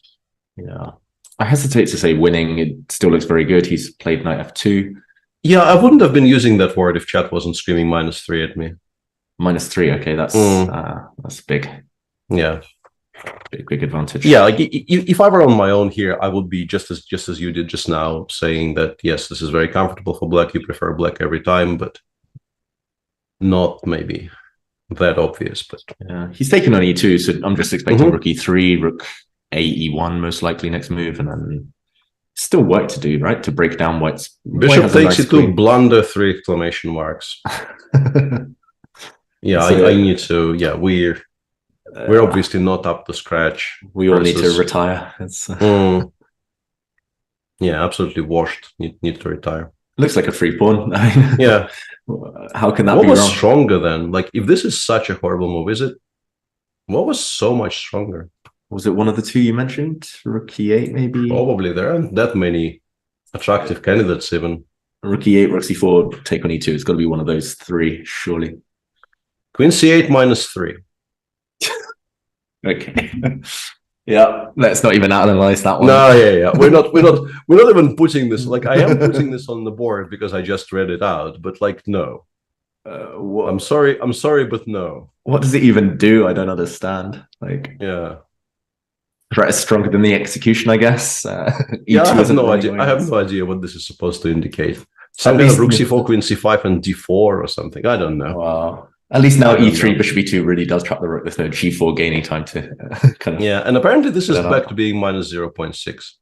So our evaluation here wouldn't have been even all that wrong. Well, that's good for Parham. Back in the game. Yeah, back in the game. We are jumping around a little bit, but plenty of things which are quite exciting here. Magnus has generated threats. And actually awkward ones at that, because a7 is not the one you want to lose in this structure. And you also probably don't want to play rook a8. One immediate question is, can we play a6? Because this is not hanging. I guess h5. Trying to distract the queen f5. And now we have to find a move. Maybe 1 g3? Question mark. Yeah, maybe. Or bishop g3, threaten e4 in some positions. Yeah, currently it's hanging, so if we move it away, e3, e4 does become a legitimate threat. Yeah, you can understand why a6 would make Gukesh feel a bit nervous. Yeah, and apparently you can even play the immediate e4, because what I didn't see is he's swinging the sudden appearance of the g3 square, which wasn't really available to us earlier. Yeah, you called it, 17 moves ago when the knight landed on b6, that it would be the source of all of black's trouble, and yet again. Yeah, it does feel like the entire game now revolves around the question of Gukesh either managing or not managing to put it on any kind of a sensible square. And it has been... Knight c4, I think we actually can go rook d1. Yeah. And both of them are still hanging. You might be losing one of the two, which is not ideal. Against Magnus, you just resign here if you lose one of those pawns. Just, yeah, this is Horrible. He has played a6, so e4. Yeah. How strong is that? Apparently queen g4 only move, and some absolute madness ensues. No idea. Madness that favors white, I'm assuming. It still looks like, even let's say if I sort of bail out and decide I don't want to calculate everything to the end, this looked kind of attractive for white, because I think our dark square bishop was our worst piece. b7 is hanging. We have full control over the one open file on the board.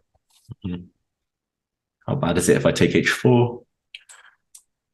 Yeah, queen b7 and bishop c5 though. Yeah, this is maybe not at least some source of counterplay. Maybe there you're fine if you just kind of chill and play g3. But yeah, I could start with g3 and ask you which square you prefer. Yeah, this is not as clear as I originally thought. Queen h4 is an important, I mean, simple but important move. Which, yeah, I don't know. I don't know. Feels like Magnus has been, doing Magnus things at least a bit and outplaying his opponent. But yeah, maybe there's just no knockout. Maybe he has to go for a position like this and, try to, hope that his technique holds up. Is there anything else other than e4 in this position? It does feel like white should have options. We mentioned h5.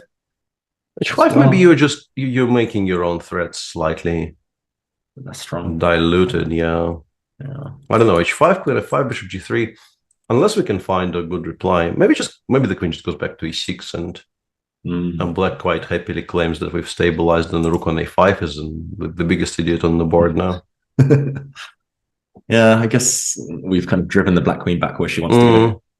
Yeah, and the breaking news coming everywhere because apparently Ding has done something really, really imprecise and is now worse. And he has played a move which we definitely did not expect. He just dropped the rook back to d2, allowing knight takes e3. If he wanted a knight there, he could have landed it several times earlier on d5. I guess the idea is he wants to go here, and he claims the queen has no good squares. Maybe true. And I'm wondering if the reply is actually to blunder it. Queen d8, for example? Yeah, just queen d8, knight f6, gf, rook d8, rook d8. But that wouldn't be... Chat is now saying black is better. I cannot believe black is better here. Like, he takes f6. Yeah, like, why would black be better? So... King h8, rook g8, and just go for mate later. Yeah, no, not buying it. No human goes for this, unless there's something immediate. Yeah, so... if you don't want to lose the queen, you just go back to b8. Yeah. And I guess you can convince yourself with white that you have a lot of activity and you should be doing fine here. But yeah, on the other hand, black wants like rook a6, e6. The bishop will have a very nice home on g6. And you don't actually have anything that resembles an immediate attack. I guess if using earlier logic, if we put a pawn back, I'm not sure where, put an extra pawn on g3 for white, we're probably thinking we're winning. Yeah, doing very well. Also, there is an option of knight h4 as we're being informed. Okay, and rook df2. I don't know whether I flick in knight d5. I mean, we can flick this in because the queen pretty much always has to go to b8, and it's very difficult for me to imagine how that would be not beneficial to us to include that. This one, once again, I don't understand why this would be better for black. This looks very unclear. Rook df2 or... I mean, specifically rook df2, I guess. Yeah. There's one argument that once the g2 bishop disappears at some point, suddenly white's position is a bit looser, but no, still looks like those knights are this is not an improvement. Don't get me wrong. I would not be... Maybe now queen d2 would not be on my radar. Maybe there, queen d8 at the very end. White's position is a bit loose, I guess. Yeah. Yeah, using the fact that this was... it had to depart from... Yeah, this queen d8 is like crushingly strong here, actually. Yeah. Because we don't really care about this fork if we are starting to mount threats on the king's side. I think, like some position like this, I think I'm very, very happily giving up that exchange. For the activity on the king's side, like my pieces now start looking very, very threatening. Yeah, the players, they won't be aware of the evaluation. They'll be Anish, he won't know whether knight h4 is strong. He won't know whether taking on e3 gives white any kind of huge compensation or not. So why not queen d8 now? Asks Chad. Because nobody does that. I don't know. because he's not stockfish, a niche fish. Because I don't think anybody actually preempts knight d5 like that. Yeah. If you preempt knight d5, you play a move like rook a6 or something, and then you're like, okay, the queen will go back when I'm attacked. But specifically queen b8, I think. Like I would very confidently bet against this being the move any strong player makes. In a situation like if, let's say, you play a game with Anish, the kind of a game that we've been playing almost daily, where I give you one move to guess in a position. That immediately rules out all of the normal moves. That immediately tells you it's not knight takes e3, it's not knight h4, it's not rook a d8, it's not rook a6. Like all of the normal things immediately get ruled out. Then maybe you have a chance. But in an actual in-game situation, I would be betting very, very heavily against anyone in the world settling on queen b8. Queen b8 is probably only strong because after knight d5, knight h4, you go back to the same. That as well. Yeah, that as well. Okay. Lots of very exciting positions today. My problem is we're about to enter in some games, definitely. Like for instance, Ding already has 12 minutes, and this is move 24. I don't know where to go because there really aren't any boring positions at all. Richard probably is just winning now, right? Yeah, just winning. This is very clever. We got here as expected. We actually were covering this position. Of course, Richard was in no hurry to allow this. Probably still better for black quite significantly, but absolutely no reason to do it because white has no squares. Rook g2, and after h5, he just calculated very precisely, went f4, and I guess after f3, he will just take on h5. Things just continue collapsing. Like everything is going to pieces. Queen f1, just take on e2. Those are not even difficult calculations by this point. They're very, very straightforward. And if you don't have queen f1, you continue losing material. Like after ef3, I think just simply bishop takes f3 is just utterly winning because you're also getting mated. To go with all the other problems. To go with all the other problems, you're also getting mated if you take on a6. Queen takes e6, you go queen f. Oh, queen, I mean both are pretty good. But here queen e8, queen e4. This one isn't as good, but queen f2 probably is. Should do the job. Check, and go c5. To lure it away from c2, and then we go king b8. And there are no checks, and you have to play queen takes g2. Nice finish. It could well happen. Also completely unnecessary. Like bishop f5 here is also, I think, kind of forcing resignation. Like it's just that's the artistic approach. Richard takes queen h5 played. It's just gone. It's gone downhill so quickly though. Since he played, I mean, he started with h3 and all this stuff, but since he played rook g1 on move 16. 10 moves later, actually 8 moves later. The game is just gone. You can resign. So one questionable decision. And the move he was supposed to make here is also not very easy because the engines were, he just played queen d2 e2. And I saw on my screen the agent saying go back and create the threat of bishop e2. Again. And if black wants to continue, black can play queen h6.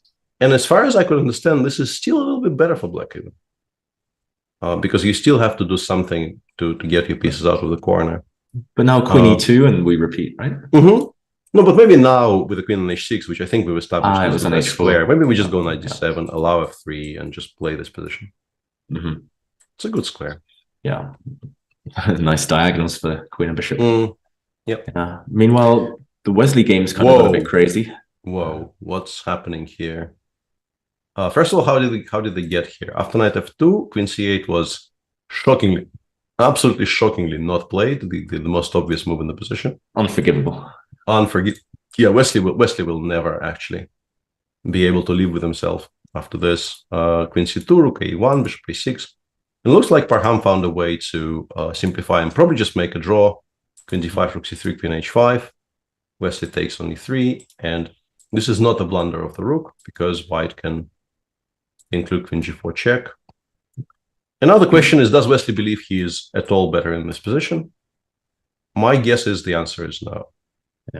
My guess is he doesn't really. Like, he can sort of play on after bishop c4, but There's another question. If Parham wants to avoid any potential endgames, you just blunder the rook, you take on e3, and he's already given queen g4 check, though. Yeah, okay. Your argument is very valid, and I'm surprised he hasn't. Honestly, I think that maybe would have been stronger. And then queen c1, for king exactly the h2. same reasons. Yeah, unless maybe you can play like rook d8 and hide it on the fade. Yeah, who's mating who? Unclear. Yeah. Yeah, possibly. Okay. Unless it goes king h6, which I think is very much an indication that they've had enough enjoyment. Yep. Now rotate c3 or just keep checking. Yeah. The question in chat: why was queen c8 winning there? I was extremely sarcastic about it being. Sorry, wasn't in time to mute myself. I was very, very heavily sarcastic about it being obvious and actually even being winning. Neither of us, I think, understand why it's so strong. I think we'd have to analyze for half an hour on that position to understand exactly all the differences. And I still don't really understand. Unplayable, yeah. I don't think it's playable. Nobody goes for it, yeah. So this most likely will be a draw. Where do we go? Okay, a niche again, maybe. Magnus is still thinking on his position. The leader, Abdusattorov, he's got that position that we pretty much discussed. We can go anywhere. Peter, it's up to you. Which one do you think is the most likely to get dramatic before move 40? Let's say we have about 45 minutes till the time control. Maybe Magnus's actually. Magnus's or Anish's. I think those are the two most likely, assuming that in particular if Magnus goes e4 here. Yeah. Then I think it could become very, very concrete and very sharp. But yeah, hard to judge. He's been pondering for a while. He's been trying to work out his options. It's quite a long thing for Magnus standards.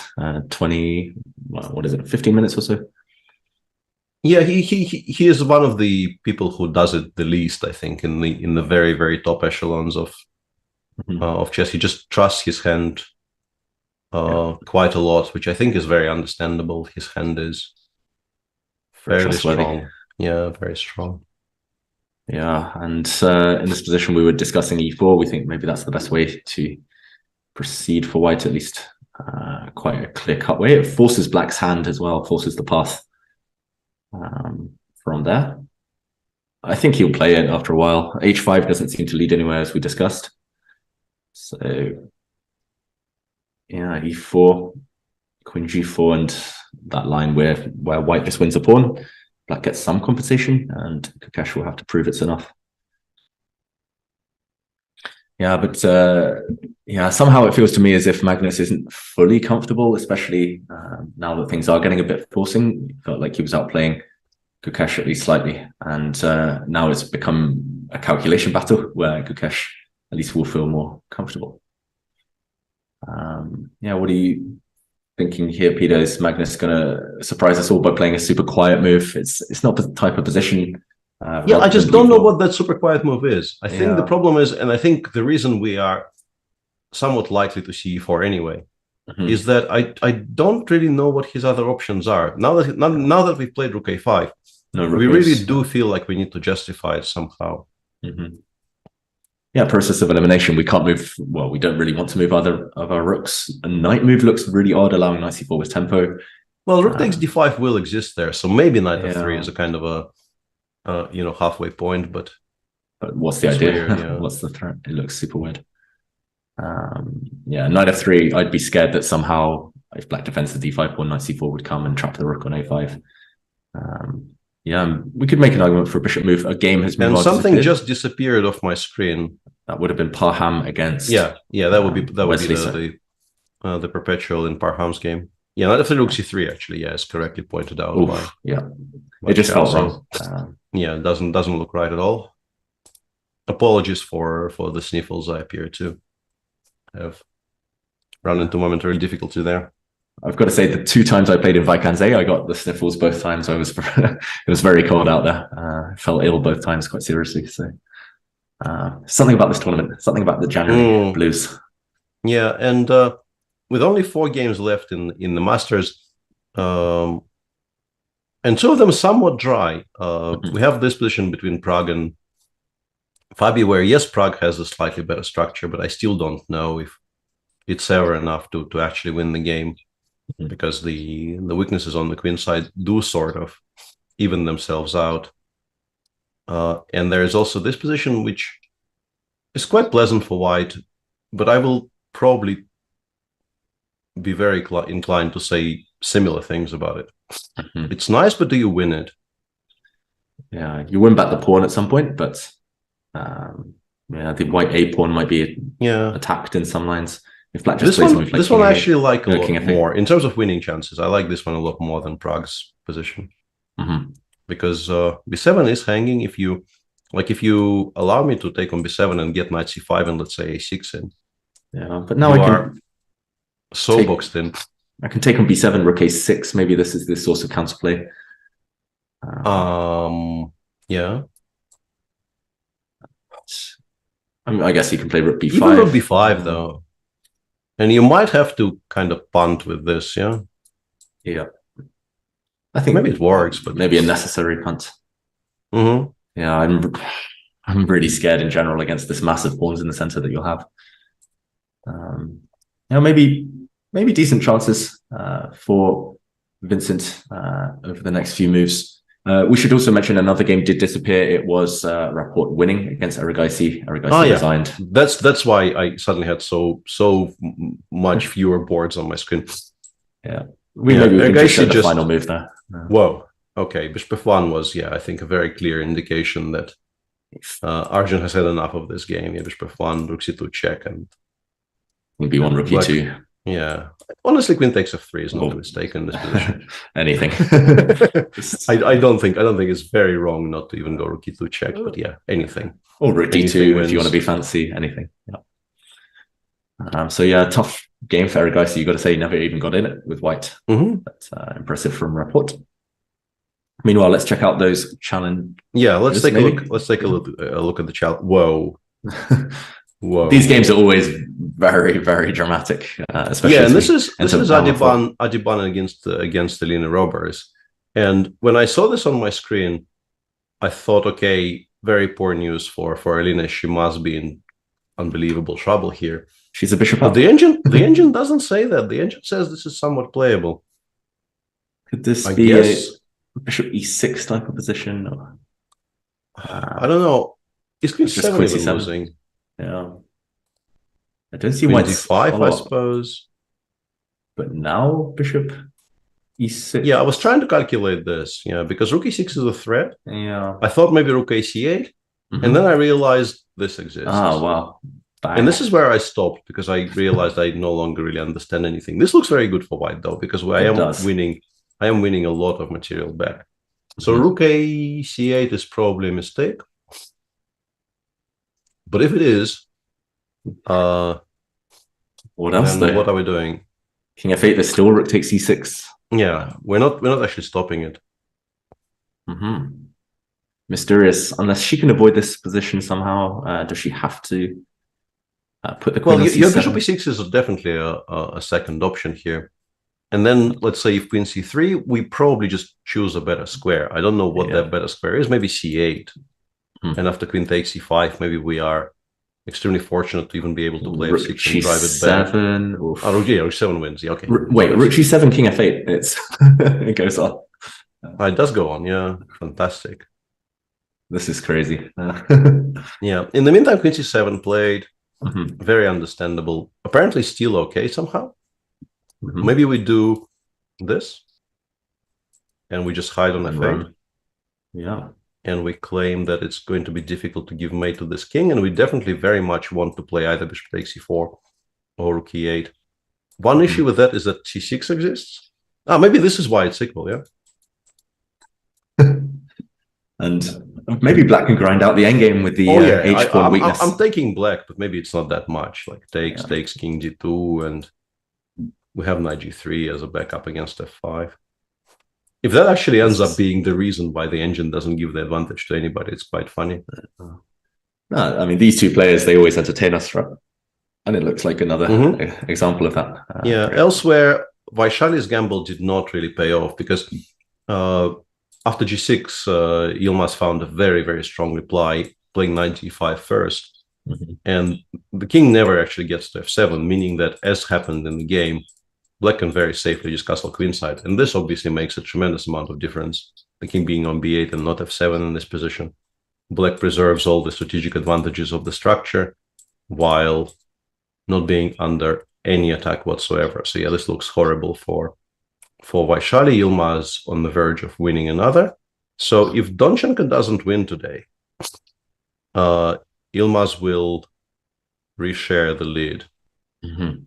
Donchenko's game, I saw there that Engine was actually slightly preferring black at a certain point because they found a way to change the structure, which is not very often which doesn't happen very often in this line.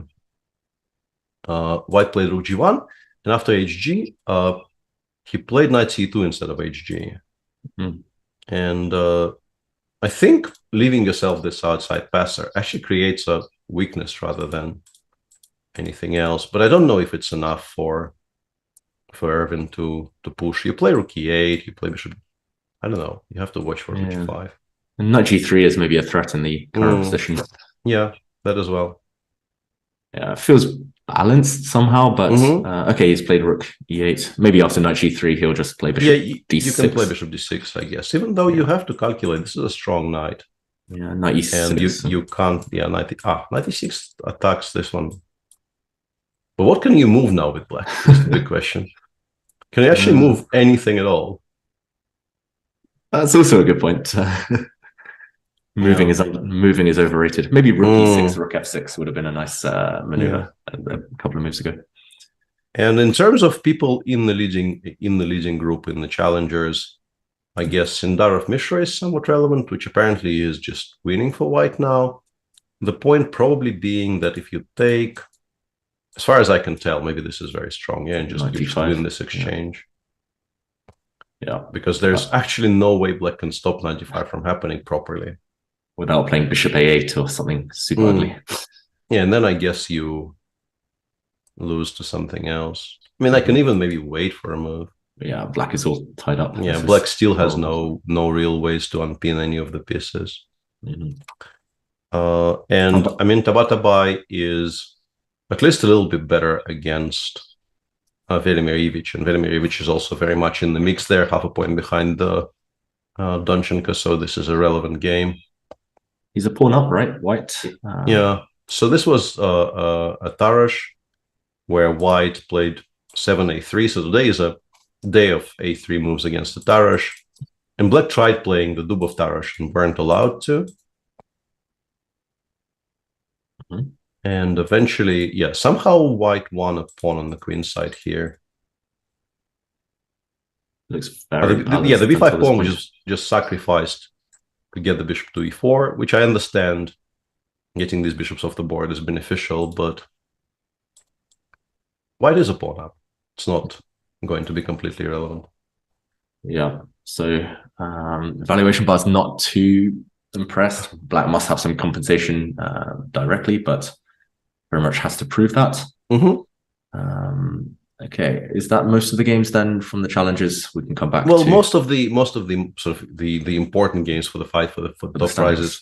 Yeah. There's an absolutely mad Sicilian here between Thomas Berendsen and Max Warmerdam. Very difficult to assess. The engine says much better for white. I would not have been convinced of that very easily if this were my game. Yeah. I can imagine white being much better here, but yeah, it's not at all clear. And Queen f3 apparently throws most of it away for some reason. Yeah, making me wonder if maybe you were supposed to be a boring old person and just do this and just claim that the knight returns and bishop d7 somehow loses to knight c5 or something like that. Yeah. When in doubt, play old man chess. That's the but Thomas Berendsen clearly isn't a boring old person, so he's played Queen f3, which isn't the best. Let's go back to the Masters for a second. Whoa, a lot of trades. Hang on a second. We'll get back to the technical. We'll get back to the technical positions in a moment. Yeah. Things are happening here. After rook d2, Ding chose knight takes e3, which, judging by the tenor of our chat, maybe was the third best option because people were very excited about everything else. knight g5, knight g5, knight g5, queen b8. Pawn up. But this is still fine, right? And now Ding played h3. The bishop went back to e6, which I guess is logical because you do want to eventually maybe challenge this knight if you can prepare to take and then go rook e7, queen c7, rook e8. f7 will be adequately protected, and it's just a pawn. Ding played knight f4, and Anish changed the material balance by taking on c4. Yeah, and the fact that Ding has even stopped after bishop takes c4 means that maybe he just ruled this one out. Maybe he just assumed that his two pieces would be superior to the rook. But it's a lot of pawns, and it's 3 pawns, I guess, in this position. Okay, he hasn't doesn't even take on c4. Whoa. I mean, this one, that looks playable for white at the very least. I understand black's queen goes in. I guess in the final position, Queen you play e5. queen e5, rook g8, and it's not fun. I can definitely imagine this not being fun, but rook 1 f2 is a very, very dramatic response to the changed circumstances. Just 2 pawns Because down. the bishop now. can go back. Yeah, you're not 2 down. Yeah, and which way do we go back? E6 or a6? I think stopping the rook from appearing on e2 is probably stronger, even though kind of sidelining your own bishop like this is maybe not as intuitive. The bishop e6, I think we go, I don't know which one, I think probably this one. Yeah, And the other maybe rook it there gets- might be knight f3. Sorry. Yeah, that's actually extremely relevant. Yeah, that one just loses to knight f3. So it has to be this one. And maybe it gets a bit awkward because you have to play bishop d7, I suppose. Knight h5, maybe. Yeah, some kind of knight h5 or bishop d5 or something. So stopping all of those options by playing bishop a6 here does seem the way to go. Logical, yeah. Although I don't know what our next move is after, let's say, queen c3. I really wanted that a6 square for the black rook to get out by the 6th. Yeah. It's really not ideal to sideline it this hard. Maybe we can Really move on isn't. knight. Maybe just move on knight g6. I want to come out via e5 with the black queen. Oh, yeah, and rook e1 is also like after Rook e1. takes. If you have to take rook e1 check with the queen controlling the h2 square. Yeah, it's going to be. Actually, we could maybe even start with that. Yeah. Yeah, this can't Looks work out bad. well for white. 2 pawns down. Looks really, really bad for white. Yeah. Yeah, bishop okay. a6. Anish. Yeah, this pawns is a up. very important game for the context of the tournament because if Anish wins, +3. he goes up to +3. Yeah. And Noribek is not like it's not like he absolutely has to lose this, but this is very, very far from fun. Yeah, especially against Vincent, who's going to be loving this position. Imagine Peter Lecco getting very excited right now. Yeah, I'm not sure what white does. At some point, you might build for g4 just to kind of broaden your majority in the center. Maybe you root the white knight. I think that's very logical. I think you start with king f3 and you kind of float the question whether black is worried enough about this to start to try to do something about it. But I don't know if you can, because h5 king f4 you probably don't survive. Definitely. And rook a2 also, like giving up the 7th just gives up so many additional threats. Knight e5 already a borderline winning threat because the king will not have safe squares. Knight b4 winning threat.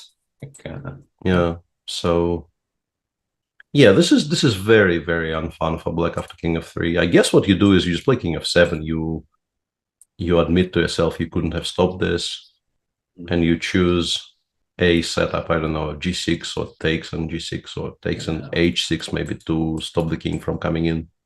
Maybe via this the one. g5 square. Yeah. And you prepare to pass and pass and pass and wait for white to play f3 and d4, and then you have to prepare to calculate very, very cleanly because it will become sharp, but maybe holdable. Yeah, maybe being the key word there. How about the game between Magnus and Gukesh? That one's changed quite a lot since we were last here. E4 was... He did play e4, and Gukesh did not play queen g4, which we were told is the best move. He played knight c4 instead. Magnus took on d5, knight g2, bishop d2, queen e4. Actually, a very logical play by Gukesh. If you don't see queen g4, I think this is a very, very decent stand-in of preserving the material balance and just playing on. But it's a bit awkward because, once again, had this pawn been back on f7, black is completely fine. In fact, you can, in particular, if you have time enough to play b7, b5, some endgames will be better for you. Maybe not every single endgame, but some will. With the pawn on f6, like, you would like to play queen c6 here. But then you start getting pushed around a little bit. Maybe h5 is useful. I don't know. Queen f7 is a move you have to calculate. Rook d7 is a move you have to calculate. We've seen Magnus win these types of positions before, where he's just probing and setting a couple of kind of traps, positional, tactical here and there. And it's not that bad because both of the moves I mentioned, I think, are reasonably adequately met by rook e7. So it's not like we're losing, but h6 will calm and loosen you up a bit more. Yeah, it looks very risky. It's interesting that Gukesh is actually pausing here because it does not seem like there are very many other options. Yeah.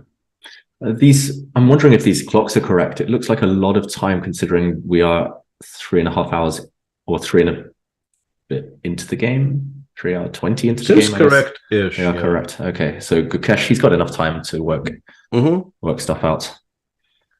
Although I just updated my page, that can't be right because I updated my Chess24 tab. And it now says he's basically in a process of losing on time, which can't be true. Can't be. He would have made some move here if that was true. So it clearly is some kind of a glitch. Yeah. After all of that kind of bishop h4, bishop g3, the two tempi Magnus spent all that time ago looks very relevant, forcing f6 weakness. But okay, he should hold it with best play, Gukesh. It does feel like it's not very much, but more enjoyable for white for sure with the safer king and some pressure for now. So Ding's played knight h5 in his game. I'm not sure whether that's just he needed to stop a gamble. Yeah, but knight g6 was maybe a threat. Yeah, but now black can just sort of start coming out quietly with queen c7 and then rook somewhere. And is he trying to play bishop d7, d5? k8 maybe. So bishop d5, let's try and create some threats at least. Rook e7. Trying to take an f7. The white queen's so far away though. It's never any knight f6 check sacrifices. It does feel like a bluff, I've got to say. I don't see any way to go forward as white. You could set up some knight f6 checks with rook g2, for example, but black will just dodge. Most likely. It looks like you have a little bit of something, but when you start calculating it, it always feels like you're coming up somewhat short because it's difficult to. This seems like maybe the extent of our threats, right? Yeah, we can throw in maybe rook f5, rook df2 to reinforce bishop f7 ideas, but at some point black will have something to say about all of this. Maybe rook d8 now and start taking the bishop off the board in some cases. Still weirdly doesn't look. I assumed it was just completely gone, and the engine does say it is completely gone, but in purely practical terms, I don't think it is yet. Looks like you'll have some tricks, or at least Anish will have to be slightly accurate about how he goes about converting. And Gukesh does something interesting and something I didn't really realize existed. He chooses to block this diagonal straight away. I'm assuming just intending to snap on a2 in this position. Just simplify a little bit more. The 7th does look a bit vulnerable, but the bishop on f8 is a very, very important piece in all of these positions. I actually like this choice. I think it's more forcing than the other one. Yeah. As long as you don't get shut out in that position with c4, for example, queen takes b7, queen takes a2, c4, just trying to lock you out of the game for as long as possible. Yeah, that is a concern. Again, I'm not sure what white's threats are. Maybe there are none. Maybe black has time to get the queen back. It's still a useful move because we definitely want to disconnect this queen from the f7 square in particular. Yeah, I like this. At least this feels like a way to test black. How do you get the queen back? How do you rebuff the ideas of h5, h6?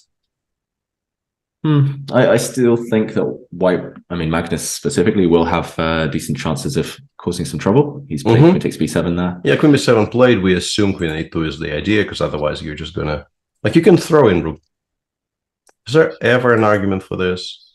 And allowing queen d5. I don't know, throw in a check maybe, and then trade and play rook b2. But yeah, like a5. We just don't have we have some activity though. That was, yeah. This was the plan all along. Maybe, yeah. Because if you don't play maybe. queen d5 here, I think it's definitely an improvement for black to have rook b8 on the board.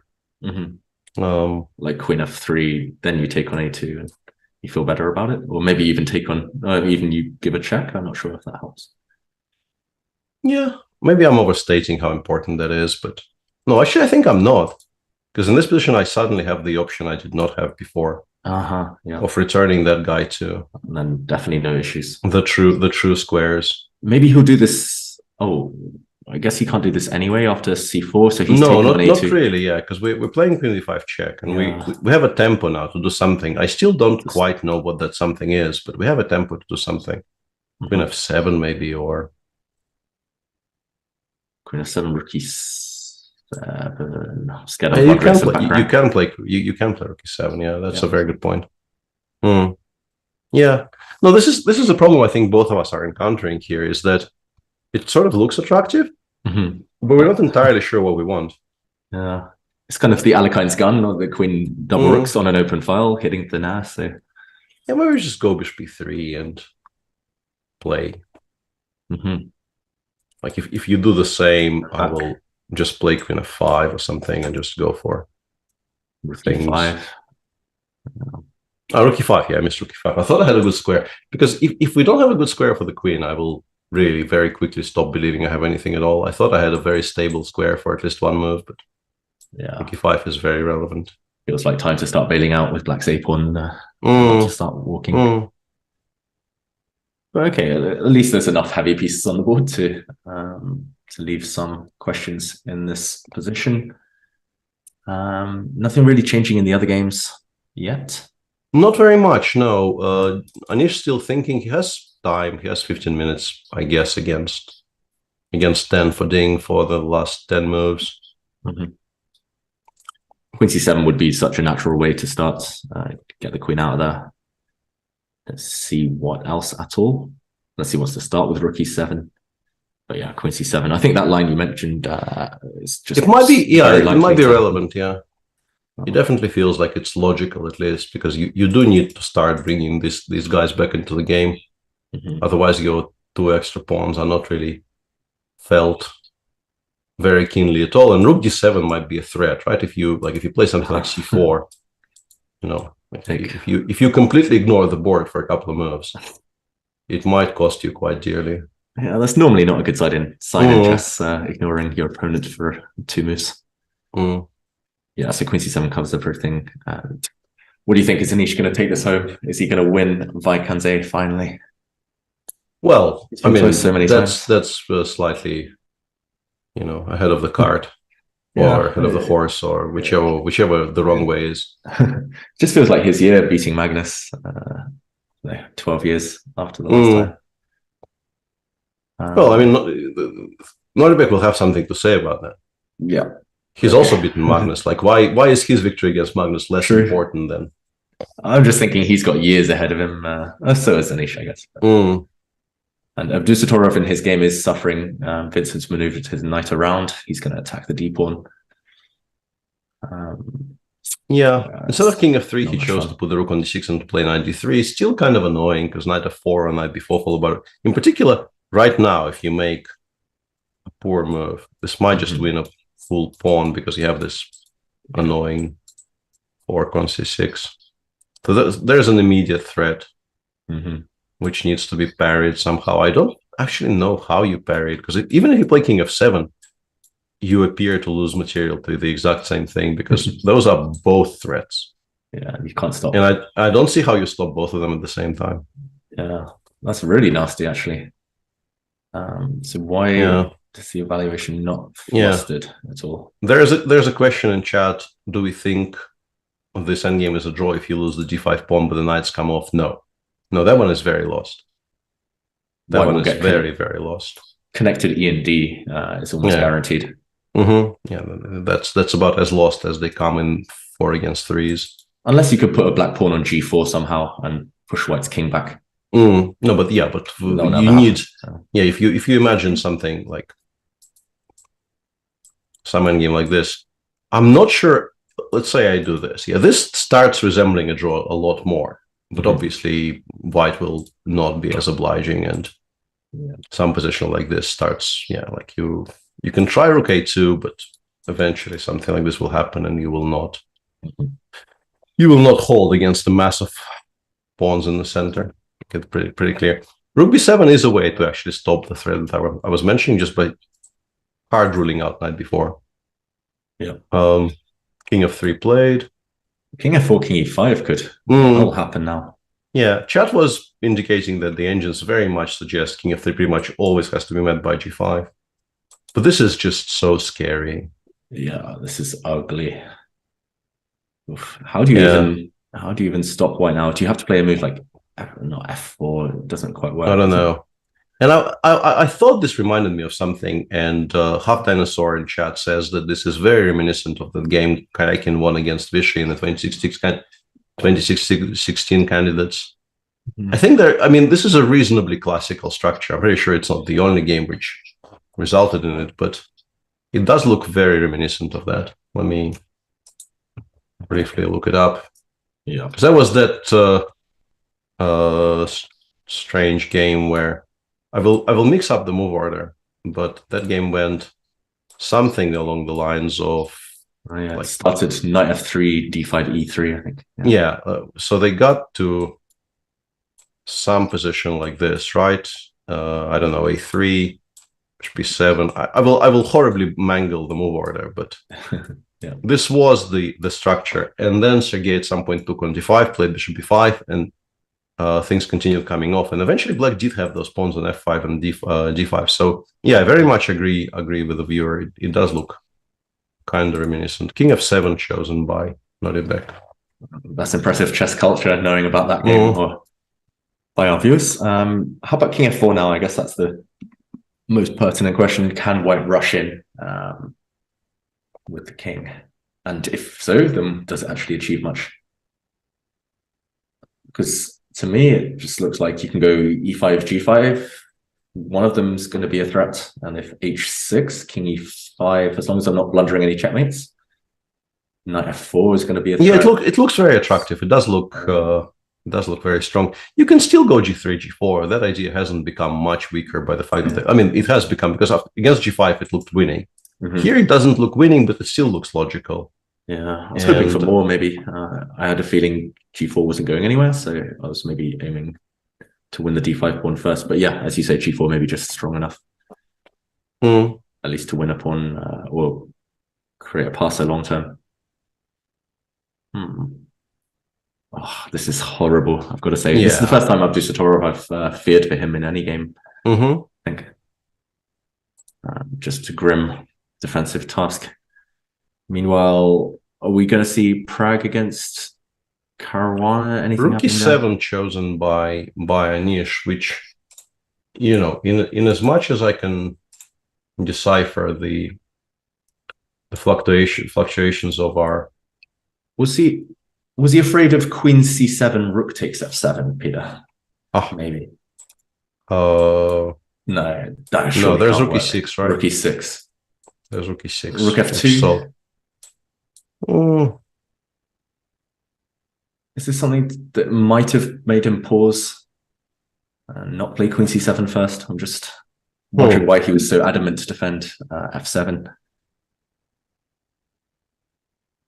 It's absolutely shocking to me that it doesn't lose on the spot to something, because it probably does. It's just maybe Anish didn't spot it, or maybe at least he didn't want to invest time.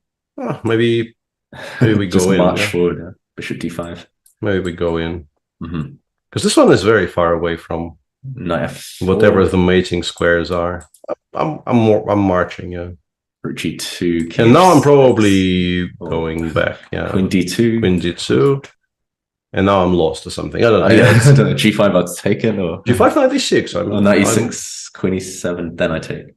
Yeah. Wait, knight e6. Oh yeah, doesn't quite work. Off. I mean, something like this. This is quite remarkable. Yeah, maybe something like that was bothering him. I'm sure you don't get the feeling it doesn't work, but Maybe we just go to e7 here and stay in the center, and that is sufficient. Laugh. We need our viewers to confirm why rook takes f7 doesn't work. But okay, he's played rook e7 first. Does it change anything? It's still fine. No, it doesn't. It doesn't really throw the game as such, but it gives white some chances because after, let's say, queen c3, queen c7, rook f5, what we didn't realize is that this generates the idea of knight f6 check. Let's say if you play, and I'm reading here, I wouldn't have noticed, but suddenly here, I guess the threat is if rook e6, c7 is hanging. C7 is hanging. I can do queen g3 immediately. I don't even need to throw anything in. Yeah, I was looking for knight f6 ideas, but with the queen on b2, which never worked. So now hey, it gets kind of weird. Black is still probably the final position I'm is it reading CB? to. Yeah, CB, and white goes queen e3 here, which is very, very difficult to imagine. And then it gets like very, very messy after knight f3 check. And I think the resulting position is winning for black, but all of this is not entirely obvious. Let's put it like this. Yeah, I was wondering if fe7 worked in that last position after instead of queen e3, but I think no. I think not quite, because there's a queen e1 or queen e3 check, and like rook g5, you always have knight g6, I suppose. And after rook d8, I think I just go king g7, and if you play e8, unfortunately not knight, but queen. Yeah, queen. There has to be a number of things that win here, including the one. Yeah, including the one that you're talking about. Yeah, this is maybe the simplest. And then queen takes e8. Yeah. Okay. Crazy stuff. So would he? I mean, does he need to find queen c3 here to create counterplay? Because we were struggling. You can start with rook f5. It's very similar. Okay, rook f5. You can start with that. Yeah. At least now we've saved on bishop d5. Now that Anish has willingly played rook e7, and he plays rook d5. Yeah, rook d5 is very similar actually, because after queen c7, queen c3, you're sort of generating very similar threats. The difference being you've occupied the d5 square, which means that, let's say, machine just goes b7, b6, says I'm not afraid of this, and also very importantly, I can just go king h8 here, and you don't have the fork, which you would have had if you chosen the other rook. Yeah. So in a way, the threat is both stronger and weaker, because after gf, knight f3 check is no longer doing anything at all because e1 is protected. We've moved the rook away from d2, so we control the e1 square. This actually, I think, gets much stronger. But you give up the option to play king h8. And sort of very, very sadly for white, you have to simplify into this endgame, which... You're unlikely to hold. b6 is hanging though. Yeah, maybe it's not as lost as six. It's not as lost as I suspected. Yeah, this I think you can imagine this being not that horrible. The bishop comes back to d5. Yeah, I was hoping for c4, but yeah, maybe it's just pawns disappearing with no direct win for black. Yeah, it's obviously it's not any kind of a dream scenario for white from the starting position, but from the current position, I think we take it. I think we probably. Are satisfied with it as an outcome. This requires Anish to play, especially b6, which is really kind of hard for a human, I feel, in that position, and then king h8, which is I don't know if king h8 is the only move, but otherwise white just starts collecting on the queen side. Yeah, and I think a problematic thing for Anish as well is that I'm not sure if rook e8 stops knight f6. Maybe it does, because now I can play rook d7 and the queen is protected. I have knight g6 against the check, and. Yeah, perhaps. And if I don't play knight f6 immediately, maybe I can take on c5 first. Yeah, I was worried about queen b6. Do I just start then everything starts kind of getting attacked by knight d3. This is a super fork. Queen takes a5, queen takes knight b3. Knight f6 anyway. Knight f6. But you want to go rook e5 or? Yeah, rook e6, rook e5. And now I'm just a pawn. Oh, wait, e8. I blundered e8. Sorry. Yeah. Me too. Whoops. No, that actually works out for white because with the rook on e8, the king doesn't run, so we can never allow queen g3 check. At least we're starting to see tricks that could happen. Queen c7 played. Queen c7 is, Chad says, the only winning move, but you do want to play queen c7. I think the real test will come off the queen c3 because b6 far and away the best move. Rook a8, knight f6 check currently seems to be quite unclear according to the engine, which is the surprising part, because I thought we couldn't play it immediately. Yeah, Jing left himself 2 minutes as well to make 9 moves. 9 moves. Yeah, 9 moves. 9 moves. Queen c7 played. Queen c3. Yeah, apparently c4 is also fine in this position. C4 is maybe a more human move. B6 opens the diagonal somehow. It looks a bit slow. Yeah. C4, you're creating counterplay. How about c4? You have to calculate rook e2, which generates additional CB potential problems. Yeah, I was trying to calculate that as well. CB, I guess we take on c7, we take on e5, and we do have bishop b4, right? So b2 we go, but that looks winning, right? Just rook c1, rook b1. Yeah. It's still 2 pawns unless you're mating me. Yeah. No, I think I'm taking on a5, but the problem is, yeah, I just don't believe this holds, like rook somewhere. Yeah. This looks horrible. Yeah, I think Anish would take this one over some of the other positions we saw. I think we'll stick with this one. I'll just briefly update the viewers on their other games. This one will be a long game, I'm pretty sure. And yeah, Vincent has a very, very clear free roll. Whether he does win or not is not that obvious, but he will enjoy himself a great deal. Prague is pushing a little bit against Fabi, but I don't think this is objectively very much. Even if you take on d4, I don't think you lose necessarily, and you probably have better options as well. Perhaps keeping the queens or playing rook e7 first. And Magnus is pushing. Yeah. But the only weakness is g7 though, and g7 is covered very well. Yeah, and also bishop takes h6 doesn't seem to be providing us with enough, because rook e7 in the end, I guess, covers. Like if you go in here after queen g6, rook e7 appears to be very sufficient, protecting against the threats. Rook takes e7. Yeah, queen takes. And rook g3, bishop g7. Yeah. It looks ugly, but it is a full piece, so we can ignore how it looks for a second. Yeah, it looks like Gukesh defending that one very well. How far are they from the time control? It's okay, only 5 more moves. 35. He's down to 7 minutes, but 7 minutes in this position feels like a manageable amount of time, because problems are, I think, solvable. They look solvable. It's not even very easy to imagine how exactly you ask pertinent questions here. Yeah. Black at some point starts playing rook c5 and perhaps hinting that h5 is a bit weak, or just going rook e7 and offering trades, because most endgames will be very, very clearly fine for black. Let's go back to Anish, because I think this is really the something. He plays rook f5. He just wants everything. He went with everything. Yeah, everything doesn't, like, this is not fast enough. Yeah. So how can black refute this?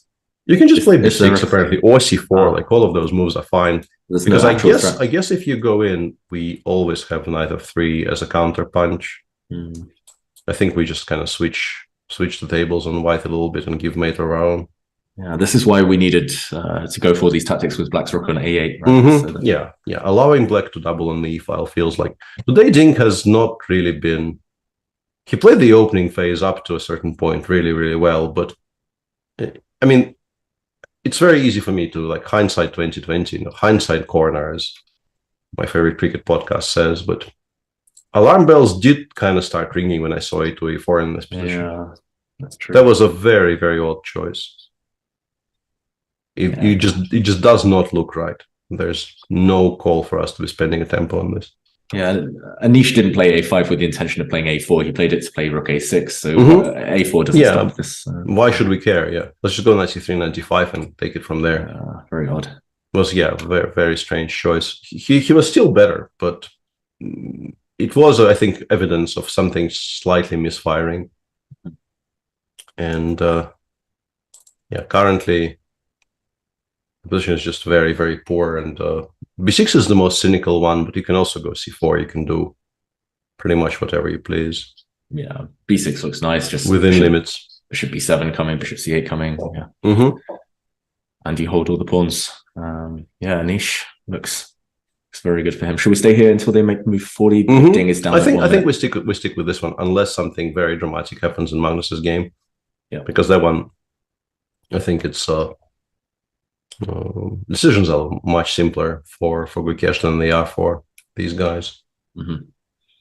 So yeah, I was going to say Anish, he'll play b6 or c4. There's probably there's not much else to do, luckily. For him. But just as a measure of control, this position is also by this point completely winning for Black, apparently. So and then you start pushing back. I guess you give checkmate if White takes on a5. Or yeah, I think we've created enough threats to perhaps do something on the king side, or maybe g7, g6 is a threat for all we know. Just create a fork, pick up some material. So simple chess. Yeah, king h8 though is not the type of move that anyone plays easily. Not happening. Yeah, and he can't move his bishop, can't move his knight, don't want to move the rooks or queens. So b6 or c4 is literally kind of the only logical moves. It's nice that they're both strong. Yeah, I think you'll find you badly want to play b6 because it includes your final poor piece into the game. As you said, both bishop b7 and bishop c8, very, very attractive ways to improve your position. So you calculate to make sure you don't blunder some mate with knight f6. You convince yourself you're not, which shouldn't really be very difficult because there's just no mate there. And you played. Should we see what happens? b6, knight f6, just to confirm. Can we go knight f3, or do we need I think, sadly for me, this is not mate because White can play rook f3, rook e1, bishop f1. Bishop f1, yeah. Yeah, but then after king h8, you lose. Rook g5. You lose, but and then you just take on take queen everything on f1. Queen h2 in the end or something. Yeah, let's just take this way. Queen f4 collects everything as well. Yeah, you're just getting mated from everywhere, and you're still a pawn down as well. So not a very attractive position. And he's reaching out for something, and then changing his mind. Was that Was that his queen he touched? No. Well, let's hope he didn't touch anything, because then his choices would be severely limited. It was a pawn. It was a pawn. He has played b6, and choices become very, very unattractive for White here, because you have to give up on the ideas of giving mate and start just playing this as a position with 2 pawns down, which is and an open king. Not great. We kind of promised the viewers we will stick here, but Ding will be suffering. Let's see what move he makes now. Ding is on 30 seconds, so I think it's a solid call to stay with this, but does feel that once Anish correctly understands he can do b6, he should win from here. Yeah, you kind of have to play queen g3, king h2, sort of repackage your position as let's just not lose immediately. But he has gone knight f6, and now he will just get mated. Yeah, and you can see in his body language he knows as well that he knows, but what could he do? GF, and knight f3 is the only winning move here, but also you don't play anything else. It's pretty much impossible to make any other choice here. Yeah. As soon as you see rook e6 loses to queen g3, you don't even calculate anything else. Yeah, I don't think Anish will even think for very long. I'm actually surprised it hasn't appeared on the board yet. You don't really need to check. Superhuman self-control, Anish Giri. Yeah, king h8 was maybe the only slightly kind of... I don't think it's the only move that wins. Yeah, I think it's the fastest, but I'm pretty sure there are other moves that win here. Like I suspect we can take on f1 twice and also win. Like just do this. I don't think this throws anything away. But there's no need for us to check. Thinking h8 is plenty good enough. Just looking for counterplay queen f3 or something. Shouldn't work. Shouldn't work for White. So yeah, Anish, great result, winning with Black. Yeah. Might actually be in the tie for first after this round, because Noribek is suffering and will continue suffering for a quite some time yet. But yeah, let's wait until Anish plays knight f3 check, and then we can switch to whatever else. Yeah, you can see on the camera he's struggling to contain this himself, struggling to hold back. Yeah. I think he'll play it in the next minute or so. And what could he be checking? Like kind of the king f2 or something, but yeah, that's not really very testing. King f2, rook e2, king f3, but I mean everything wins. Bishop b7 wins. I assume queen h2 wins. Whatever you want to play here will be winning. I guess bishop b7 is the most obvious one. Just start picking up bunches of material every move. Yeah, White's so far away from giving checkmate himself that you can pretty much do anything here. Just king h8 again if you want to play super safe. Yeah. Taking him a lot longer than I thought, considering how other options really aren't very attractive. And second best move is knight g6, just leaving this on. Yeah, well, okay, there it is. Yeah, there it is on our screen. He will give a check from e1, and he will think after bishop f1 for a bit. But I'm pretty sure whatever you choose there is plenty good enough. Yeah, bishop f1. Yeah. But he is doing it the right way. I will say he is actually doing it the right way. He is making himself calculate, making himself make sure that he doesn't blunder anything. Bishop takes f1 is actually in no way weaker than king h8 here. Both are completely winning. He's the consummate professional, Anish, and he's got plenty of time, so no need to rush at all. Almost reaching move 40 as a bit of a bonus. And then maybe we can go and check in on Magnus after that. Yeah, let's actually check this out. Magnus has, in the position we're discussing, he's played queen g3. Gukesh defended tactically by playing queen f5. Bishop h6 now actually loses to rook e1, queen h5, and bishop gets picked up. Magnus played queen g6. And this is a bit awkward, because this is the one trade I would be somewhat reluctant to endorse with black, allowing this pawn to appear on g6. Even though the position is so solid, I'm not at all sure we lose. We just start pushing the a pawn, like rook a7, rook a8, rook d7. I continue pushing. Yeah, we sort of push through the rook on a7, continuing to push and completely ignoring the fact that there's a rook in front of us. I don't know if this is bad. We actually will find out, because this is what Gukesh opts for. I guess his options weren't very comfortable. You could play rook e5, trying to play queen takes h5, but this requires very precise calculation, because if you miss something after rook d8, for instance, you could be in for a very rude awakening. Yeah, queen f7. Actually, yeah, queen f7 also existing. Yeah, nobody does that. So yeah, and now I think we push with the a pawn. I don't think we have time or inclination to do anything else. There's maybe no. I was going to say there is some argument to play rook e7, but I don't know why we would allow rook d8. Anish, in the meantime, has chosen king h8. Ding hasn't resigned yet, as we can see on our screen, but you get the feeling he will. Yeah, because really, it's very difficult to make a move. They're not at move 40 yet. Ding. No, they're not. Okay, maybe he'll just play until move 40, then just kind of sit. If he can find a way not to blunder a rook, yeah, I think the challenge there is to find a way not to blunder something very, very large. Yeah, and that's true. Yeah, but by blunder, I mean allow the capture off, because there are no good moves in that position. We shouldn't really be calling anything a blunder in a position as lost as that one. Yeah, it's long gone. Yeah. Yeah, I agree, Peter, here. Just a5, just push the pawn. Just start pushing, yeah, because... How does White even play that position with no risk?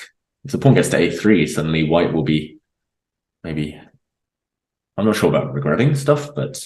Yeah, I'm pretty sure you always have some kind of a bailout, but yeah, it looks very attractive, and black, in particular, when black just says, okay, this pawn is on g6, I will not try to get it out. Yeah, I will just play as if it doesn't exist. But yeah, the outside passers do matter a great deal in endgames. If Gukesh really wants to get rid of the g6 thorn, then could he play f5 maybe, and rook e6 or rook c6? Yeah, I guess this is what he's considering, just trying to solve that issue by tactical means straight away. pretty healthy as far as I can tell. Yeah, we can't actually. I mean, we can trade a 5 for g6, but that's an improvement for black. Yeah. And meanwhile, we do see Ding resign and Niche jumping up to +3. Yeah, and Ding actually goes back to -1 with this loss. He started by beating Gukesh with a very, very nice game with black in round 1. But then he lost to Prague with white. And he loses with white again today against Anish. Yeah. And has a game against Nordibek tomorrow. And then Jordan, Richard, and Fabi in the last 3. Not going to be a triumphant return to tournament chess for the challenger. But it's not really, like as we've, I think, learned in the past, it's not tremendously relevant. Yeah, it's just important that he gets games under his belt. He's been experimenting a bit with openings and... Yeah. One we'll thing that maybe is somewhat relevant is, and Chad also pointed that out, with that loss, he actually falls below 2800, which is not important, but it obviously is a bit annoying. Like the only thing both of them, both he and Jan, will care about is winning the match. But still, like, it stings a little bit. Yes. It stings a little bit. Definitely a point of pride, the ratings for the top guys.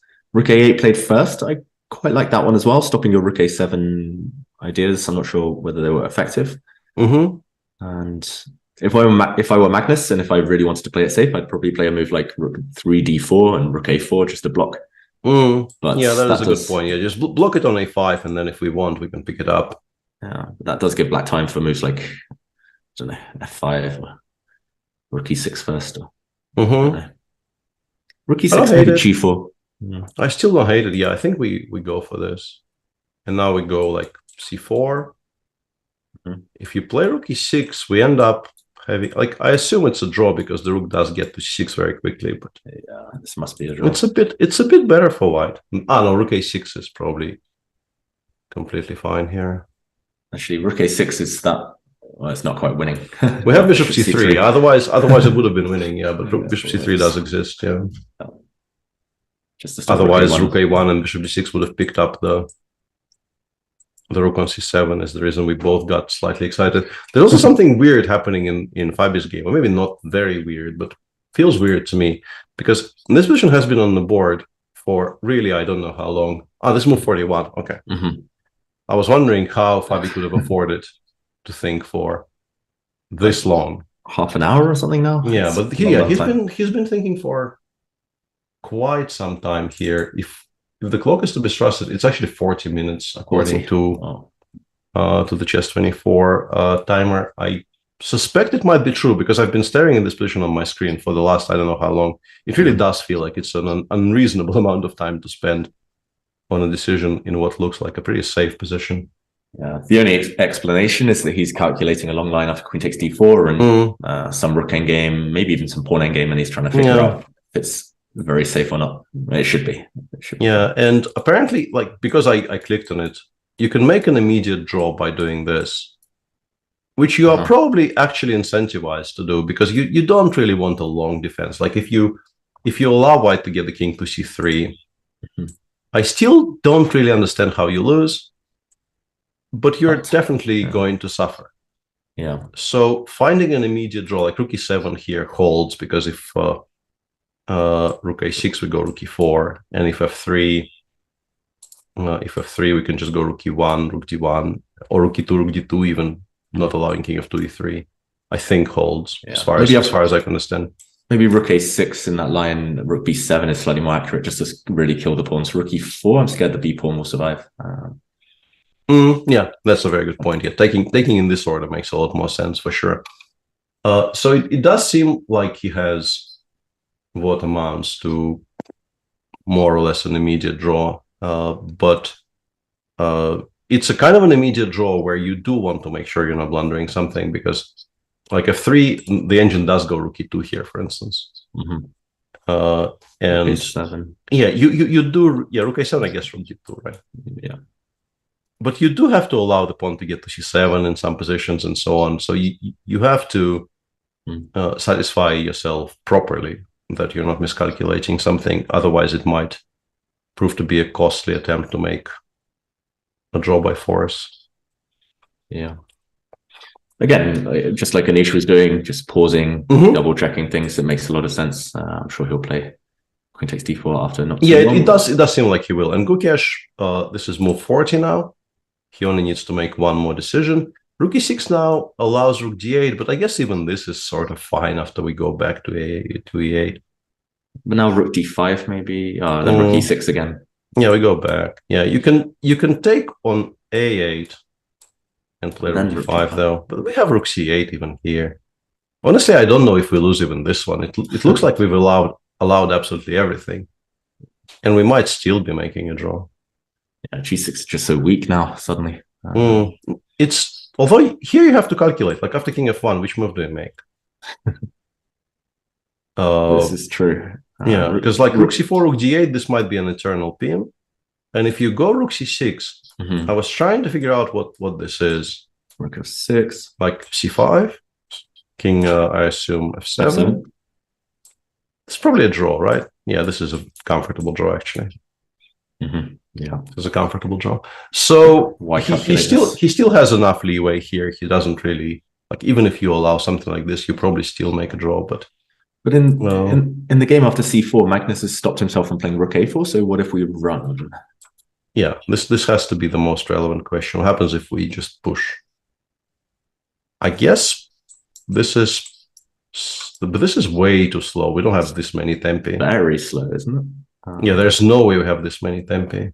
Even when you get there, I'm not sure you're ever mating me. So that is also very fair. It's actually the wrong pawn, and this is something that David has mentioned. It's actually something that would be important for our viewers to know. Let's say this is a bad pass, but like h5. Yeah. This is a very strange construction where it looks like there should be something, but what we have is a perpetual.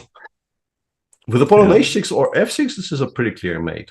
Yeah. With a pawn on g6, you don't actually get anywhere apart from, yes, you do have a perpetual. So a5 is the choice by Gukesh, and they reached move 40. Yeah, I think Zenbeat correctly identified maybe what the plan is, because you do have rook takes f8 here. So you get here. But even this position you don't win because a1 is about to happen anyway. Yeah, just in time for black. It's a hold. Yeah, so it looks like Gukesh is probably holding this because after having allowed a5, your freedom to do random things, I think, diminishes greatly. Unless maybe he's planning to play c5. And if I take, then rook d5. And then rook d5. Yeah. And we're attacking sort of all of them. But honestly, like I'm a bit worried, right? Because rook f5, rook a6. I mean, not very worried, but rook a6, yeah. Yeah, like rook e6 or rook e6, whichever one you prefer. And then we'll see a draw, rook b5. And or like you can maybe chase for a bit, but it doesn't really do very much. Yeah, nice. Should be a draw. In the meantime, Fabi did take, and he chose to play king g7 first, which I guess is pretty clean as well, because rook a6, rook b7 just wins you a full tempo.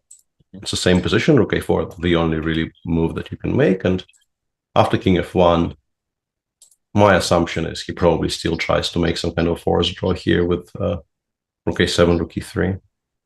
And it's useful to have a king on g7. I think it's more useful to have a king on g7 for black than it is to have the king on f1 for white. Like, for instance, you go rook b7, rook a4, rook e7, f3, rook e3. Yeah. We don't really care if we use d2 or d3 as a square to attack. But getting the king off the back rank is maybe relevant. Who knows? Could white be super clever and try and play f3 to try and stop you using the e file? I don't really want to allow you. I think this is really the only way to push. Yeah, to have king f2, covering all three squares. Yeah, that's a very good spot, and it is move 43, so Prague has plenty of time to settle on that. In the meantime, I think we've reached time control everywhere. Yeah. So I think we'll probably go on a bit of a break here. Might be a slightly more prolonged one for me because I have to deal with some things which can't really be postponed any longer, sadly. Please stay tuned. They're still very instructive. I think both the Prague endgame and in particular the endgame between Keimer and Abdusatorov are very, very instructive and still very unclear how it ends. So please stay tuned. We'll be back in a bit.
for your skin, sing for yours.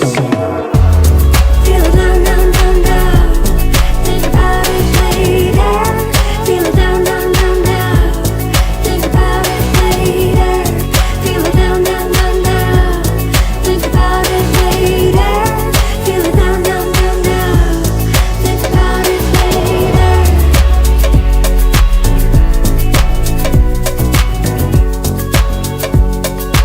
Hold up.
welcome back to probably the last segment of today's show. Round 9 is very much in progress in both the Masters and the Challengers. In the Masters, there is, I think very soon and quite likely, there will only be one game left. But maybe arguably the most important one, in which the tournament leader, Nonibek Abdusatorov, is trying to defend a very unpleasant endgame against Vincent Keimer. But let's first take a look at what's happening in the Challengers, because today is a very exciting round there as well. We have already announced some results. As expected, Mustafa Yilmaz ended up beating Vaishali. We left it somewhere around these parts where the white position is already starting to kind of fall apart. And it continued falling apart. Mustafa wins. There is also a victory for, and this one we need to actually cover properly, because this is a very I don't want to overuse the word picture skew, but it's a very nice board. Yes. Very interesting position on the board here. We left it here, and Adiban, instead of queen d5, which we thought was likely leading to a draw, played rook g5, bishop 5, rook e5, and knight g5. And yeah, I genuinely wonder if this was a gamble or strictly correct. So rook g5, the engine doesn't really endorse all that much, but b takes c5, it hates. Apparently you're supposed to play bishop b6 here. I don't quite know how you're meeting rook takes e5, but allowing the rook to land on e5 unchallenged ended up being a massive mistake. And Adiban did not let go. I think what was probably missed is just how strong the idea of knight g5 here is, creating a threat of rook d8. In the end, Alina had to play bishop b7, rook f5, knight f6, and this additional sacrifice of even more material ended up winning for Adiban. So a very nice kind of a sharp tactical victory, exactly the kind of a game that Adiban likes playing, ending with a mate on board. Elsewhere, Jawahir Sindarov has beaten Mishra, pretty much exactly as we expected. The position we left it was this one, where Black looked in desperate trouble, and that evaluation turned out to be absolutely correct. In arguably the one quiet game of the round, Jagosz Pehach, who was very much driving the action in many of the previous rounds, drew against Luis Paulo Schupi. And we still have some games running. We have a very, very important endgame for the context of the tournament between Donchenko and Lamy, but a dry one, right? We don't really like anybody here. Yeah, this short should really fizzle out towards a draw. White's pawn structure is a bit weaker, but yeah, with double rooks, it's very hard. Yeah, that is just so difficult to create any kinds of. And Satiris correctly says we actually like both, just not their positions. Very much so. That is very much on point. Yeah, I would like to correct myself. We do like these people; they are nice people. Irvin probably with a slightly, actually, I would say slightly a more active king, but even that isn't true. You like him slightly more than Alexander? Or? Yeah, he's gone rook d6, kind of hinting that rook h6 is a threat. But even, let's say, if I pass twice here, rook h3 doesn't actually win the pawn, because I have rook takes f7, overloading the rook on h7. Yeah, the margins are incredibly wide here for white. I don't think you lose this. Even that endgame, if one set of rooks come off, if the white e-pawn drops, 2 versus 3 specifically here is very easy to draw. No pass pawn ever. Yeah, even if you just completely ignore the existence of this pawn on e4, you don't lose this one either. And a very exciting game at some point ended up fizzling between Tabatabai and Ivic, which means we can call the situation in the tournament before the last 4 rounds. Once everything is done today, Donchenko and Yilmaz will be tied on 6.5 out of 9. Very, very good score. That's a +4 score after 9 rounds in a very tough field. With Sindarov and Ivic following on 6 out of 9. So a very interesting multi-horse race awaits us. Yeah, for awaits us for the last 4 rounds. Yeah, plenty of people very much in the running there. Actually, a bit of a gulf there between people on +3 and the rest of the field, unless Thomas Berendsen wins with white against Max Varmedam. but the engine does not think it very likely.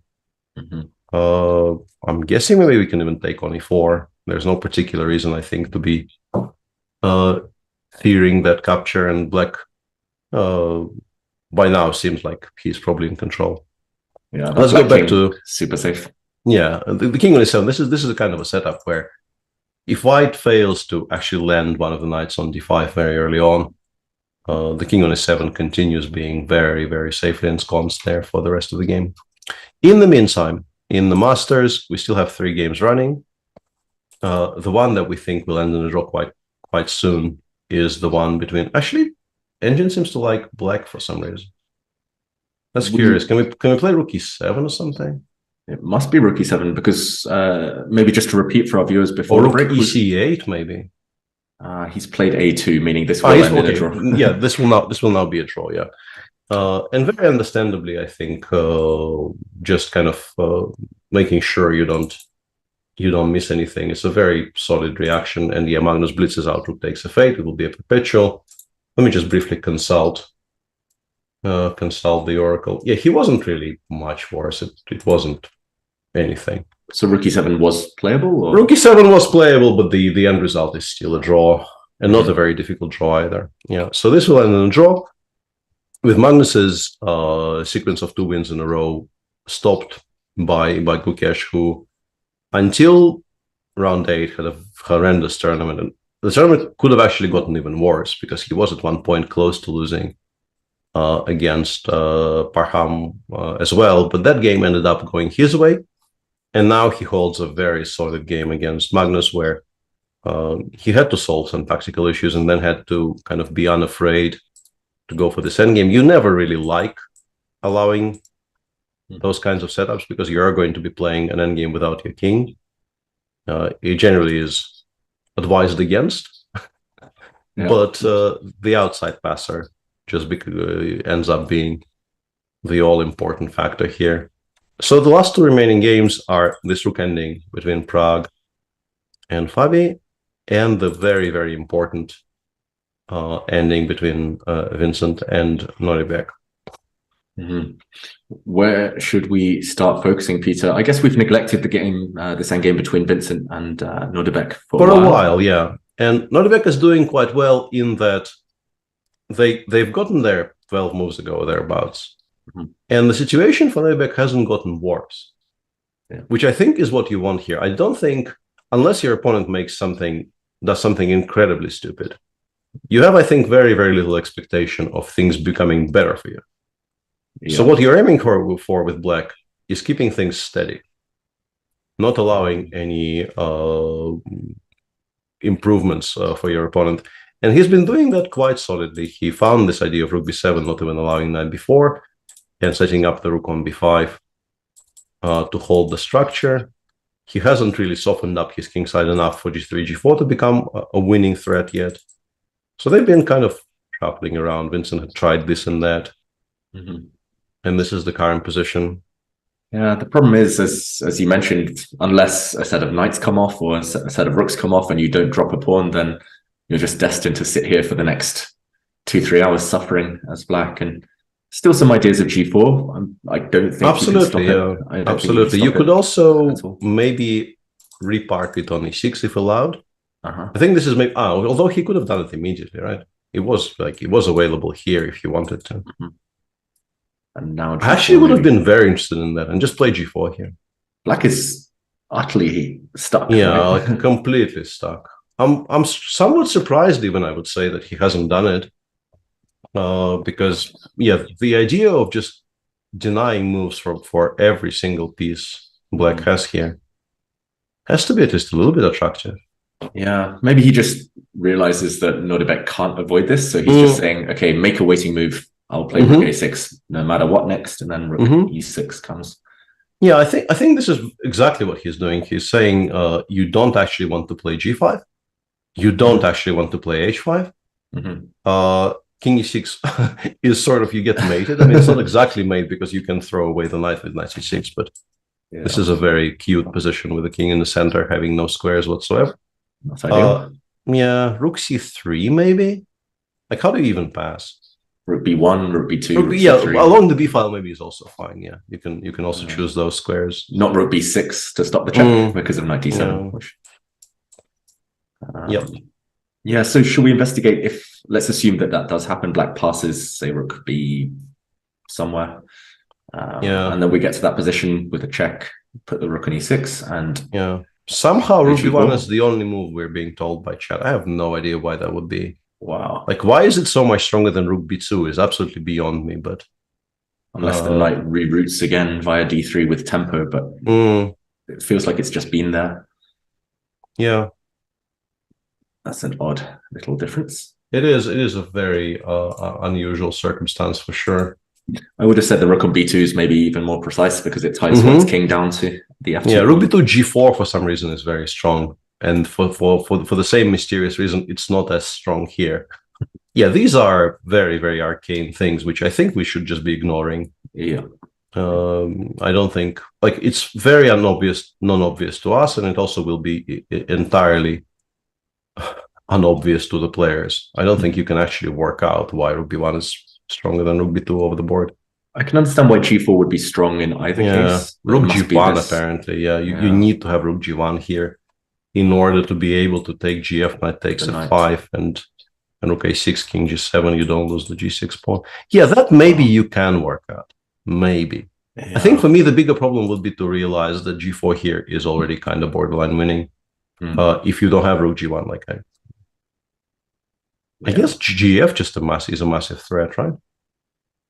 Like, or just rook a6 and then gf.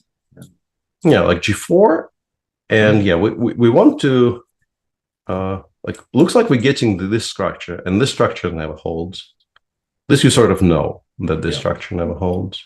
Yeah, as soon as they all become isolated, they all drop off. Yeah, and if we can't play fg because of knight takes g4 and knight takes h6, then yeah, this is an important detail, of course, and yeah, Wijk just continues improving while picking up extra material along the way. Yeah, then this is becoming more and more challenging for Nordebek. Yeah. And then you kind of have to, like, I don't know how we pass, but my question is, if I actually pass the turn here, will the only move be along the first forever now? Like rook c1 may be the only move now. Just keeping on these two squares to have both rook g1 and also to have rook back to the 7th, either here or here. Yeah, it would have been potentially an actual interesting question. Unfortunately, I can't figure out how to pass a move here. Yeah, it's really clever from Vincent, I've got to say, to play rook a7 last move rather than go for this kind of park up on e6. Because if he tried g4 the last move, then f takes g4, knight takes g4, king e6 would have hit that white rook on d7. So it's, yeah, he's definitely lining up for this. So it's on Vincent's radar, and Nordebek, the fact that he's paused means yeah, he knows the threat, and if you know the threat, and also you work out what I do like from Vincent here is that this is move 45. Yeah. And really doesn't look like either a very complicated or a very forcing position. And he's burned through almost half an hour. I actually like that. Yeah, I think that's the right way to approach it. You want to ask the most tricky questions. You don't want to give them, easy spots to pass. And he is clearly trying to play as precisely as possible while keeping most of his options open. Yeah, I very much like how he's approaching it. Yeah, a very static position like this, it makes sense to find your bearings, to know where you want your pieces, where you don't want your opponent's pieces, and then only then kind of start to speed up. Yeah, I agree. At least from experience, that's the best place to spend time. And in the meantime, we will be watching this one, especially because I assume that the other one disappears. But I do want to point out that Prague, he actually also did the right thing. He thought for quite a while here, but he came to what we assume is the wrong conclusion, because in order to stop what we think is a forced draw, he had to play f3. I understand why you don't want to play f3, because if black kind of chills, but also includes h5, h4, like you're generally, I think everything in your upbringing tells you, do not fix your structures like this when black can play h4 and just make the entire king side completely immobile. Yeah. But the more relevant factor here is that after king f1, black can go rook b7, rook e7, generate the threat of rook e4. And if you play f3, we can go in with rook e3, and both rook a7, rook d3, and rook a6, rook b3, we assume, is just a comfortable draw for Fabi now.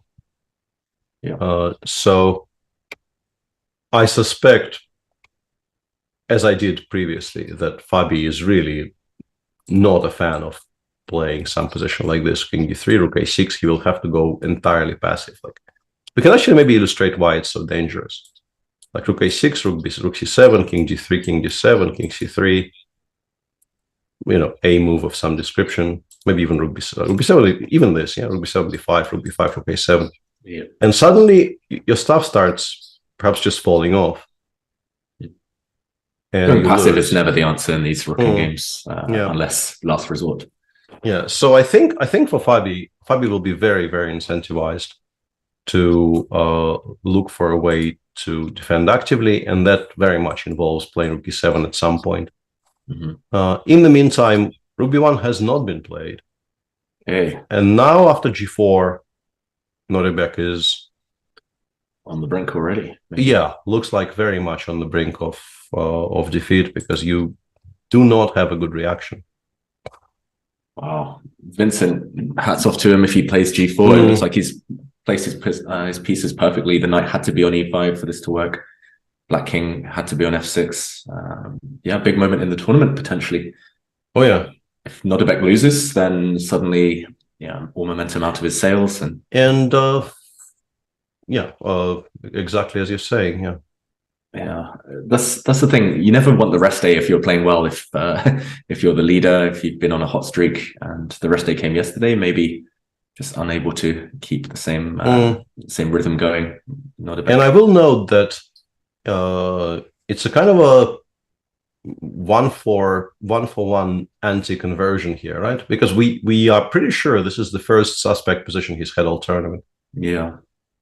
And he once again, not calling the game anywhere near yet, but if he does lose, I hate this psychobabble so much.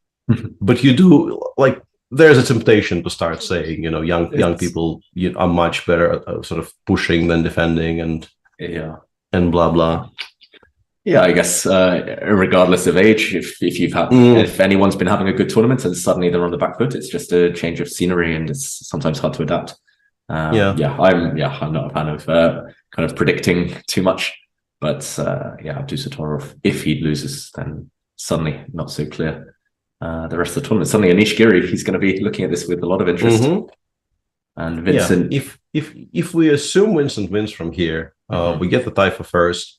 Wesley actually in clear third on +2, and then Levon and Magnus on +1. Richard with his 2 wins in a row on 50%, and Fabi also on 50%, Prague also on 50%. So kind of reasonably well bunched together, but the two at the top are, I think it's sort of fair, right? That the 2 people who have beaten Magnus are leading the tournament. Yeah. Normally it means you're in pretty good shape if you beat Magnus. So very logical. And Vincent, meanwhile, sitting there kind of, it looks like he's suffering a bit, but from my experience, I've played him a few times. That's normally when he's doing some calculating, or he knows what he wants to do, but he's trying to hold back. And I'm pretty sure at this point, the fact that he's paused means he's going to play g4, and he's just trying to work out some potential counterplay. I don't see it. I don't really see anything black can do here. That doesn't cost a pawn. It's just about limiting the damage. Chad asks, why can't we just ignore g4? Because like if you pass, we go gf, and suddenly you have to take with the pawn, because this loses the very important g6 pawn. And this structure, as we've been saying, this structure is infinitely worse than the previous one, because everything is now going to hang. Like getting it back to f4 probably wins stuff short, maybe even not very long term. It just becomes impossible to hold all 3. Rook a6 check might win some material immediately, like in this position. You could very easily find yourself just completely helpless to stop some very simple improvements, like knight f3, knight h4, knight takes f5, and shockingly, you might not have anything at all to do against those types of things. Some rook endings 3 against 3 will start getting lost, like after rook b7 here. I mean, if not for knight g6 check, I would be arguing that this rook ending probably is lost, because I will get it back to e5 and I will collect one after the other. Yes. And I always have rook b2 f3 to make sure this counterplay doesn't exist. So we're waiting for Vincent to play g4. Yeah, with 25 minutes, I guess he doesn't want to burn too much more. We will get to move 60 at some point. He'll get a bit more time, but I think he'll play in the next 2 minutes. And yeah, in the meantime, as expected, yeah, this happened. Yeah, that's very precise from Fabi. I would have been tempted to go rook e7 first, but then there might have been a difference. I'm not sure. Rook e7. I suspect it's still fine, but yeah, I think it's very, very nice to also lure the rook to a4 so that there are fewer things to calculate. And g4 on the other board. So yeah, even your call of within the next 2 minutes was exactly right. I've seen that body language before when he wants to make a move and he doesn't see any reason not to, but I guess his classical training has taught him that you need to double check things. And yeah, prediction, Peter, do you think he'll win it? Do you think Bustorov can hold now? Everything we've looked at just looks horrible for Black. I think he's a massive favorite to win it from here now. Yeah. Massive, massive favorite, because the position just keeps on becoming worse. And you become more and more dispirited as well. Like, it just gets worse on every count. Yeah. What would you even try here? Would you take on g4 and give the h-pawn at least? I mean, there's not much positive to say about that one either. I don't see any way to kind of give up a pawn in favorable circumstances to get active. Even Black's knight is always passive. I'm struggling, I've got to say, to find a move for Black. Can't even play rook b6, can't even go passive because the knight e7 check. Yeah, I'm going to push the boat out as well and say that this one is almost beyond saving. Yeah, pushing the h-pawn. Oof, h5 even allows g5. That is nasty. And king takes g5 loses the knight on e7. King e6 walks into that nice checkmating pattern you mentioned. Can't even push h5. Can't do anything. Just totally stuck.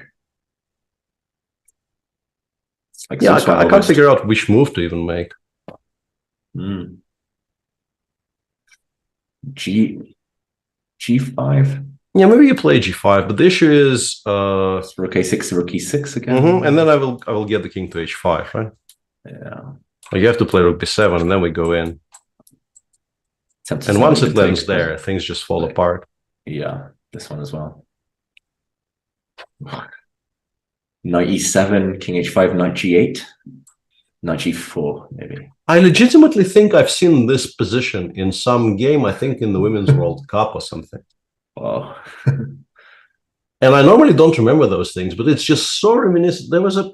Satiris, help me out. There was a recent high-profile game, I'm pretty sure in a women's tournament, which had this endgame, maybe in the Olympiad? Okay. It was in the Olympiad. Who was playing? So this kind of ensemble of pieces and... No, this exact structure. Whoa. This exact structure, and maybe even these exact pieces, honestly. I will find now. Satiris will... Yeah. We need help from our chat as well, maybe. Send the detectives. Maybe somebody can tell me, because yeah, I remember the turn. I'm pretty sure we did coverage on this with Peter Lecco during the Olympiad coverage. And I'm fairly certain I'm saying correctly where it's from, but naming the players is absolutely beyond me. Yeah, I'm not sure I'm familiar with that game. At least this sets up some tricks, I say hesitantly. Yeah. Knight f6, big threat. Because knight g4, you actually do have rook d1, right? Yeah, this is my idea at least. Okay, I'm not sure what White does. And I remember from that game that actually White tried winning it by, shuffling around forever. But the way to win it was somewhat counterintuitively, actually limiting the number of pawns again. Wow. Because this one just kind of quins. It runs so fast. Like, you can't stop it. It gets to f6 in like three seconds flat.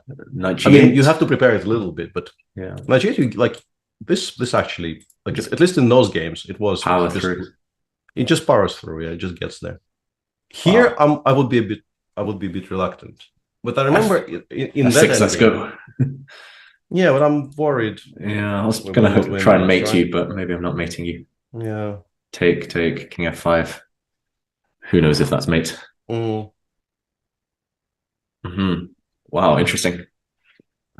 I want to find out that game now. I really want to find that game now. But yeah, and as people both in chat and also Satirists are saying, yeah, I could have maybe picked a slightly smaller tournament for people to search all the games in. Because there must be a way. There must be a filter that narrows it down a bit. And you said that game, White tried to maneuver forever. Was it a draw in the end? I think it.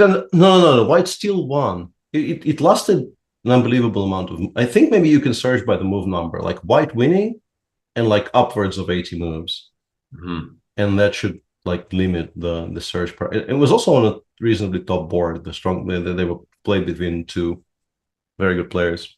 I should narrow it down somewhat. The thing is, yeah, like hang on. Actually, I do have it on this machine. One sec. I understand this is going to produce some dead air, so you will have to fill the void. It. But I am actually legitimately very curious now. So I mean, while you do some searching, it does feel like G5, and at least going into some of these variations, which you recognize, Peter, at least that feels like the closest to maybe the closest, yes. Any hope for defense that we found so far. Everything else feels utterly I agree, devoid of any counterplay. And is there a filter for move numbers? Yeah, okay, so let's say from, I don't know, 70 to 100. White victory. You can probably assume that one of the two players has a rating of a certain amount if it's one of the top boards. Another filter, maybe. Yeah, I just need to find. Yeah, okay. Is this? No. Okay, so I can narrow it down. Actually, I've been told that Satiris has found it. I don't know if that. That is fantastic. Yeah, that's some impressive, speedy sleuth work, detective work there. Tell me the names because I really want to. Yeah, Sukandar against Kashlinskaya, and it's actually not from the Olympiad; it's from the Euro Club Cup, which we also covered with Leko. Yeah, thank you. Sirius is like properly magical. Yeah, there's very few people who are as magical as Satiris. A master of all trades. I need some lessons on chess space from Satiris, or just chess in general from Satiris. How to maximize output. Yeah, I didn't lie, honestly. It's not exactly like that, but let me just maximize the window there. I can actually get from here to there. Okay. Reasonably logically. So like knight f5, we go we give this check. We give another check. We drop a tempo somehow. And this is voila, the game between Iren Sukandar and Alina Kashlinskaya. And after 97, I remember somewhere here, the engine started suggesting just pushing the f-pawn. Like maybe even specifically here, it was going f4 and just kind of winning the pawn. But she ended up winning. She ended up winning differently. She ended up after King h5, Rook f6. Oh no, that was on c5, not on e5. Yeah, I'm sorry. So similar, but not exactly the same. So she went King h5 for Rook f6, check, King f7, 97. Yeah, and then they you see, it's very close. It legit is very, very close. Rook a7, King f8. It's like the evil twin of the position we were looking at. Yeah, right I think we actually had this. We had something. Yeah, like this is a position from the analysis, and this is the position from that game. Yeah, and somewhere around these parts, the engine was just playing f4 and claiming black cannot stop f5 and it loses. But she actually kind of allowed black in a little bit. And then there was a kind of a study at the very end, which I remember was kind of remarkable. Because she went for this, which looks very logical, but does allow g5, g4. King g5. Yeah. Knight f6. Yeah. Knight c3 would have allowed rook e7 check. King of, yeah, somewhere around here. Yeah, like I think in this position, basically everything loses apart from the move knight f6, h5, I think. Whoa. Which is also very, very weird. So black king can't escape checks. Yeah, for some reason. But rook a6, king f4, suddenly the pawn on d5 was just doomed and black resigned very quickly. At least this kind of gets the monkey off my back a little bit, because I was pretty sure I wasn't hallucinating. I love, Peter, how you recognize games by who you were commentating with. That as well, yeah, that as well. It was very recent. Like, there's no way I remember anything which is sort of more than a couple of months old, because it's like November, maybe. Yeah, even my own games just disappear from my mind entirely. Like, it's I'm particularly happy about this, because generally I think these days my memory is horrendous for like chess related stuff. It used to be pretty good, but it really no longer is. Pattern recognition, that's the that one stays though for a while. Details I can understand. Wow, that's impressive though. And maybe if we see the same structure, then you can explain all the themes to us. That's a bonus. Yeah. In the meantime, yeah, Prague decides he doesn't want an immediate draw, and instead of trading everything, goes rook b6 here. I assume we just go like the king towards d7 here, and we're not even worse, right? King f8, king e2, king e7, king e3, rook c4. Why are we even worse? I guess at some point he wants to play rook to c6, rook d6, but maybe White can finesse it somehow, put a pawn on g4. Yeah, you can maybe improve the structure a little bit to be less vulnerable to rook b2, yeah. So yeah. No, but then king d7, you might not have the opportunity anymore. You might have to do it now. And maybe just h4 for black. There's rook takes d5 and rook d2. Yeah, it's not an immediate draw. It's not an immediate. It's not an immediate draw. I like the fact he's playing on at least for a couple more moves to test Bobby. Yeah. We've seen this from Prague before in this tournament, but it continues impressing me that he wants to play the entire game. He doesn't really want any shortcuts. Maybe we don't bother with king f8, king e7. It takes a while. Maybe just h4 first, lock it down. And even king h5 or king h6, yeah. One of the two. Yeah, I'm a bit worried I will lose. Like, if I play king h6, the c pawn in those variations, if it ends up being an extra c pawn, we will be so far away from it.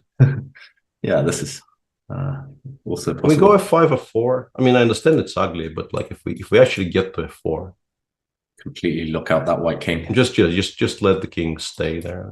Once again, you have to calculate rook c6, rook d6 though. But now you can give some checks. But now maybe we put it back, yeah, and we wait for it to play c6, and then we go rook c4. That's picturesque. That's keeping the king out. Yeah, just completely locking it out. Yeah, actually, this looks. Thou maybe the most shall simple. not pass. Gandalf would play f5. Yeah, very. I don't. Yeah, I like it. Yeah, I like it. Yeah, why suffer? Because those other lines didn't seem very clean, right? Maybe still draws, but yeah, why calculate it all? Yeah. Well, this one like legitimately started scaring me a little bit. Unless maybe rook b5, king g4. Yeah, that's how you continue improving White's situation. Because I thought maybe this was just a draw, but like, yeah, eventually the king comes to d4, and we definitely have not played anything that is remotely convincing. Yeah. Meanwhile, Abdusattorov realizing maybe what's happened to his position. I want to see g5. I want to see that structure now. I want to see the exact same position. Yeah, if they actually get to the exact same position, that would be quite remarkable. There was also a line in chat which I was kind of ignoring because we were looking for the game, which apparently was supposed to be the forced win after g5. The line goes check, and we don't even. Yeah, we do this first. This forces the knight to the corner, and we go rook f7, we go king h5, and we go f4 here. And I guess it gets to f6 and wins. Like knight g2, we just go f5, f6, I assume, and this is mate. King g6 coming. Very simply, yeah, we just get there. Oh, and knight f5. King G6, Knight H4. I guess we can just collect some things along the way. Just continue collecting while improving our position and creating threats. While mating. This does look clean, yeah. This does look very clean. Because I think the variation we mentioned, maybe there was some point that f2 was hanging, so it was nice to kind of flick in this rook f6 defend along the f-file. Yeah. But this is findable step by step. Oh yeah, yeah. You don't need to see it all the way through. You just get there by logic. You like the rook on f7 because it protects the f pawn while also making black as passive as possible, and black also just in order, like knight f7, knight g7 drops a bunch of pawns straight away. Although knight e8, maybe not knight f7. I mean, knight g4 wins. I just wanted more. Okay, you win the d5 pawn. Yeah, or h5 first, even I suspect is winning. But yeah, let's take this one. This one is more important. Both look good. Yeah. Yeah, these variations, like once you see the first move or two, they play themselves. Exactly, yeah. Fabi hasn't played f5, so he sees something else.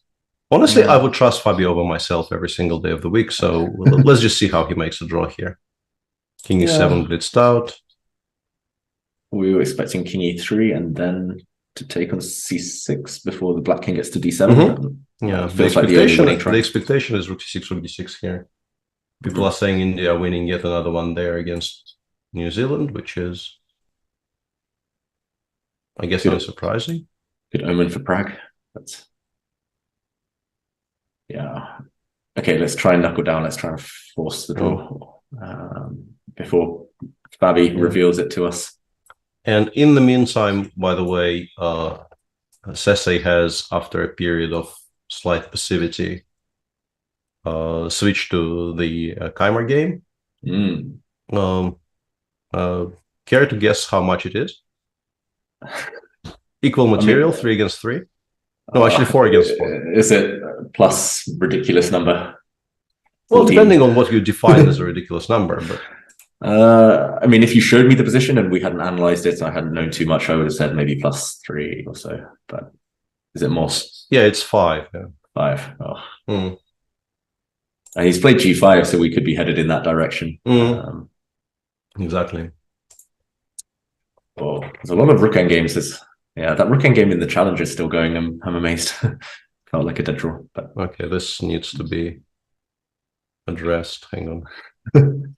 Sassy or no. There's life hang on. Why am I not being allowed to do what I want to do here? And I actually did something. I did something else which I didn't really need to. Okay.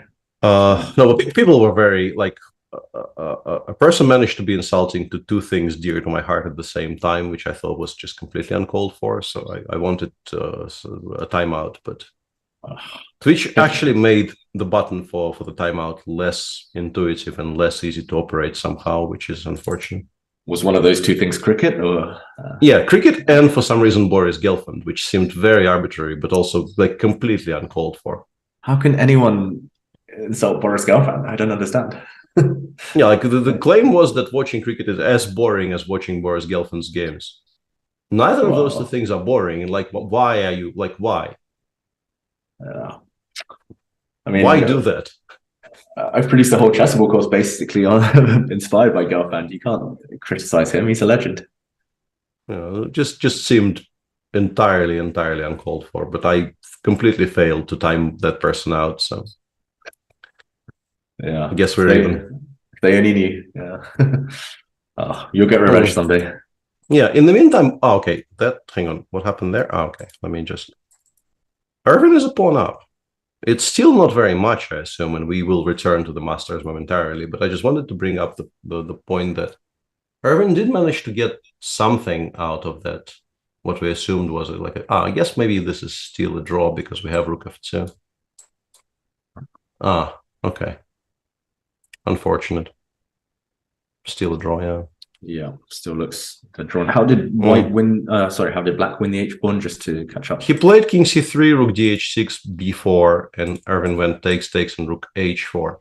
which is actually a clever way to trade rooks in such a way that white cannot immediately simplify. But yeah, as mentioned, king a6 does enough. Vincent did not make any of the moves we expected, by the way. Whoa. That's the move of a very calm man. Also not very good. Okay. Because it allows a 4 check. Like, it suddenly allows black some way in, because you're trading slightly, like your structure becomes somewhat tolerable, surprisingly. Yeah, this is a very unusual decision. I don't think I can easily explain why we're waiting a full tempo here before doing something proactive. Really odd, because not just was g takes f5 strong or obvious, but rook a6 check, it feels like you flickered in it anyway, and then you calculate, and he's still got a bunch of time. Yeah, that is very, very odd. Because it just feels like you can be. You look at rook a6, then you look at rook e6 after that, you look at gf5 after that, all those lines we were mentioning. Hang on a second. What have we done? What have we done and why have we done it? It's still fine? Weird. I guess it's still fine. We just keep the king. We just keep the king connected to the b pawn. Keep the rook connected to the f7 pawn. Yeah, and we always, like black cannot try b for the e pawn. The way for black to win here would be to find a way to play like king e6, king e5, and give up this one and not this one. But I guess it just doesn't exist. Like b5, king c6, b4, king c5, and we just continue. Coming down with the pawn. My worry would be that I find a way to pass the move here with the rook leaving the f4 square, and then I play rook e1. And then it becomes a bit tricky. But I guess his counter argument here is that he can actually pass on those squares. Like, he can go king b4 here and never leave this post. And black really cannot do anything at all about it. Yeah, this looks like a draw. I don't understand why you'd suffer a pawn down, even if it's just temporarily, but I guess it still holds, Whereas, okay, let's take a look at Fabi, because Fabi has played rook b2. Let's try to figure out what his intentions are. Is he planning to go rook b3 check here? Is he planning to include hg? Or do you flip? Do you have time for rook h2? Okay, he plays check. He's played rook b3 check. I think he is saying that once the king vacates, like loses control over the d3 square, he will just play hg, rook d3, and hold that. Which could very easily be a sound argument, actually. Yeah, that's very calm. And if the king keeps contact with d3, then or the d file, then you just keep checking forever. Yeah, it feels like he's calculated it out well. I guess we were a bit superficial with our calculation there. It looks like he's found a way. I just didn't want, like, I wanted to find some way not to have to do this calculation. Yeah. It wasn't like I believed this to be lost. I just am an extremely lazy person. Yeah, I think we share that particular character trait, Peter. I just really, really hated the idea of being forced to do any thinking. Yeah. Normally that isn't the greatest thing for a chess player, but you make it work. King f4, rook d3 now looks, take on. Yeah, the question is whether you include hg or not. I think you do, but it probably doesn't matter all that much. Yeah. I really don't want to allow any isolated pawns on h5. Yeah, in case like why would we give ourselves an additional target? I think we do this because I don't think this worries us in the slightest.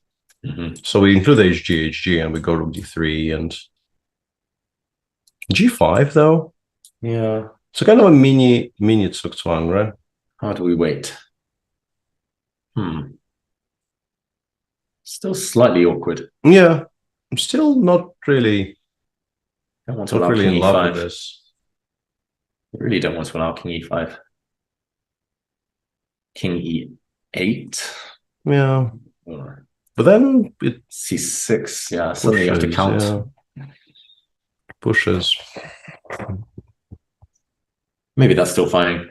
King e8, c6, king e6. I think so as well, but Why are we calculating? Why are we forcing Fabi ourselves to do this? is definitely a braver man than me. Yeah. And I think we'll be headed pretty much there because there's no other logical move than rook. By the way, I don't know why I'm asking you. I was planning to ask some other people, but is it pronounced Braverman or Braverman? Because I've heard both. Suella. Oh yeah, I've heard both as well. Now you mention it. Suella Braverman. Bravo. And it should, like, considering her position, should be brave. Yeah, it should be by this point established how her name is pronounced, right? Yeah. I mean, I haven't been in the UK for a while, so I don't think about her too often, but good for you, I think. Yeah, I mean, luckily. I think you're much the happier for it, yeah. Yeah. I would have thought Braverman, but maybe it depends north-south divide, different pronunciations. Should we talk politics now, or should we? Somebody brought up a very, very nice quote by Gusti, which I have heard before. I'm pretty sure it's not misquoted. The quote goes, "Chess is a constant struggle between not wanting to lose and not wanting to think." Yeah, I've heard that. Which I think describes it really, really well. This is true. That's been my goal for years, to develop a playing style where it's like minimal thinking, minimal decision making or calculation. But fortunately, it just doesn't work like that. No. And so weirdly, Sese actually disagrees with the live board about what happened in the game, so I don't know how to react to that. In the game with Vincent? In Vincent's game, Sese thinks E4, G4 has not happened. Whereas the live board definitely thinks it has. It's definitely happened, right? Yeah, I think so. I think so. The live board generally doesn't lie very often. We haven't had that break properly yet, so let's do the thing. Come, boya. You need to ask Joyce how it's pronounced. He gives you a high five automatically by this point. High five. Come on. High five. Nope. No. Here. Okay. Good. You built it up. You almost. I mean, commentator's curse. You can't say he's going to definitely do it, but he's a good boy, Joycey. He is a good boy. Yeah. He's very much a good boy. And Rook okay, enough for now. Rook D2 played in the Vincent game. We kind of stopped saying F4, not a great development for White, but yeah, it's specifically because of this. You just for some reason allowed counterplay, which really wasn't present in the game at all. If you kept those three, like if you kept the previous structure, it was very, very difficult for Black to attack anything at all. Yeah. Whereas here, it may seem like d4 is not hanging, but I suspect it does. Like the point is, I think I have rook e4 in this position. And rook e8? Oh, wait, sorry, you're still hanging. I can take on e5, right? I can take on e5. Yeah, whoops, sorry. Oh, yeah, long day. Rook d2. So, okay, if it is hanging, then I have to give a check, maybe, in the current position. Yeah, you can do what you normally do, but then after knight g8, things continue hanging. And they really shouldn't in this position. There shouldn't be a way for Black to attack anything at all, which is what makes King G3 such a strange choice. It's not even easy to attack F4 without F2 dropping. This is true. So you're kind of stuck trying to juggle. Like you can play knight c6 and nothing is hanging just yet, but Black even has some ideas of knight f6, knight e4, which feel entirely undeserved. Like actual active pieces that do things. Yeah. Where did that come from? Like Black had none a second ago. It's really bizarre because Vincent played King G3 after not that long thinking, and there were so many tempting options. Maybe it was one of those cases of not wanting to think and just wanting to win on autopilot and assuming the opponent was zugzwanged, which he almost was earlier. But But I don't understand what he was trying to achieve with King G3. My biggest question isn't why he waited. Okay, you can maybe convince yourself Black never has a move. But why is it stronger on G3 than it is on F3? That's true. Anytime you take on F5, it's always going to be met with a check anyway. So maybe he wanted Rook A6, Rook E6, and F takes G4 to not be a check. But this is just, I think, way too subtle. Yeah. You really are kind of overthinking things if that's the thing, the idea there. Yeah, I don't like it.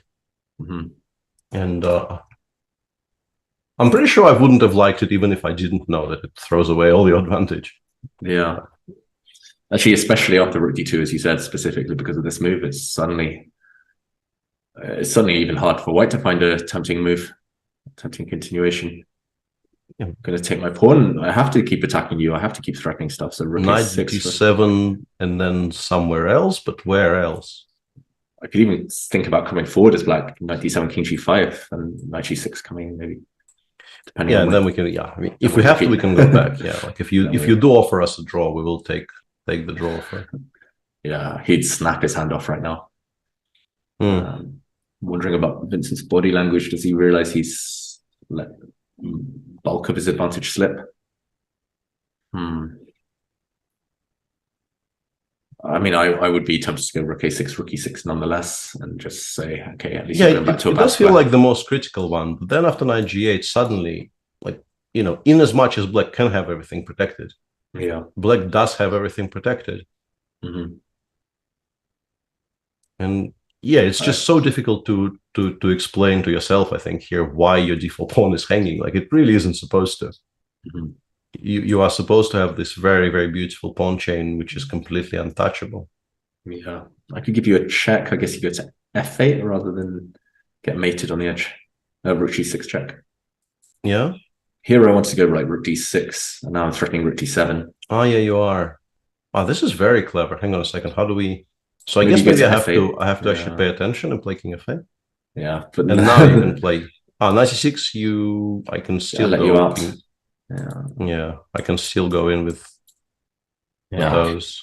That was the extent of my calculation that you might get mated on h7. But well, I did get mated for a moment there, but then king f8, because then you really are threatening to take on d4. Like if I move my rook. Oh yeah.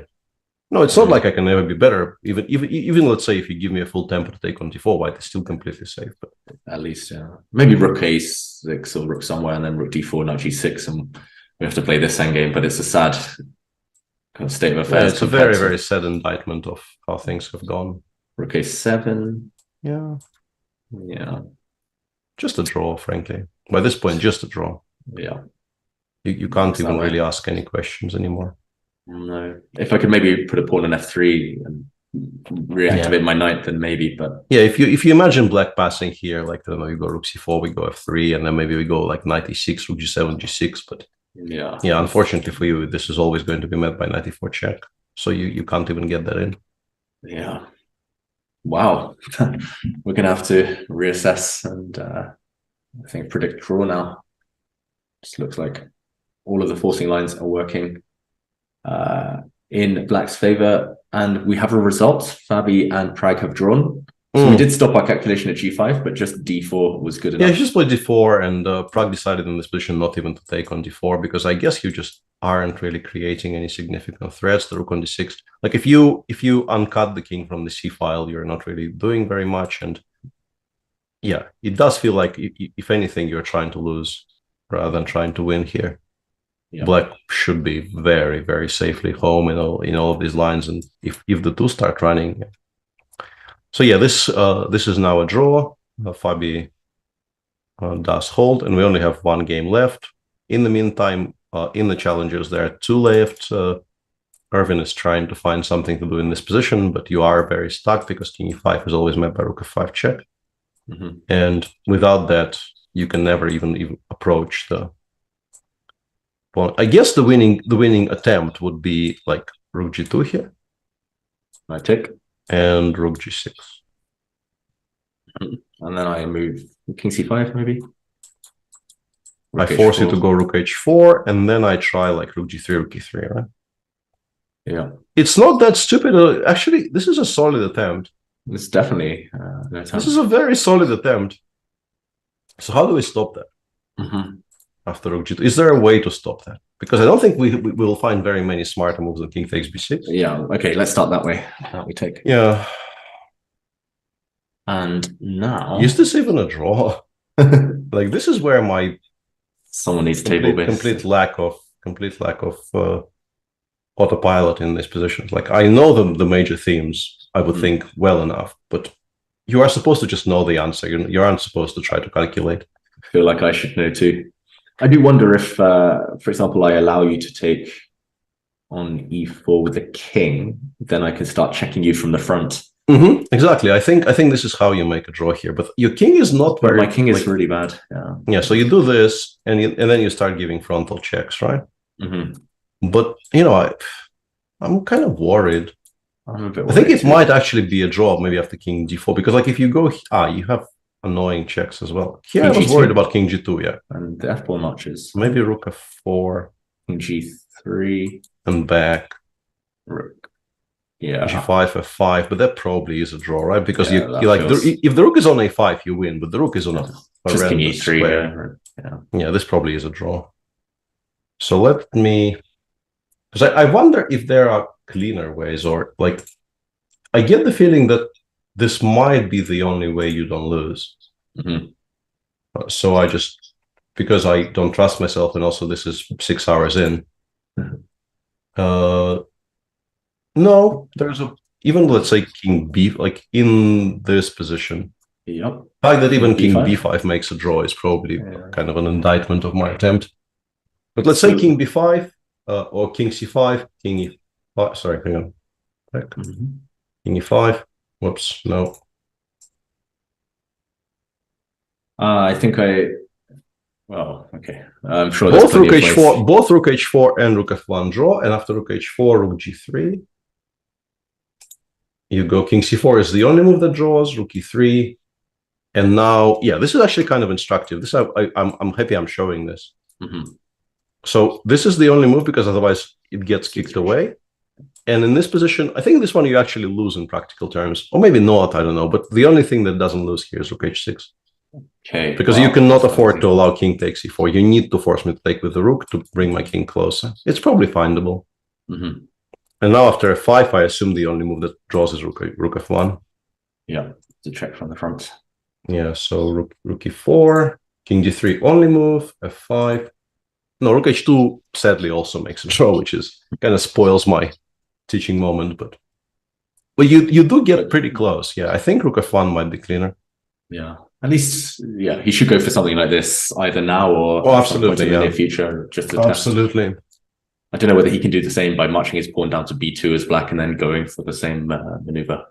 I don't know if white's king I actually on b2 would much rather do it with the king on b6, because I think the prospect of the king being cut off along the fourth, for instance, or the third, adds an additional layer of danger for white. So maybe now or never. Yeah, I would be doing it immediately. Yeah. I will be doing it immediately. And honestly, this is not going to be, even though those moves are absolutely findable, this is not going to be very much fun for Donchenko to show. You can definitely misplay those endgames. Yeah, with 5 minutes on the clock, I would actually bet against a lot of strong players failing. He's got 20 minutes, he should find that draw. And in the meantime, everything got collected. It seems like black has like 3 times as many pieces as white. It's not really 3 times, but it does really feel like that. And just as you say it, Peter, he resigns 3 pawns down. This is not going to continue for much longer. Max Farmerdown wins, so Thomas Bertsen doesn't join the tie on 6 points. So we only have 1 game running in both tournaments, the Keimer Abdusatorov game in the Masters and that rook ending in the Challengers, which is very, very relevant because it is the tournament leader trying to save that game with white against Irvin and me. Yeah, both tournament leaders in each section there on the back foot, trying to hold these difficult Let me just briefly check, because king a6, rook h2. Okay, he didn't actually have anything stronger after rook h2. We were wondering why he just decided to defend the position a pawn down. It's because I was stupidly playing rook b3 in this position and allowing rook f2. Whereas Irvin, who is a good endgame player, played rook h2, which forces the endgame that we're watching. Yes. And if he does go something like rook g2, g6, I have a feeling pretty much now. Yeah, I don't know. He might actually win. I guess rook h2 will be similar. He plays rook b5. Does that change much? Hang on. He wants it on g5, I guess, right? So rook b5, king c6. Yeah, he wants to have king e5 immediately. And now rook h4. This, judging by the bar, this lost. I wonder what didn't lose, because the bar seems to because compared to the Now previous we're one position, tempo down. we'll give a check on c3. It's the same position except our king's on b6 rather than Yeah, c5. no, we've actually won a very important tempo here. So what was drawing instead of? Apparently, it was only rook h4. Rook h4 was still making a draw there. Whoa. Because you sidestep that tempo. You need to sidestep that king e5 tempo to get back to the same position. Black's next move is rook g5 anyway, so you don't actually or need rook to chase the h5. rook. Yeah, now everything h5, wins. yeah. Like, both of those. Like, if Erwin realizes he can give up the b pawn, he wins. Oh. And that was clearly his intention with rook b5. You don't play rook b5, king c6, and then come back. Yeah, you go across. Yeah, this is a massive turnaround. It means that if Erwin finds that, Mustafa Yilmaz will actually lead the tournament in 6.5 out of 9, sorry, and there will be a large tie, second to fourth on 6 with Sindarov, Ivic, and Donchenko going down here. And was king c6 played immediately? Pretty much, yeah, 16 seconds. Yeah, rook h5 blitzed out. Yeah, that is, he really did not need to do that. Extremely irresponsible time handling there. 20 minutes on the clock. Move 54 as well. Yeah, with 20 minutes on the clock on move 54, you really do consider your options. You don't have to blitz anything out.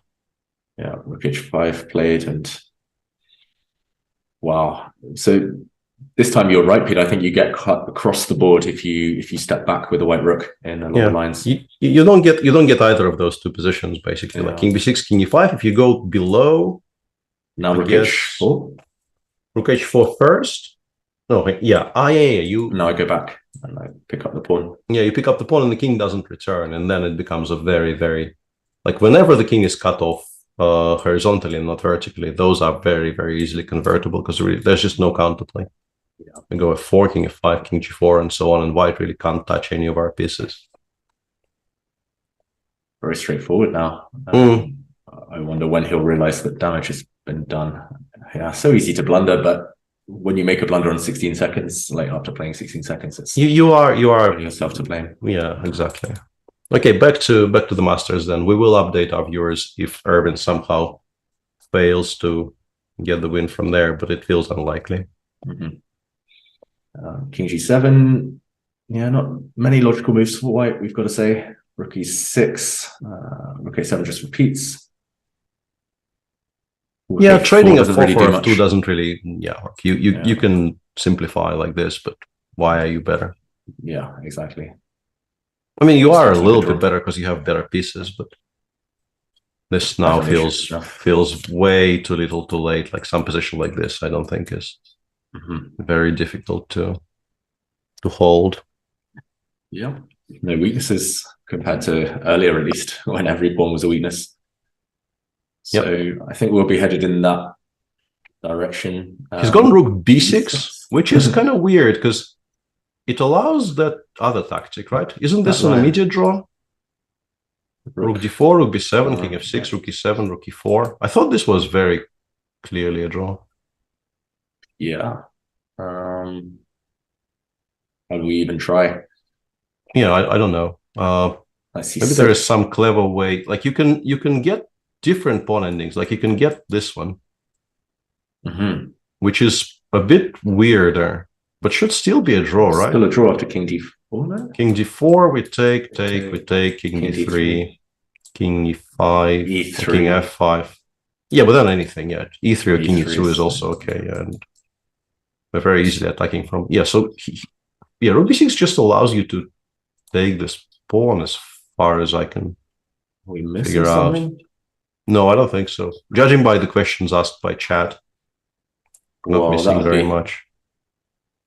He hasn't really given away too much equity, honestly. Like, at that point, Sese was claiming it's just a draw, but it's a bit of a tilty thing to do there. But to go from a position that we both thought was almost definitely winning, and then 5 moves later, it's just like handshake. It's really not great. Disappointing. It's not great. Damn it. Yeah, Abdul Satorov, he'll believe he can survive anything if he survives this game. What's this game? Yeah. More doggo. Well done. Well done. Didn't even say the words that time. Yeah. The draw. Do you think Abdusattorov will find it? I mean, not find it, just play it, basically. He's Yeah, I mean, he doesn't have to, but he doesn't really have a very comfortable pass. So I think you very much would like to take on d4. And it's not a difficult calculation either. Yeah. You just check some pawn endgames and touch. Yeah, looks like we won't have as long a day as I thought we might when we entered this endgame. I thought Vincent would torture, would make him suffer for hours and hours. Yeah, it really did seem like if this game was to end quickly, it would end with black collapsing, losing all the pawns and resigning. And instead, it's very likely we'll have like a draw by move 60 somehow. Yeah, look at them teeth. They are some very impressive teeth. Yeah, you can see some light at the top as well. No, that's what's it called? He needs to wear some like headbands because otherwise he can't see anything. Otherwise nobody can see him. Yeah, we had this thing once where like I took him out and we met some friendly dogs on the walk, so he got to play with some friends. And when he plays, the headbands get disturbed, and basically all of his hair was hanging naturally in front of his face. And then we got back to we got back home, and he was climbing stairs, as you know, like we live on the 4th floor, no elevator, no lift. And more to him than me. I noticed that like generally he just runs up the stairs. He doesn't like, once he was taught how to do it when he was like 3-month-old. He never had any problems. And I noticed he's just like doing it 5 times slower than normal and looking down. And I realized he can't actually see the stairs. And he doesn't trust himself not to make a wrong step. So he was like legitimately like doing it nose to the stairs. Yeah, since then we've been paying kind of great care not to put him in that position ever again. That's how I feel when I'm playing these long 6-7 hour games these days. Just like you can't see what's going on. Just gotta find your way. It was slowly but surely. Kind of comical, you know. You felt slightly sorry for him, but he was still managing, and it was more funny than anything else. But until that moment, I didn't realize just sort of how much in the way it is for him when we don't tie it up. Wait, remind me what breed? What type? He's a standard poodle. Standard poodle. Okay. Yeah. It's called king poodle in other languages, but in English, no pretensions of anything, no illusions of grandeur or anything. Just standard. There's only one king in standard poodle. Yeah. Nothing standard about him. He is the goodest poodle. It's the king of the dogs. The absolute goodest poodle. And yeah, I think Abdusattorov, he's doing the right thing, just calculating now, double checking those variations. King takes b6 played in the Donchenko game. Yeah, I mean, what else do you do? Well, you can't not take on b6. True. Basic poodle, says Vincenzo Cemento. Yeah. He's a very basic poodle. Yeah.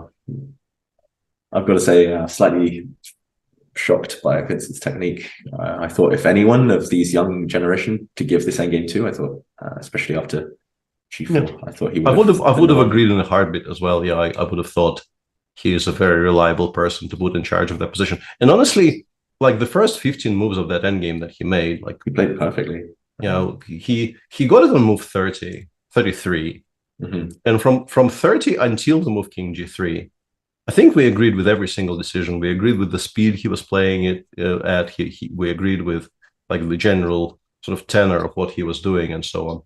Yeah, and then just this very, very strange, inexplicable decision not to actually go in for the kill, which I'm pretty sure you can do. Like once you go Rook A6, King G7, in this position you definitely have choices. I'm pretty sure Rook E6 wins as well. Yeah, that long line starting with GF, Rook G6, Rook F6 probably wins the fastest. But I would be willing to bet starting with Rook E6 doesn't spoil anything at all. So yeah, a bit of a strange one. All of this has been blitzed out. Okay, that's his intention then. He wants to take on H6 here. King E5, he'll take on H6. Is there any way for black to avoid racing? This actually asks a bit of a question, but I guess it's a solvable. Oh, this is not stupid actually, because you can definitely feel a bit uncomfortable with black here. Definitely. Yeah, this is clever. Yeah, this is a good choice. Yeah, I like this by Vincent actually. I like this. And I will just briefly note, because it was on my screen and I thought it was extremely kind of both illustrative and also kind of mocking, that in this position, I mean, obviously everybody goes rook h4, and rook h4 wins very, very comfortably. But rook h2, rook h3. No. Oh no, but then rook e6 is also winning. Whoa. Just going back. Just going back from the best square on the board is still completely winning for black. This is the power. This is the power of the horizontal cut. Yeah, it just wins. I guess the threat is rook h4 to cut again horizontally. So rook f4, king e5, and we go back to the same. That would be a bit mean from Owen. He didn't go for it. No, he did go rook h4, and yeah, I think Donchenko by this point very much understands what he's done, but too late to do anything about it now. Let's go back to the other rook ending, which is still like it is a draw, but I wonder if there's pretty much every single move here which isn't a blunder of a rook makes a draw. Still draws well. No. King d4 loses. Okay, King d4 loses. Everything else draws. I was going to ask, there's only 3 really logical plans. Either you play rook a4, you go across, or you go down to e1, or you play king d4. This for some reason is not quick enough.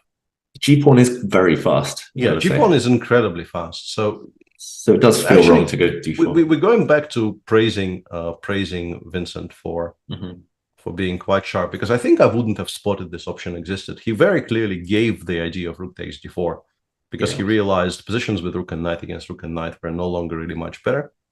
And here you can definitely misplay it again with black. Yeah. Should we go through some variations? So if rook e1 or rook e4, the engine does this. The engine goes here and goes d4. It says this is a draw. This is not obvious. No. How is this a draw? I actually kind of don't understand exactly why it's a draw. Yeah. Rook takes f4. I guess now we activate. Now we run g5. Now we run. Yeah. g5, maybe rook a1 even. No, check first, I guess. King. Ask you a question. Yeah, so not an easy question to answer. Which way do I run? Yeah, I guess you go forward, and then after rook a1, we have those threats plus rook g1, so we have enough activity. Just about. Rook f8. Yeah, I mean, it's scary. Honestly, it's very scary. Maybe I've already misplayed it as well. I mean, we have to do a lot of counting there. So this one's not obvious. If we go rook e1, okay, here as well. Is it immediate rook a1? Maybe that's more. No, I was worried I would lose to something like rook g4 kind of worries me. Also, I think I calculated g6 to a draw, but I'm not convinced. After rook g1, rook g4. Rook g1, rook g4, I think we've lost actually, as I now realize, because the king goes back. King e6, f4, and f5, and the king gets back. Yeah, I thought this was a draw, but then I saw f4. So after g6, I guess we have to play g3. But this probably is a draw there. Okay, then you go across. You can even and then we are in time to play king f5 here and just take on g6. Do we? Hang on, that pawn ending is lost. Yeah, king e4. That pawn ending is lost. We're one tempo short. Okay, no, this is still very much a game. Even with the pawn on f3, it's winning, so maybe 2 tempi short. Yeah, this is still very much a game. Yeah. So what if we go the other way with the rook? We went across. What if we go down? Rook e1. Yeah, down maybe is simpler. Rook h5, it goes king e6, king f4, d4. And again, we got to count. Yeah, I was. No, but still, like, why is this such an obvious draw? Exactly. I guess against king d5, and it's similar, but maybe king e7. What they do sometimes is they go king e7 and they force you to go to the side. Maybe actually I think it is king e7 here, because I think the only reason it is a draw is that I have rook e2 here. Whoa, okay. I'm pretty sure otherwise we would have been lost. And if hang on, we have rook h3 though. Yeah, king e7. We have rook h3. Yeah, king e7, rook h3. Yeah, I have no idea. I'm so lost here. Yeah, I was too harsh on Vincent. I take my words back. This is very clever. Okay, one slip with king g3, but this is great practical try. Far stronger than any of those other lines we were looking at in terms of practical value. Nodibek's got a burn. And also, you have to credit him with, like, he actually managed to sort of recenter and refocus himself. Yeah, because it would have been so easy to absolutely tilt out of your skull after realizing what you've done to your position. I would have been so triggered. He sat down, he assessed the situation correctly. He continued calculating this rook ending past the move king f6, where I probably would have given up. Like, I would have gotten here, and I would have realized all the pawn endings are drawn. Yeah, same. And I would have just given up and not really continued calculating at all. And yeah, he found it within himself to continue looking for best play. Yeah, and like, I really don't know if Nodibek holds it now. None of those lines are easy. Yeah. What I would have done, Peter, is I would have blundered that rook takes d4 was possible, and then I'd get to that position after king f6, and I'd be like, oh god, I hate my life, and then rook h7 is the only way to keep the game going. So kind of that is possible, yeah. But I'm pretty sure he didn't blunder it. I think he spent enough time on rook b6 that he actually assessed that as the best possible way forward. Yeah, the rest he played instantly. So yeah, great vision. Yeah, and then chat says Nodibek looks a bit scared for the first time in a while now. Goes rook b4. Okay, same as rook a4. And rook h5 looks automatic. Yeah, you can't allow rook b3 check. There's no way you can allow rook b3 check. That forces an immediate draw. So rook h5, rook f5. Yeah, and the machine just goes like, it actually drops a tempo and says this is a draw. What? It does this, yeah, and says this is 0-0-0. I mean, good luck with any of that. Yeah, I mean, just the goodest of lucks to you, whoever you are, if this is how you're supposed to save this position. This goes against everything you're taught in rook endgames that connected pawns beat sold pawn, and especially because it's not clear that black's actually ahead in the race. Normally, if the black king's on c3, you say, okay, maybe it's a draw. We're not actually racing. I think what we're doing is we're forcing white to put the rook away from the f-file, and then we're going king f6, king g5, and we're leveraging our passer to generate counterplay against the pair. Like, we block the pair very early on, like, g4 f3 squares, and we start giving checks from the a-file. Yeah, that so rarely works normally. I would be very unsure about any of it. And he's gone king d4. Okay. Which is maybe losing now, considering it's like it's +3 now after rook f5. Okay, rook f5 is automatic. Yeah. I guess you could make an argument for white playing g5 first, or taking f4 it's +90 now. It's gone from +3 to +87.92, which we've seen in the Nodibek queen ending against Magnus. Yeah, Ceci doesn't mince its words. Yeah, Ceci has opinions about things. Very extreme. Wow. Rook f5, the only move winning, but also the only move you can play. Yeah, g5 you could make an argument for, but then just king back to e5, right? No, yeah, I think specifically because of the existence of king e5, you don't play g5 here. g5, king e5, king g4, free check. Yeah, you have immediately thrown everything away. There's no way you do that. So you consider it for a second, you see king e5, and then you move on. What about rook? Yeah, rook f5. We mentioned king takes f4.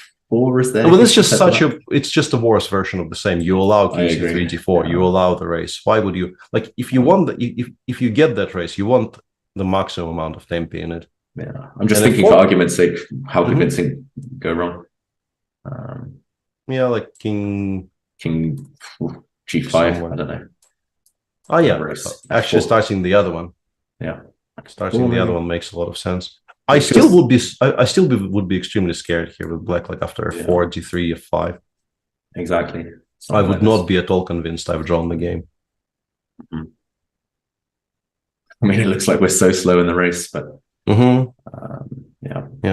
Rook f5, I think the point about rook f5 is that if black, let's say, goes king c4 here, we don't even take. We don't need to take. Yeah. We need to start creating our own threats immediately, and then we are just much faster.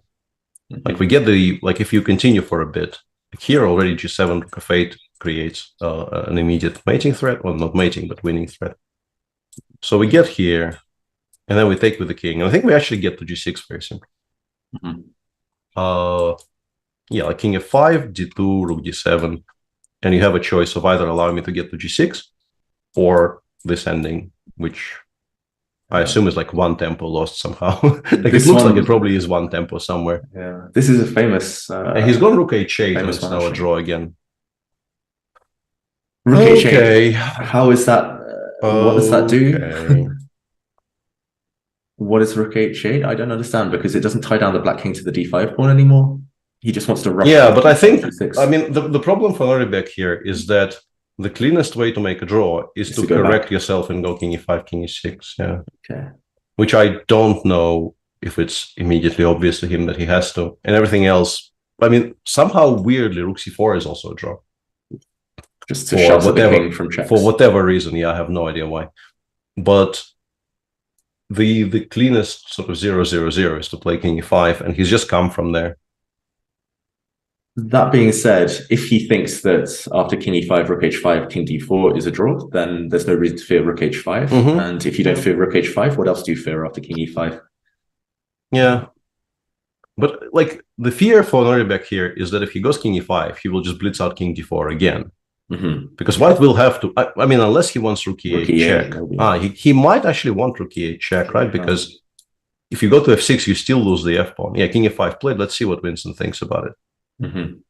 Judging by what we know about what they think about the position, rook h5 check is actually a better winning try than anything else. Yeah. Because it probably produces a losing mistake again. But he doesn't know that. And the way he's getting up, Abdusattorov there, we see in the camera, he looks pretty confident. Yeah. I mean, yes, they're close to the 60 moves. Yes, they're about to get more time, but I would be terrified here. I'd be burning every single second of the clock, just trying to work things out. And rook e8, yeah, of course, played. Yeah, rook e8 played. Yeah, it was very unlikely that he would have gone back. Like, why would he give time? And this is now king f6, and after rook f8. What's this plan? King g6 maybe, or king e6? I think going towards the g file might lose, although I'm not entirely certain, but I have a feeling it might. Yeah, like king g6, the same position. I think we kind of want to at least have an option of joining with the king, right? But then I don't know for sure. There but was also this plan of blocking the g3 and then f3. Yeah, this must be winning. This looks horrible. Like if in order to unpin your rook, you have to do this. Like this looks lost, frankly. Just slowly and surely advance the pawns. And king f6. I'm so confused that they're blitzing all of this. It's so confusing. It's so kind of difficult to work out, to navigate through. Yeah. And they're just playing instantly. And he's played king g. Yeah, okay. Yeah. Are they just guessing? Are they just bluffing? I don't understand. And you will be interested to know that rook d8 wins somehow, and everything else is a draw. Rook takes f4. How is this a draw? Yeah, and there's a comment in chat here saying that it's very depressing that we know the evaluation immediately because obviously we have this essay running by this point. Yeah, and I sort of agree with it. Like, I feel a bit sad about this being what we're doing in this endgame, because it would have been like genuinely exciting for us to try and figure it out live on air. But also we would be making horrendous mistakes in every single position and sort of misinforming our audience with every breath we take. So I don't know how to balance it. I genuinely don't know if I disagree, because when we become, the readers out of what Sese says, it is a bit kind of sad for us as well. At least for me, I've always hated that part of commentary. But in positions where it's just so vastly better at the task at hand than we are, it feels like there's not a lot of point in us trying to guess that rook d8 here wins. And he's going to take on f4, surely. He's played rook f5. Okay. I was going to say rook d8. Rook d8 is confusing because rook d4 seems to hold the pawns. And then it was going rook e8. I have no idea what any of that is. Like, I don't know. I don't know. Nobody plays rook f5, now the only move that makes a draw is d5, d4. It's time to actually shed that pawn. And this time you can understand, but still you have to calculate. It still looks lost to me, just without calculating. And weirdly, like, I think what could actually trip him up here is that this is a draw somehow. and if you do this you lose. Okay. Because of the extra tempo. I think it's maybe possible to work this out. Yeah. But they look similar enough, Mm-hmm. I think, to make a mistake. And also he's been avoiding that idea of pushing d4 for quite some time. He's been avoiding Since the start of the getting endgame. those positions. Yeah. Rook d4 does feel clumsy. And by here. the way to make a draw here is in this position. After rook b3, king g2, you do this. This is I've seen this idea actually. Yeah, you do this, specifically this. It might really I can't really check immediately, but it does feel like this might be the only way you actually not lose this. This game, I think, is still pretty much in the balance, frankly. I mean, if he finds this is godlike stuff. I think I saw this idea in a book once, like years and years ago, but it nearly never ever happens in practical games. And to give 2 pawns and just park your king up like this, that would be another level. And there's a lively discussion in chat on the topic I broached earlier about the comparison of us trying to do this entirely helpless or with, let's say, and I think we still provide some value even when we are consulting Chess 8, because I think in many cases we will be able to explain sort of what it says in human terms, although not every single time. Like the fact that in this position this is winning for some reason and this isn't would be difficult for me. I guess the point is we can start running and then d3 check, and we do generate enough counterplay straight away to discombobulate white enough. But for example, rook d8, rook d4, rook e8. I don't even know what white's next move is. Like neither do I. a4, rook b4. Yeah. Why is this losing?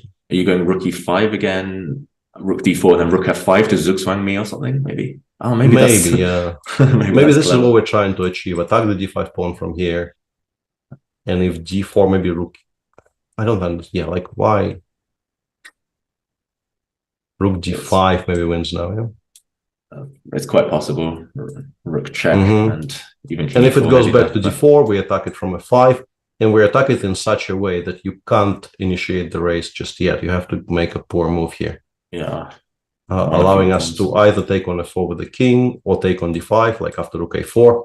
This is a draw probably, but rook takes d5 wins very, very trivially by taking the important passer off the board first and then returning for this one. Black doesn't have time to get the king to h4 like we did in that line. I have a feeling, Peter, that white is going to win. I just can't see Nodebek finding this idea with king h4 under the right circumstances. No, I think you see the idea, but you don't really convince yourself that you have to shed everything immediately. You have to wonder why it goes king g5 here and not d3, though.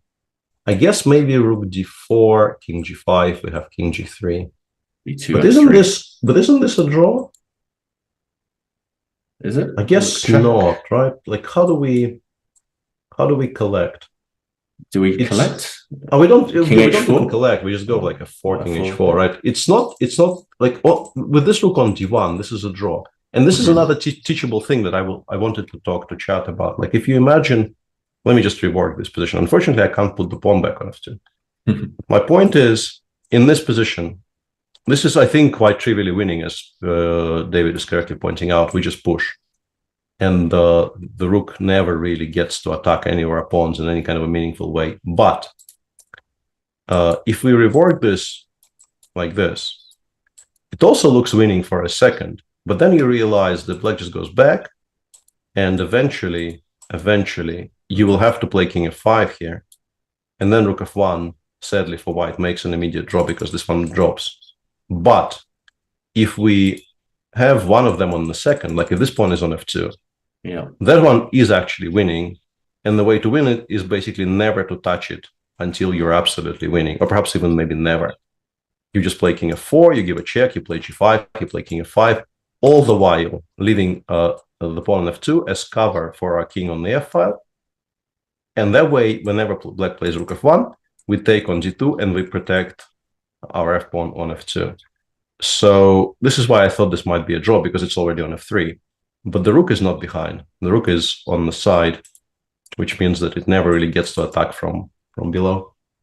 King e4, e3 is not winning. Maybe it also is. Yeah, I don't know why. Yeah, I've given this long speech, but actually we can do this, and after rook b3 check, we have king e2. Yeah. People with their solid, what's the word? Non-imaginative solutions. Yeah, here I was wondering if like rook a3, rook takes d2, king g5 was still a draw, but no, the white rook gets a check. And if you get to f5, you just start pushing. It wins without the king. The thing is, you don't actually need the king to win those pawns. It just progresses by itself. It's a very slow progression, but it's completely unstoppable. Yeah, we need the other setup where the white rook is tied down, defending certain pawns. Okay, so they reached move 60, obviously, because they actually no. Vincent reached move 60, but Noribek hasn't. No. And Noribek absolutely has to play d5, d4 now. He's got around 8 minutes, or just under 8 minutes, if I'm seeing the clocks correctly. So he's got enough time to work this out, but they've made some questionable decisions. And there is a line in chat, which I assume is maybe composed of strictly only moves along the entire way, which goes d4, rook d5, king f6, arguably maybe the only move. For some reason, king e4 is stronger than king f4. f3, strictly the only move. I don't know why that is. I guess the point is we want to play king e6, and then king e7, and eventually d4, d3. Okay. And we don't get to do that otherwise. f3, and now rook f5, king e6, rook e5, king f6 only move, rook d5, and you lose a tempo with rook a4. Supposedly, if I am to understand the chat correctly, this entire sequence is composed of only moves for black. He began well. He's already played d4, so I mean it's a very good beginning for Noribek, but there's probably not very easy. A lot of details that he has to understand in order to still make this draw. Yeah. So rook d5, we thought king f6 and marching towards the rook. What else? Yeah, we need it on those two squares, I think. Against the rook on the g file, we need to be able to attack it by king e6, king e7. No. Rook takes f4, we were giving a check here for black. Yeah. Rook f4, we give a check. And this is where the trick comes, because I think if you play g3, maybe you lose. I'm not 100% certain of that, but this is how it feels, that if you play g3, you've lost the game. But you do make a draw with the immediate king g5, king h4. Yeah. Yeah, and this will be the real challenge. This will be the real challenge after rook b3, king g2. If Vincent takes on f4, which is not a given, rook d5 is also a very testing attempt. But if Vincent goes this way, we definitely get here. Yeah. And now we have to resist the absolute urge to play d4, d3. Yeah, the good thing is if you kind of pause here and force yourself to look for alternatives, then, as you said earlier, then you find it. If you just breeze and kind of autopilot d3, then... Yeah, and also from the other way maybe as well, because you can actually calculate this to a loss, right? You can actually realize that giving white the g3 square just ends up costing you the game. Yeah. Although even that, like in this position, we can start chasing the rook, right? And let's say you play f4, I go king e6. Rook d4? Rook, I think maybe, yeah. Like rook d8. But even this, hang on, like rook b3 check. Rook b4. Rook b4. Do we lose? I mean, against the g-pawn, you normally don't lose, but this you might still be losing, right? Because it's extremely awkward. Rook f1? I think you actually get cut off along rook f1, though, yeah? Rook f1, king g6. King g6. Yeah, I think we lost this. But then I keep giving you checks, rook f6. You have a check from f7, yeah, of course. Sorry, hang on. Rook f1. Maybe we're just in time. Rook d5. King f... Or king e6, maybe, yeah. Can I not play king f7 and cross? Yeah, you could, yeah, of course you could. Of course you could. Oh, wait, can I? No, wait, I can't. Rook f5 and king takes... Sorry. Yeah, that's what I thought, but then you could... Yeah, but wait, king f8. 6, maybe. King f8 would have been... Oh, sorry. Yeah. King f8, king g6.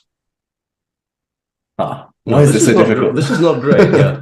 No, even this is sort of G5. shockingly annoying. Yeah. Yeah, maybe king e6, as you say. Or Yeah, king e6, but then you still need to, and then rook f8 maybe is a draw. Just in time somehow. I don't know.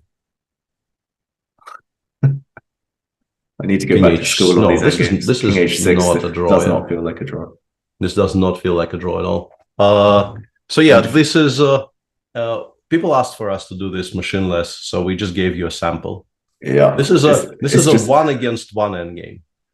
I think we botched it like 25 times over. It's just a series of me being like, No, both of us very much going, yeah. I mean, it's hard enough to calculate at a board when there's like silence and we don't have to think about other stuff. But yeah, live on air, it's so treacherous, so many difficult moves. Yeah. And So far, Novak playing perfectly. Found d4, found king f6. King f6. I mean, d4 was a difficult choice. King f6 wasn't really, because there really is nothing else you can play here. Like no other moves suggest themselves remotely. But if Winston goes king e4 here, this is where the tricky part comes in, because I think f3 might be very, very difficult in practical terms. I would still be fascinated king takes f4 here as well for Vincent. King e6. King e6, and then you have the check as well. Yeah, like you have, and I assume it goes in this direction. Yeah, otherwise, I mean, rook e4 at least, in my opinion. And now I don't know, rook e8, rook e1, take your pick. I'm not sure which way I'm. Even rook e4, honestly. King d5. Yeah, I have a feeling the problem is king c5, g5, d3. Yeah, that's very nice. Actually simplifying into a queen ending. Is this a draw? I don't know. Why are you asking me? I don't know anything. I'm just, making moves on the board. They are not my pieces. Take. Yeah. Okay, this goes down to a queen ending with the f-pawn. Let's assume Nodebek knows his stuff with queen endings. He's beaten Magnus twice in queen endings. But if we go back, so king... Yeah, this is the current position. Yeah. If king e4, f3 is really so convincing, then I would rather take on f4 now.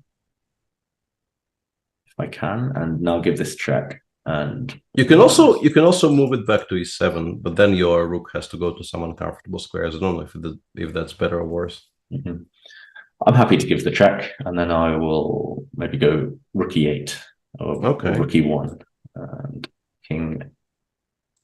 Ooh, actually, maybe I shouldn't have gone to e8. King f5. Okay, I'll go rook e1 just to be really passive. King f5. Let's go.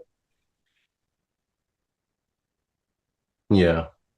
No, but this actually, I think I can believe being a draw, right? I just go for this. And you just go back with the king. G5, king e7. Yeah, I mean this generally does hold. I think experience teaches us that this does hold. Yeah. So I can't go passive with my rook. So this makes more sense. Yeah, this one is a draw. Oof. Meanwhile, I think we got a result in the challenges, just to update people. Yeah, that ended a while ago. Yeah, Irvin did win that game. Yeah, at least that rook ending was easier, more rational. Oh yeah, easier to explain. Yeah, once White missed their bus to play rook h4. Yeah, Irvin was never going to let that go. Which means that as we announced, Mustafa Yilmaz is actually leading the challengers on +4, Sindarov, Donchenko, and Ivic on +3 behind them, and then a drop to +1. Adiban is on +1, Tabatabai is on +1, Bertson is on +1. Yeah. Very close at the top there, very tight at the top. Okay, king f4, king e4. Are there any alternatives? Doesn't look that way in the game position. Not really, no. Right. I don't think you ever play anything else. Yeah. At this point, I would just be guessing, most likely. I guess Vincent has some time now that we've reached move 60 to calculate, but does he spend it all here? Maybe you do, because it's unlikely there'll be too many more critical moments ahead. king e4 and strictly only. Which move was it? Yeah, if it actually is specifically F3, that's just so unfair. Because honestly, like, you know, it would be easier for me to believe. Hang on a second. It would be easier for me to believe this is a draw. Mm-hmm. But I guess we lose to. What do we even lose to? Why isn't this a draw? G5 and then it must be G5, right? But once again, like, this does look like maybe I will establish some kind of a blockade, but I guess I never do, right? It just like I go king h5 here, king f3, and like rook a4, and claim that this is the same. Isn't it this exact same? Well, it's exactly the same, but one file up, or one rank up. Yeah. Well, yeah, one rank up, and the other one is a draw, and this one is lost. Chess is a tad unfair. Maybe it's because king e3. King e3 specifically, and we can't cut it off. Yeah, maybe chess is actually somewhat logical here in this particular instance. Yeah. King g4, there's rook d4, and I'm not sure if that's the only move to okay, to win, and d3, apparently king f3 wins, and king takes d3 is a draw. I give like I want to cry. I want to cry. Yeah, I would like to mentally check out. If I haven't already, like, if we are claiming here that I haven't mentally checked out yet, I would like to mentally check out right this moment.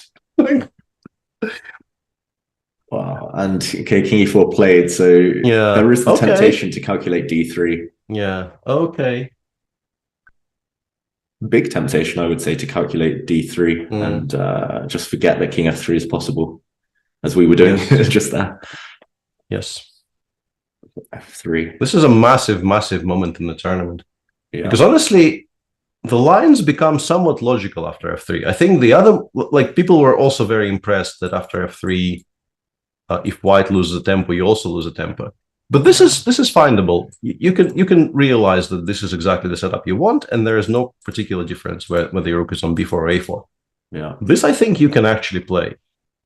But specifically f4, f3 is a massive thing to understand. And also that position was pretty much Zugzwang. You have to play rook a4 because you need the idea that after f3, rook takes d4 doesn't work because you can go into a king and pawn ending. Yes. Yeah, and of course, all of it hinges on the fact that this is a draw. So you absolutely must have king g5 in this position. So if we go back here, you cannot play king e6 because then white will very happy to just take on d4, and you're not in time to pick up the g pawn. So all of that is findable. The trick is to, see f3 exists and calculate it, and he does have a bunch of time, because I think that those 6 minutes he still hasn't run out of his previous 50 yet, so he actually has like 21 minutes here, 22. Yeah, and just like Vincent, he might as well spend most of it now, or a chunk of it, working stuff out. Yeah, I maybe we're biased because I didn't see any other moves than f3 and d3 right now. Rook b2, just f3 for white. Oh, Peter, this has all inspired me. This whole tournament actually has inspired me to go look at some endings, some studies after the tournament. Get back to calculating, get back to looking for these small little details that just crop up everywhere, every game seemingly. It's never a straightforward ending. You're doing absolutely the right thing. I know you're right, and I'm still probably not going to do it, but you absolutely are along the really, like, this just bugs me so much. Why? Hang on. How was there was a position I was calculating. Like d3 king f3. I go rook a4, rook d3 king e5. Why is this losing? I guess rook b3, rook b5. Rook b3, rook b3, rook a5. Yeah, I got here in my mind, and I still don't understand why I'm lost. This is a good question. Do I lose to king g2 here or something? Like, why am I lost here? It's got to be king g2 at some point. Yeah. Do I wait for you to check me? Or maybe we go rook b8 or rook b6, rook a3. Maybe rook b6. Specifically rook b6, maybe. Yeah, but what's the threat? Like, okay. Good luck with all of that. Rook b5 now. Rook b5, maybe. yeah. Rook b5 now, and then you rook get to f5 5. move. Okay. Okay, at least we got that right. Yeah, I think we actually solved that puzzle. Because I was trying to sort of convince myself d3 check was losing, and I got here, and I got absolutely stuck. Because we can't push the king away from e5 without allowing rook e3 check. And generally, and he's played d3 check. Yeah, this is what it was sort of expected, I think. It's easy to get here and stop, as you say, and just assume that black is drawing. And maybe just to continue that line we showed one more time, once the rook gets to f5, then the winning plan, for example, I just want to how do we even get there? Rook b6. Hang on. So rook b6, rook a3, king g2, rook c3, we give a check. And whatever you choose here, like king e4, I think f3 check maybe is the cleanest, even quite efficient, because I get to e4. I don't even get to f5. I get to e4. Yeah. Like king d4, rook b4 Pawn check, drops. and then it gets here, and the pawn actually just drops. And in the meantime, in the current position, if king takes d3, f3, g5, king g6, king e3, you're supposed to go for this, maybe. Yeah. And this Maybe. is a draw. Okay, so we don't even have to give the pawn. Yeah. Yeah, we just generate enough counterplay because we wait for you to either play rook forward, and then we start giving checks from the side, or we wait for you to play king f5, and then we can actually attack the f2 pawn. Okay, this is okay. So a potentially massive turnaround in the game on the black from the black side, and now Vincent has to realize he has to go back. The fact that he's paused again is a positive sign. A lot of people, including myself, maybe would have just blitzed out king takes d3. But yeah, he's got 10, 11 minutes to find king f3 to come to the conclusion, at least, that it's best. Yeah. And I think Nordebek thinks he saved it. Yeah, I agree. I think he thinks he solved it. Body language-wise, he's looked quite confident at several points in this ending, even though most of us would be terrified, and if he saw the evaluation, he'd be terrified. Yeah. That's often important, though. Like, I try not to talk about body language, but it's important, like, to bluff your opponent sometimes in these endgames. Often I've faced these top guys, and then they're just acting really confident, and it turns out that they've miscalculated just as much as I have. d3, yeah. King f3, though, it's understandable missing that one. I guess the way to get there would be to look at king takes d3 and realize that in that position, as we showed, there's no way forward. Dead draw. Yeah, you look for alternatives. Exactly. Yeah, you just need to realize you have more than one option. And as you said, the fact that king takes d3 hasn't been played yet is a hugely positive sign, because I think you can reasonably easily convince yourself you aren't actually winning this. First of all, you would be a bit worried even about that king h5 rook a4 setup, but also then you probably spot that this exists, or rook a3 or what have you. And basically the important thing is here is not to blunder rook d6 check. Like, you can't play rook a3 here. I'm pretty sure this you lose. But as long as you sidestep the rook h6, the check from the sixth, by playing king h5, white really cannot make any progress at all. So yeah, we've already slightly both oversold and undersold both players in this cast, I think, until this moment. So let's not judge them anymore. Let's just enjoy the fact that let's just watch. Yeah, enjoy the fact they played this study-like ending, and it's still twists and turns ahead. Yeah, I think this is just such a fantastic demonstration of just how difficult, even seemingly very, contained, very simplified endgames are. Because this is a 2 against 2 with, seemingly very clear themes which should allow you to orientate yourself properly. But now people are still struggling to a degree. Yeah. And of course, you do have to mention that, they haven't gotten there here in a vacuum. It's not like they came to the board fresh and they were shown this endgame and they're making all of these mistakes. They needed to play this, 6 hours of chess to get to this endgame. 6 hours of very pressurized, complicated chess as well. So yeah, and after 8 other long rounds of chess. Yeah. Do you think he'll play it king f3? I think so, but yeah, I don't want to jinx anybody anymore. Like I think I've done enough jinxing for this game. Yeah. But I really do think like he will, because I think once you realize the move exists, it just looks so much better. Mm-hmm. Yeah, and what do we think is Black's best try to defend this one? I think this one. I think this one is this setup. Yeah, because it does, as far as we can understand, it does force you to move the king back and get cut off along the third, and that does produce situations where it looks like maybe we're holding. I wonder if the idea with rook b6 is the only way to win as well, because if the black king gets round, in some scenarios that might cause a blockade. Just king g2 here, yeah. Just get to h3 and then push. Okay, so not worrying about getting the black king to g5. Yeah, I would be. This is exactly my point. I don't know if we win anymore. Yeah, like we get here f3 rook e5 and we have counterplay. Yeah. I don't know if this is clear or clean at all. Yeah, so you rook b6. Yeah, like you get here and then eventually you have to go back, allowing rook e2 check. And yeah, this does not seem like it's straightforward at all. Yeah, definitely not. Black's king will get active again once we go rook f8. But I think it's very logical. Like once you realize you have no immediate victory, like something that just picks up the pawn on f4 in 3 moves, cutting the black king along the 6th, once again, not to allow it to get back into the game, I think does look very, very logical. I think he finds rook b6 if they get here, simply by process of elimination. Like nothing else looks remotely as clean.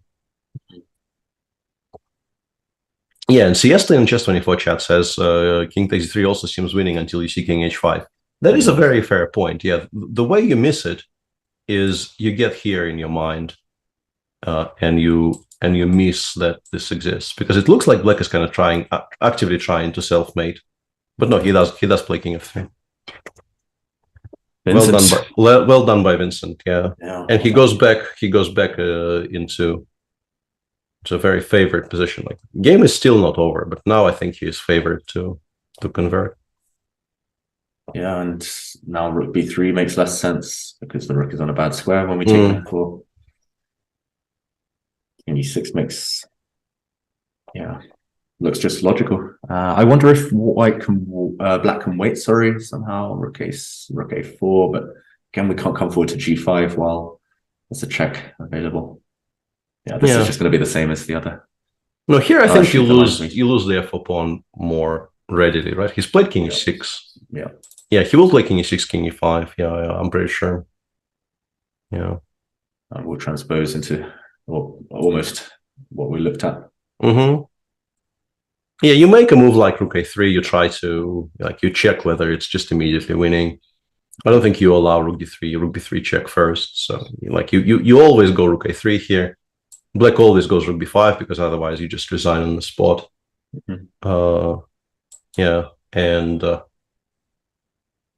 Apparently everything wins here. King e2 even wins here, so you are nowhere near as tested as we assumed. Okay, but I still feel the cleanest is to go rook a6. Yeah. So if king e2 wins, it means we're not worried at all about the setup with the black king on g5. No. Surprising, gotta say. It is surprising, and honestly, like I don't know how convinced of that you would be in a practical game. Yeah. Also, the computer probably points out king e2 is winning because if black waits, then we go back to king f3 and rook a6. It does it in a really weird way as well. Like king e2, king f6, it goes rook h3, which makes me wonder if allowing the king to g5 actually makes a draw, because it actually stops it from getting there. Yeah, and it goes rook h3, h5. Vincent's played king g2, so after king f6, I'm wondering if the only winning move is rook h3. No. Let me try and ask. Because otherwise the king gets to g5. No, all of them are winning. Everything. All of them are. Yeah, pretty much everything is winning here. You can't actually throw the win, which I guess means that simply g4 and f3 win against the f4 pawn. Hey, I'm learning. No, people are saying rook h3 is the only winning move, but that is after king f6. Yeah, this is not what my screen says, but maybe I fail at reading Sese. I mean, I don't know. Sese gives like plus 152 for everything apart from. No, but that makes no sense. I think it might be. Might be the only winning move. I have no idea what this readout means. Yeah, okay, so yeah, people are King f6 played, and he has to find Rook h3 now, apparently. Yeah, Sese's readout is kind of weird. I'm going to say, talking of weird, again, it's slightly odd clock handling. Vincent has several minutes. Yeah, why have we not thought about that? Why did we not really pause before King g2? Yeah, there's plenty of plans. I'm not sure about that at all. Yeah. Could he let it slip again? Yeah, Rook h3 is just not obvious, I've got to say. No, unless it's you realize the king can't get to g5. You are very much putting things under threat by doing that. Rook a6 was, yeah, at least very logical if we think that black's only he's got Rook a8 and this is now a draw. So so if we go Rook a6, I'm just trying to figure out, like, in terms of simplicity of win, Rook a6 would be 3, King g2 is definitely winning. I just don't know how to ask the table. Like, asking the table is what the evaluation is one thing. Asking it whether something is simple or not is another thing altogether. So let's at least try to figure out why this is a draw, if it's supposedly a draw. Okay, let's start with the most natural move, King g5. We kind of figured this is where we want our king anyway. King g5 is King g. Yeah, I think it's actually what we're discussing. Yeah, King g5. But now he wants to give my a check. Question would be why isn't this winning? Yeah. Rook somewhere now. Why isn't this winning? This is a good question. What happens if black just gives a bunch of checks? And then the white king sneaks back. I don't really want to allow you cannot play Rook b4. Rook b4, I'm pretty sure loses. So you do have to give a whole bunch of checks, right? Yeah. So check, check, check. It goes back. And we've established that this is a draw. So basically the entire thing revolves around understanding that we don't actually lose this position. With, I don't know, Rook b2 maybe. Yeah, last time the white rook was on the side. This time it's on g8. That doesn't change anything, I guess. Feels better to have the white rook on g8 than it did previously on the side, because at least we have g5 ideas. But no, but g5 doesn't really feel like it should win, because we just go King h5, I think, and we stay in touch, right? But now King g3 f3, right? Well, maybe King g4. King g4. We waited to really break connection with the. Yeah.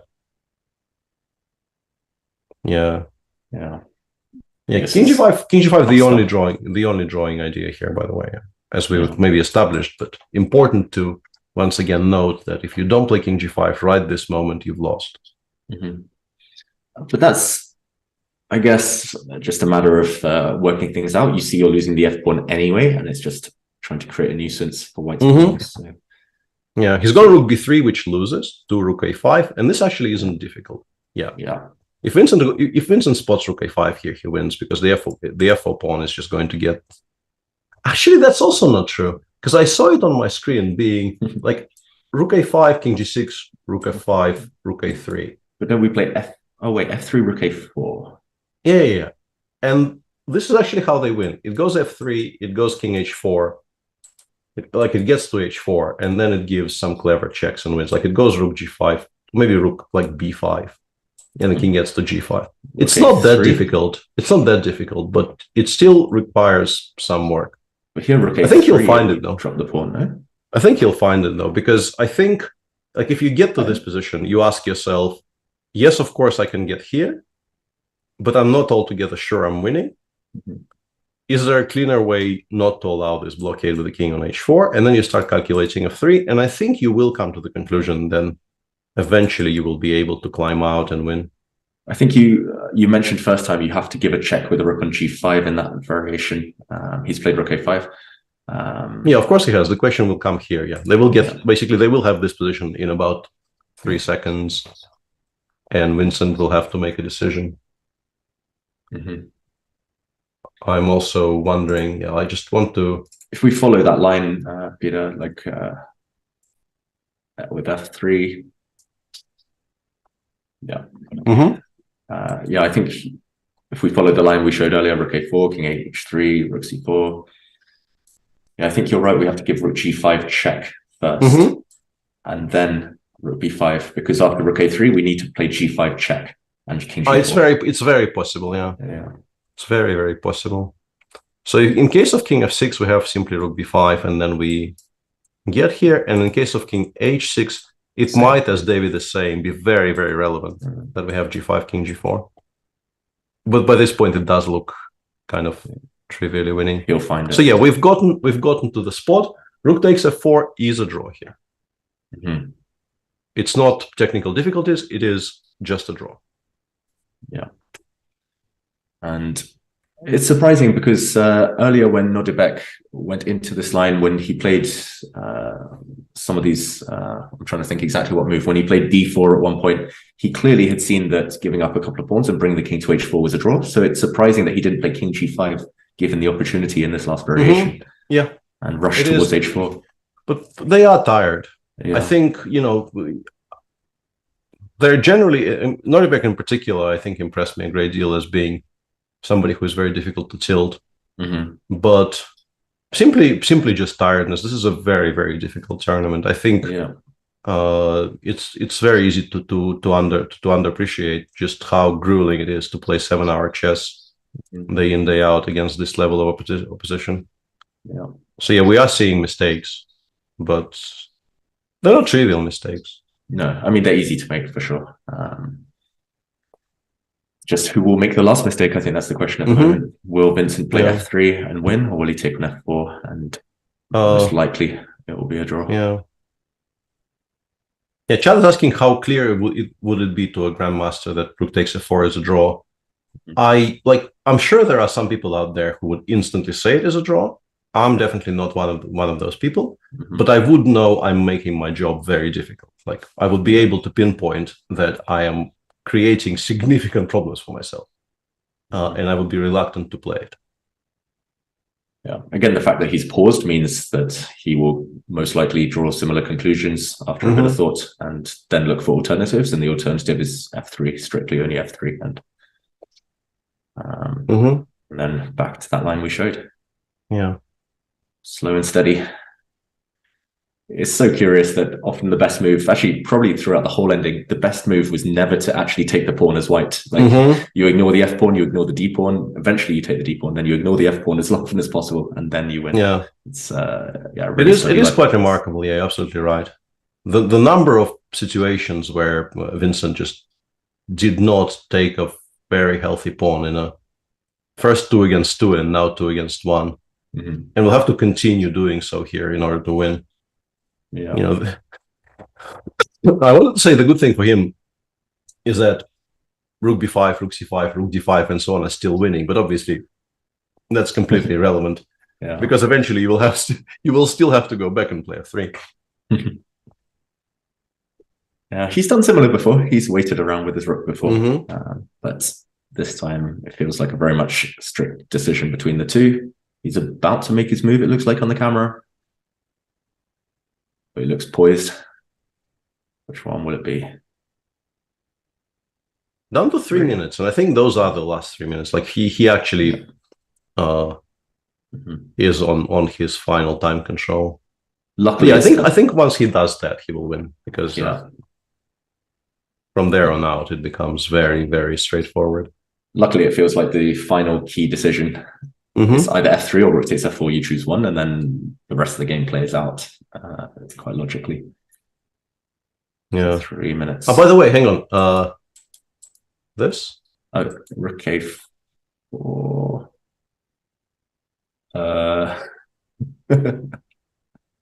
Good question. We should point out rook takes g4, rook g3 wins for white. Take, king takes, king f5, king f3. Hello? Wait. Hello? Rook f3 specifically there is... really mean. I'm trying to look for stalemates in some positions. He's played f3, so we don't. He's played f3. Yeah, let me answer this question. Okay, I'm losing my mind here a little bit. So, rook a1 is a draw here. Okay, only move. Everything else loses. Rook a1 to have checks from behind, and rook g3. I guess we go like king f4 or something. Yeah, and we allow the g pawn to run, and then we pick it up. Or it's always something. a trick. Well, it's always one final trick. Wow. Yeah. Yeah. Yeah, well played to Vincent for not getting baited by this thing, because once again you are going to be 2 pawns up. It's just not going to be possible to win. Mm-hmm. But he does go f3. Yeah, very nicely done by the young man. Would have been so easy to miss rook a1 there. Mm-hmm. Honestly, for both players, I want to say. True. If they get there, I don't know how easy the rook a1 gets played, but. Yeah, now it's just a matter of very straightforward calculation. Get it over here, create the threat of a check from the 6th. Yeah. I When think if Nordebek had 15 minutes on his clock, he would have found rook a1 in that position. Just he would have been forced to. But here, there's literally nothing to do but wait for black. Question from chat: Peter, queen and pawn endgame. Your advice is don't play rook and pawn. Is still the same advice? No, because the very big difference is these ones you can't avoid. Yeah. Queen endings are rare enough that you can actually give that advice and don't feel entirely foolish. Rook endings you absolutely have to study because you will get them. Yeah, they are absolute bread and butter of every player. Yeah. I once played a 9-round tournament, Peter, and I had 8 rook and pawn endgames from those 9 rounds. And there was always a pawn difference. I was either a pawn down or I was a pawn up. Yeah, that was long 10 days. No, I'm pretty sure there's increment for the entire time control. There was a question of if maybe there's no increment past move 60, but I don't think, like, there are some time controls where increment is only introduced after move 61, but I don't know of any time controls where it suddenly disappears past a certain point, I think. Yeah. If it's there, it's there. And Nordebek continues to wait. So here we think the winning plan is rook g5, rook b5. If you play rook b5 immediately, then rook a3 seems to pick off the f3 pawn. That actually, yeah, just holds on the spot because I blundered the f3 pawn, yeah. Yeah, so we're kind of obliged to find the winning plan, which follows quite logically. Yeah. Well, passing here doesn't throw anything, but you do want to win. So in order to win, you have to play rook g5 check. It's not many passes. Okay, he's played rook f8. Yeah, still fine. He'll gain a couple of seconds on the clock. He'll go back to f5. Yeah, I guess king g7. You have to go back to f5 because rook a3 would again cause some annoyance. So yeah, you're right. He's just gaining a little bit of time. Yeah, and once again, impossible to make a mistake because allowing rook a3 would be a very, very strange thing to do. And how quickly will he play rook g5? He's got an extra minute after repeating twice. Repeating those 2 moves. 4 minutes here for him. Yeah. Yeah, I think even if you don't see exactly how it wins, you just play it to see, like, to ask your question, the question, where do you want your king? H6 or the f file. It's always useful to ask additional questions of your opponents. So I think he does that and kind of wins from there. Yeah. You don't even have to see how it wins exactly because it's just a very logical way to try one more thing without committing to. Yeah, there it is. G5 check. Nicely played by Vincent. King h7 is clever, by the way. Yeah, but rook. Okay, king h7. What is the win here? Is it rook h5, g5? Yeah. Rook h5, g5, but process of elimination, it has to be, otherwise rook a3. Yeah. And he's going to play it, Vincent. Pretty sure, yeah, because once again, he is not being given much of a chance. Yeah, rook h5 played. Yeah, no rook f5, that would have blundered into a 3-fold. That actually would have been very painful. You're repeating one more time, and then suddenly your opponent stops the clock would be... Hey, boy. Yeah. King g6, g5, yeah. Yeah, and he has to do it. Although now rook f5 wouldn't have been a 3-fold. Yeah, he's played g5 already. Yeah, very, very nicely converted from here. Yeah, rook h6 is coming, king g4 is coming. I'm wondering what black's best try is here. I don't even see a way to continue. Maybe you can play king f5, ask White the question, and then come round with the black rook, or start with rook a1. Still some calc to be done. Yeah, I guess it is only really rook e1, and then try to go towards the center, right? Yeah. Try something like this. Yeah, it's not immediately obvious. I guess you play rook f8 and the g pawn is running so quickly. There's no time to go and collect the white f pawn. And yeah, it looks like that is quite straightforward. Just rook f8. Yeah, and we will be quite happily dropping the f3. Like, can we drive the king to g6 though, and then attack something? But then rook f5. Then rook f5 check A, of course. Yeah. Then we run into this problem. Yeah.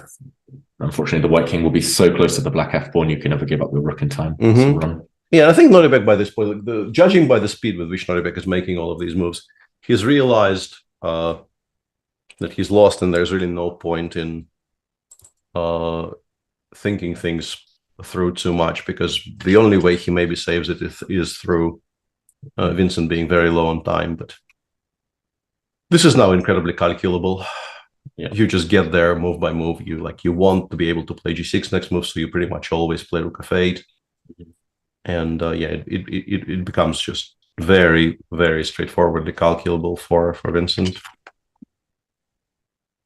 Yeah. Or rook f7, frankly. Rook f7 also doesn't really throw anything. Rook f7, I'll go after the f pawn. How? Rook f1, maybe. Rook check. I don't know why I actually forced you to play rook g3. I don't really want to force you to play rook g3.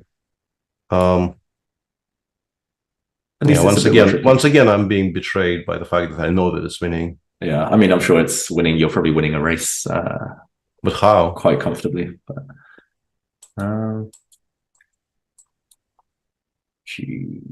just actually winning the race here. Wait, how are you even winning this?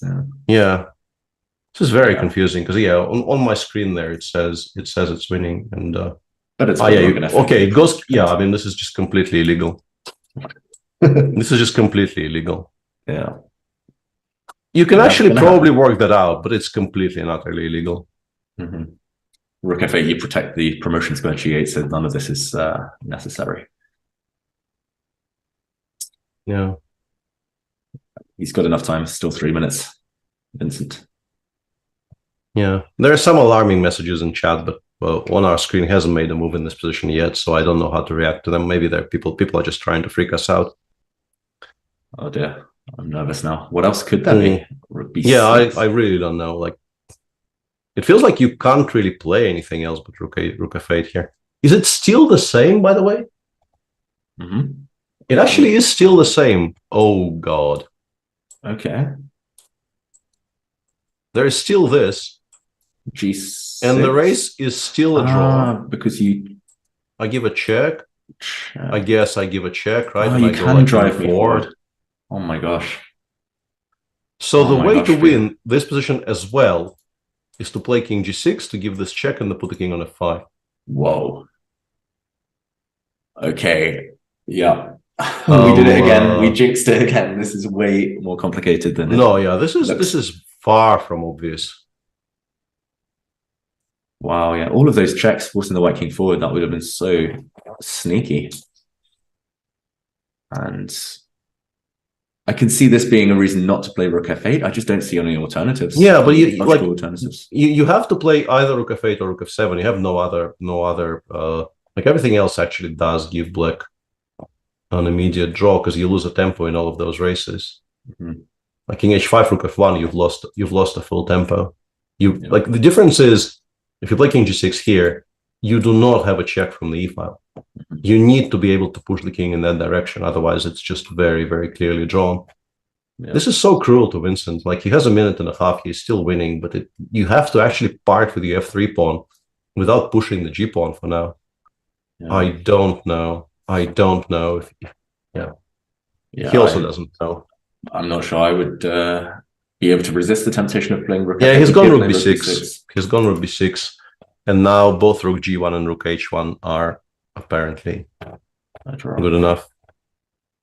How can this still be a draw? The pawn is running, white's king is coming.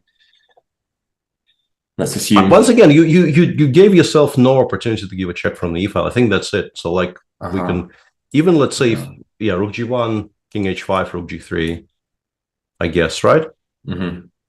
And you need to be able to give the check from, like after king 6, rook f3, you need to be able to give a check from the e-file. Otherwise, you're just not winning. And if you play g6, I have king f5, king f6, I guess. Or maybe even rook takes g3, honestly, and then rook h3 check. Yeah. The white king's pushed You're so not far letting me talk to David, Joyce. At least let me talk to David. I can understand you kind of wanting to be on camera, because why wouldn't you? But at least let me talk to David. Joyce, he deserves his moment in the sun. Yeah. Moment of the round. And wow, rook g1, rook h1, there's no other moves, so Nodebek, it will inch closer to that draw.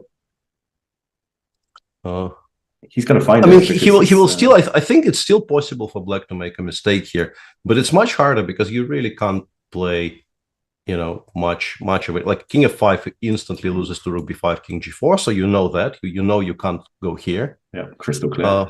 Yeah, so yeah, it's obviously a rook move. You can't really make like a random non-active rook move, like rook f1 will lose to rook b5 check and then king g4 as well. So also very, very immediately obvious this loses. Yeah. And the other two moves, the other moves with the rook, the only two that make any sense whatsoever, they do hold. Yeah. So yeah, it's difficult to make a mistake now, but he might be fangs. Fangs on air. Fangs on air. He rocks the headband better than David Beckham ever did, I gotta say.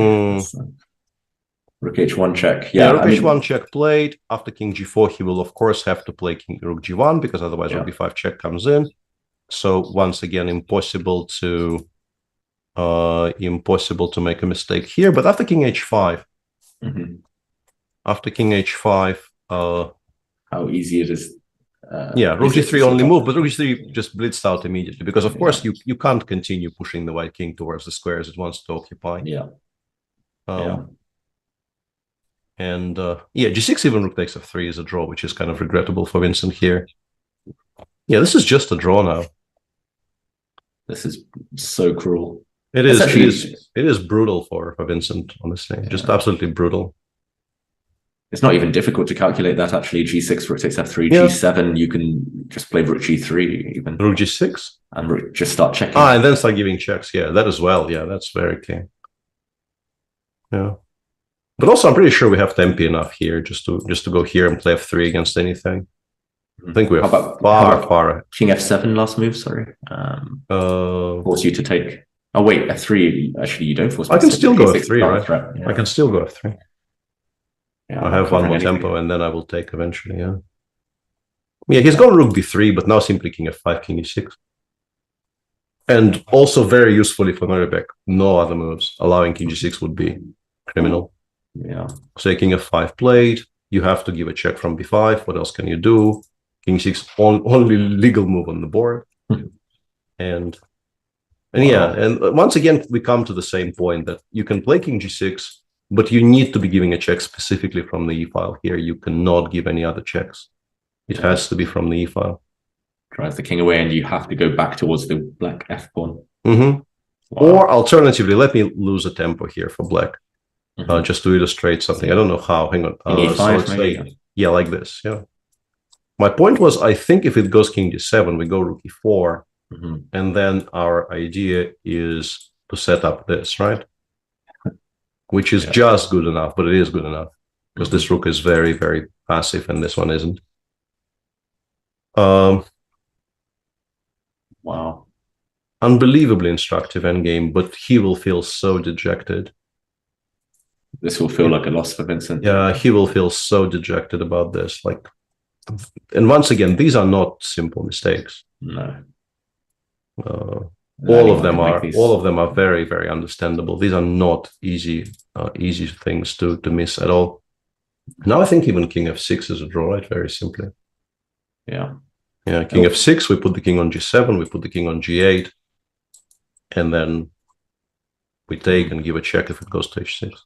Hang on. Still possible to lose this, right? We probably should not be doing this. Yeah. If we go back a couple of moves,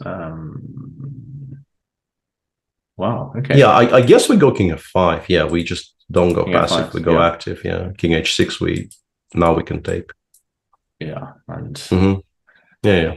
the But also you can too just far take away. on f3. I mean, the larger point is you can just simply take on f3. There's nothing wrong with that, and that's what he does. Yeah. Yeah. Rook g5, I guess. But rook g5, we can go king f6, and g7 actually loses the game to check, and rook takes g5. Feel like a win for Nodebek. Oh yeah. Nodebek survives. A kind of a harrowing experience, honestly. Yeah. It was a very, very close game. Yeah, from the start of the game until move 47 roughly, Vincent played like a model. Oh yeah, model game. Yeah, and- if he goes rook a6 check on move 47 and wins from there, which I think he does. Yeah, it goes into like every single collection. Mhm. Like, just a very, very impressive game. Goes into his best game collection, and yeah, g7 is basically a draw for like you know what this is. Yeah, yeah. You know you can't. Yeah, everything draws pretty much king f7, rook g3. Yeah. Which say was bigger against Vincent here or against Gukesh in the Olympiad? Hard to compare. Like it did feel like it will feel slightly unfair to say this about Nodebek, but it felt like the game against Gukesh was largely self-inflicted by Gukesh. Yeah. He did exploit it extremely well once he was given the opportunity, but to begin with, it was Gukesh doing sort of all the running in terms of providing drawing chances for Nodebek. Whereas this one, he had to find best chances. He had to defend very, very carefully, find ways not to resign. Because like once g4 was allowed, it was legitimately very difficult just to stay afloat. Yeah. But the other one was just so much more important in simply sporting terms. Like whatever this means for his eventual result in Wijk and Zee, winning the Olympiad has to rate higher. Yeah, clinching a title like that for your country, first ever golds. Yeah, huge game, that one. And yeah, we'll see a handshake any moment now. I think. Yeah, I think he goes rook g5 here. I think there's really no reason to play king h6. There's nothing there that will interest you. Okay, he's played it. Oh, okay. Commentate discuss. Yeah. F3 is everything is fine. Everything is fine. Yeah. Yeah. Does he want some rook b3 tricks? They don't really work, but yeah. Yeah, just like but this actually creates a bit of a question, because the reason they don't work is very specific. That the king is on a poor enough square that we have rook h3 or g3. Yeah. But you could also go, I assume, just king f6 and but then yeah, king f6, rook b6, king f5, and then we're also threatening mate on every single move, so it might actually be the cleaner solution. You can't even win the rook very easily here for white. Like how do you like king h7? Yeah, but then I drive you to but g8 rook h6 would have been a bit. Yeah, okay, king h7. Yeah, but now we finally f3 and commit to it, and this is a check even. So rook b3 really does nothing whatsoever. f3 played. Yeah, this will be a very, very hard fought draw. Very nicely played by both of them, really, despite the mistakes we were sort of highlighting for the past hour-ish. Yeah. And now, not many options left for Vincent. No, not really. Yeah, you kind of have to accept it's gone. Yeah, before it's too late. Less than a minute. Down to 55 seconds. Yeah, he's gone rook b8. Again, how do we what's the?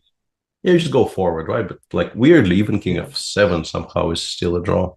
King f7 is a draw? Like showing you just how much leeway he has. Wow. You can go back and then go And then and then go up again, and you're in time to get 3-4. Ah. I thought the idea was... No, but rook f3 wins. Yeah, rook f3. So you have to go king e6. You have to go king e7. Now and then rook you f3 give doesn't checks, work I because... guess. Yeah, you give checks. And yeah, but G8 obviously nobody does that. Yeah, nobody does G8 that. is very nice. Rook takes G8, rook takes G8, f2, and the pawn can't be stopped. Yeah, that is actually quite unnecessary. Yeah. Does this lose? It's one of those study-like positions, and right? I think the fact that there's a king on e5 in this position probably means that they've already agreed. Yeah, they've agreed a draw, and the king was mispositioned, as it often happens. Oh, Peter, what a game! It feels what like a game, yeah. It feels like it's written in the stars that Nordebek is going to win this tournament if he saves positions like that.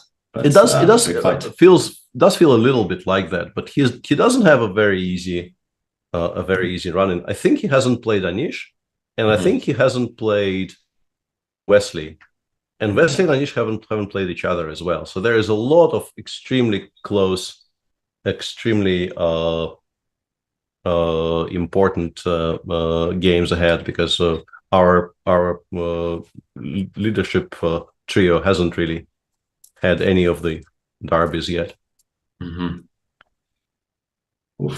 Yeah, it's about recovery for them now. Nearly 7 hours they went grueling battle. And what are you looking forward to most tomorrow? There's only one more game before the rest day, we should say. Yeah. In the meantime, yeah, let's reacquaint our viewers perhaps with the schedule. They do play 2 and then the rest day and then 3. Tomorrow, the pairings are, we have actually one of the games that we talked about does happen tomorrow. Wesley plays white against Anish. Nordebek is white against Dingliren. Another very, very important matchup. And in other news, Magnus will be playing black against Parham Maksudlu, which I think will be an interesting game to watch. Parham generally doesn't hold back very much. I think he's been very much looking to just play games of chess. And Magnus, of course, is very much on the lookout for, like, he wants every game he plays from here on out to be a fully fledged fight, because just drawing with black will no longer really do it. He's still a point and a half behind the leader. So yeah, plenty to watch, but the two most important ones are very clearly, I think, Wesley versus Anish, and Nordebek will have the white pieces against Dingliren. Yeah, I'm looking forward to it, Peter. Today was fascinating, some really interesting endgames, especially that clash between Vincent Keimer and the leader, Abdusatorov, and I guess same place, same time tomorrow. Same place, same time, yeah, for sure. Thanks everybody for hanging out with us and putting us on the straight and narrow in these endgames and more generally, just in life. And yeah, we'll see you all tomorrow. Bye-bye.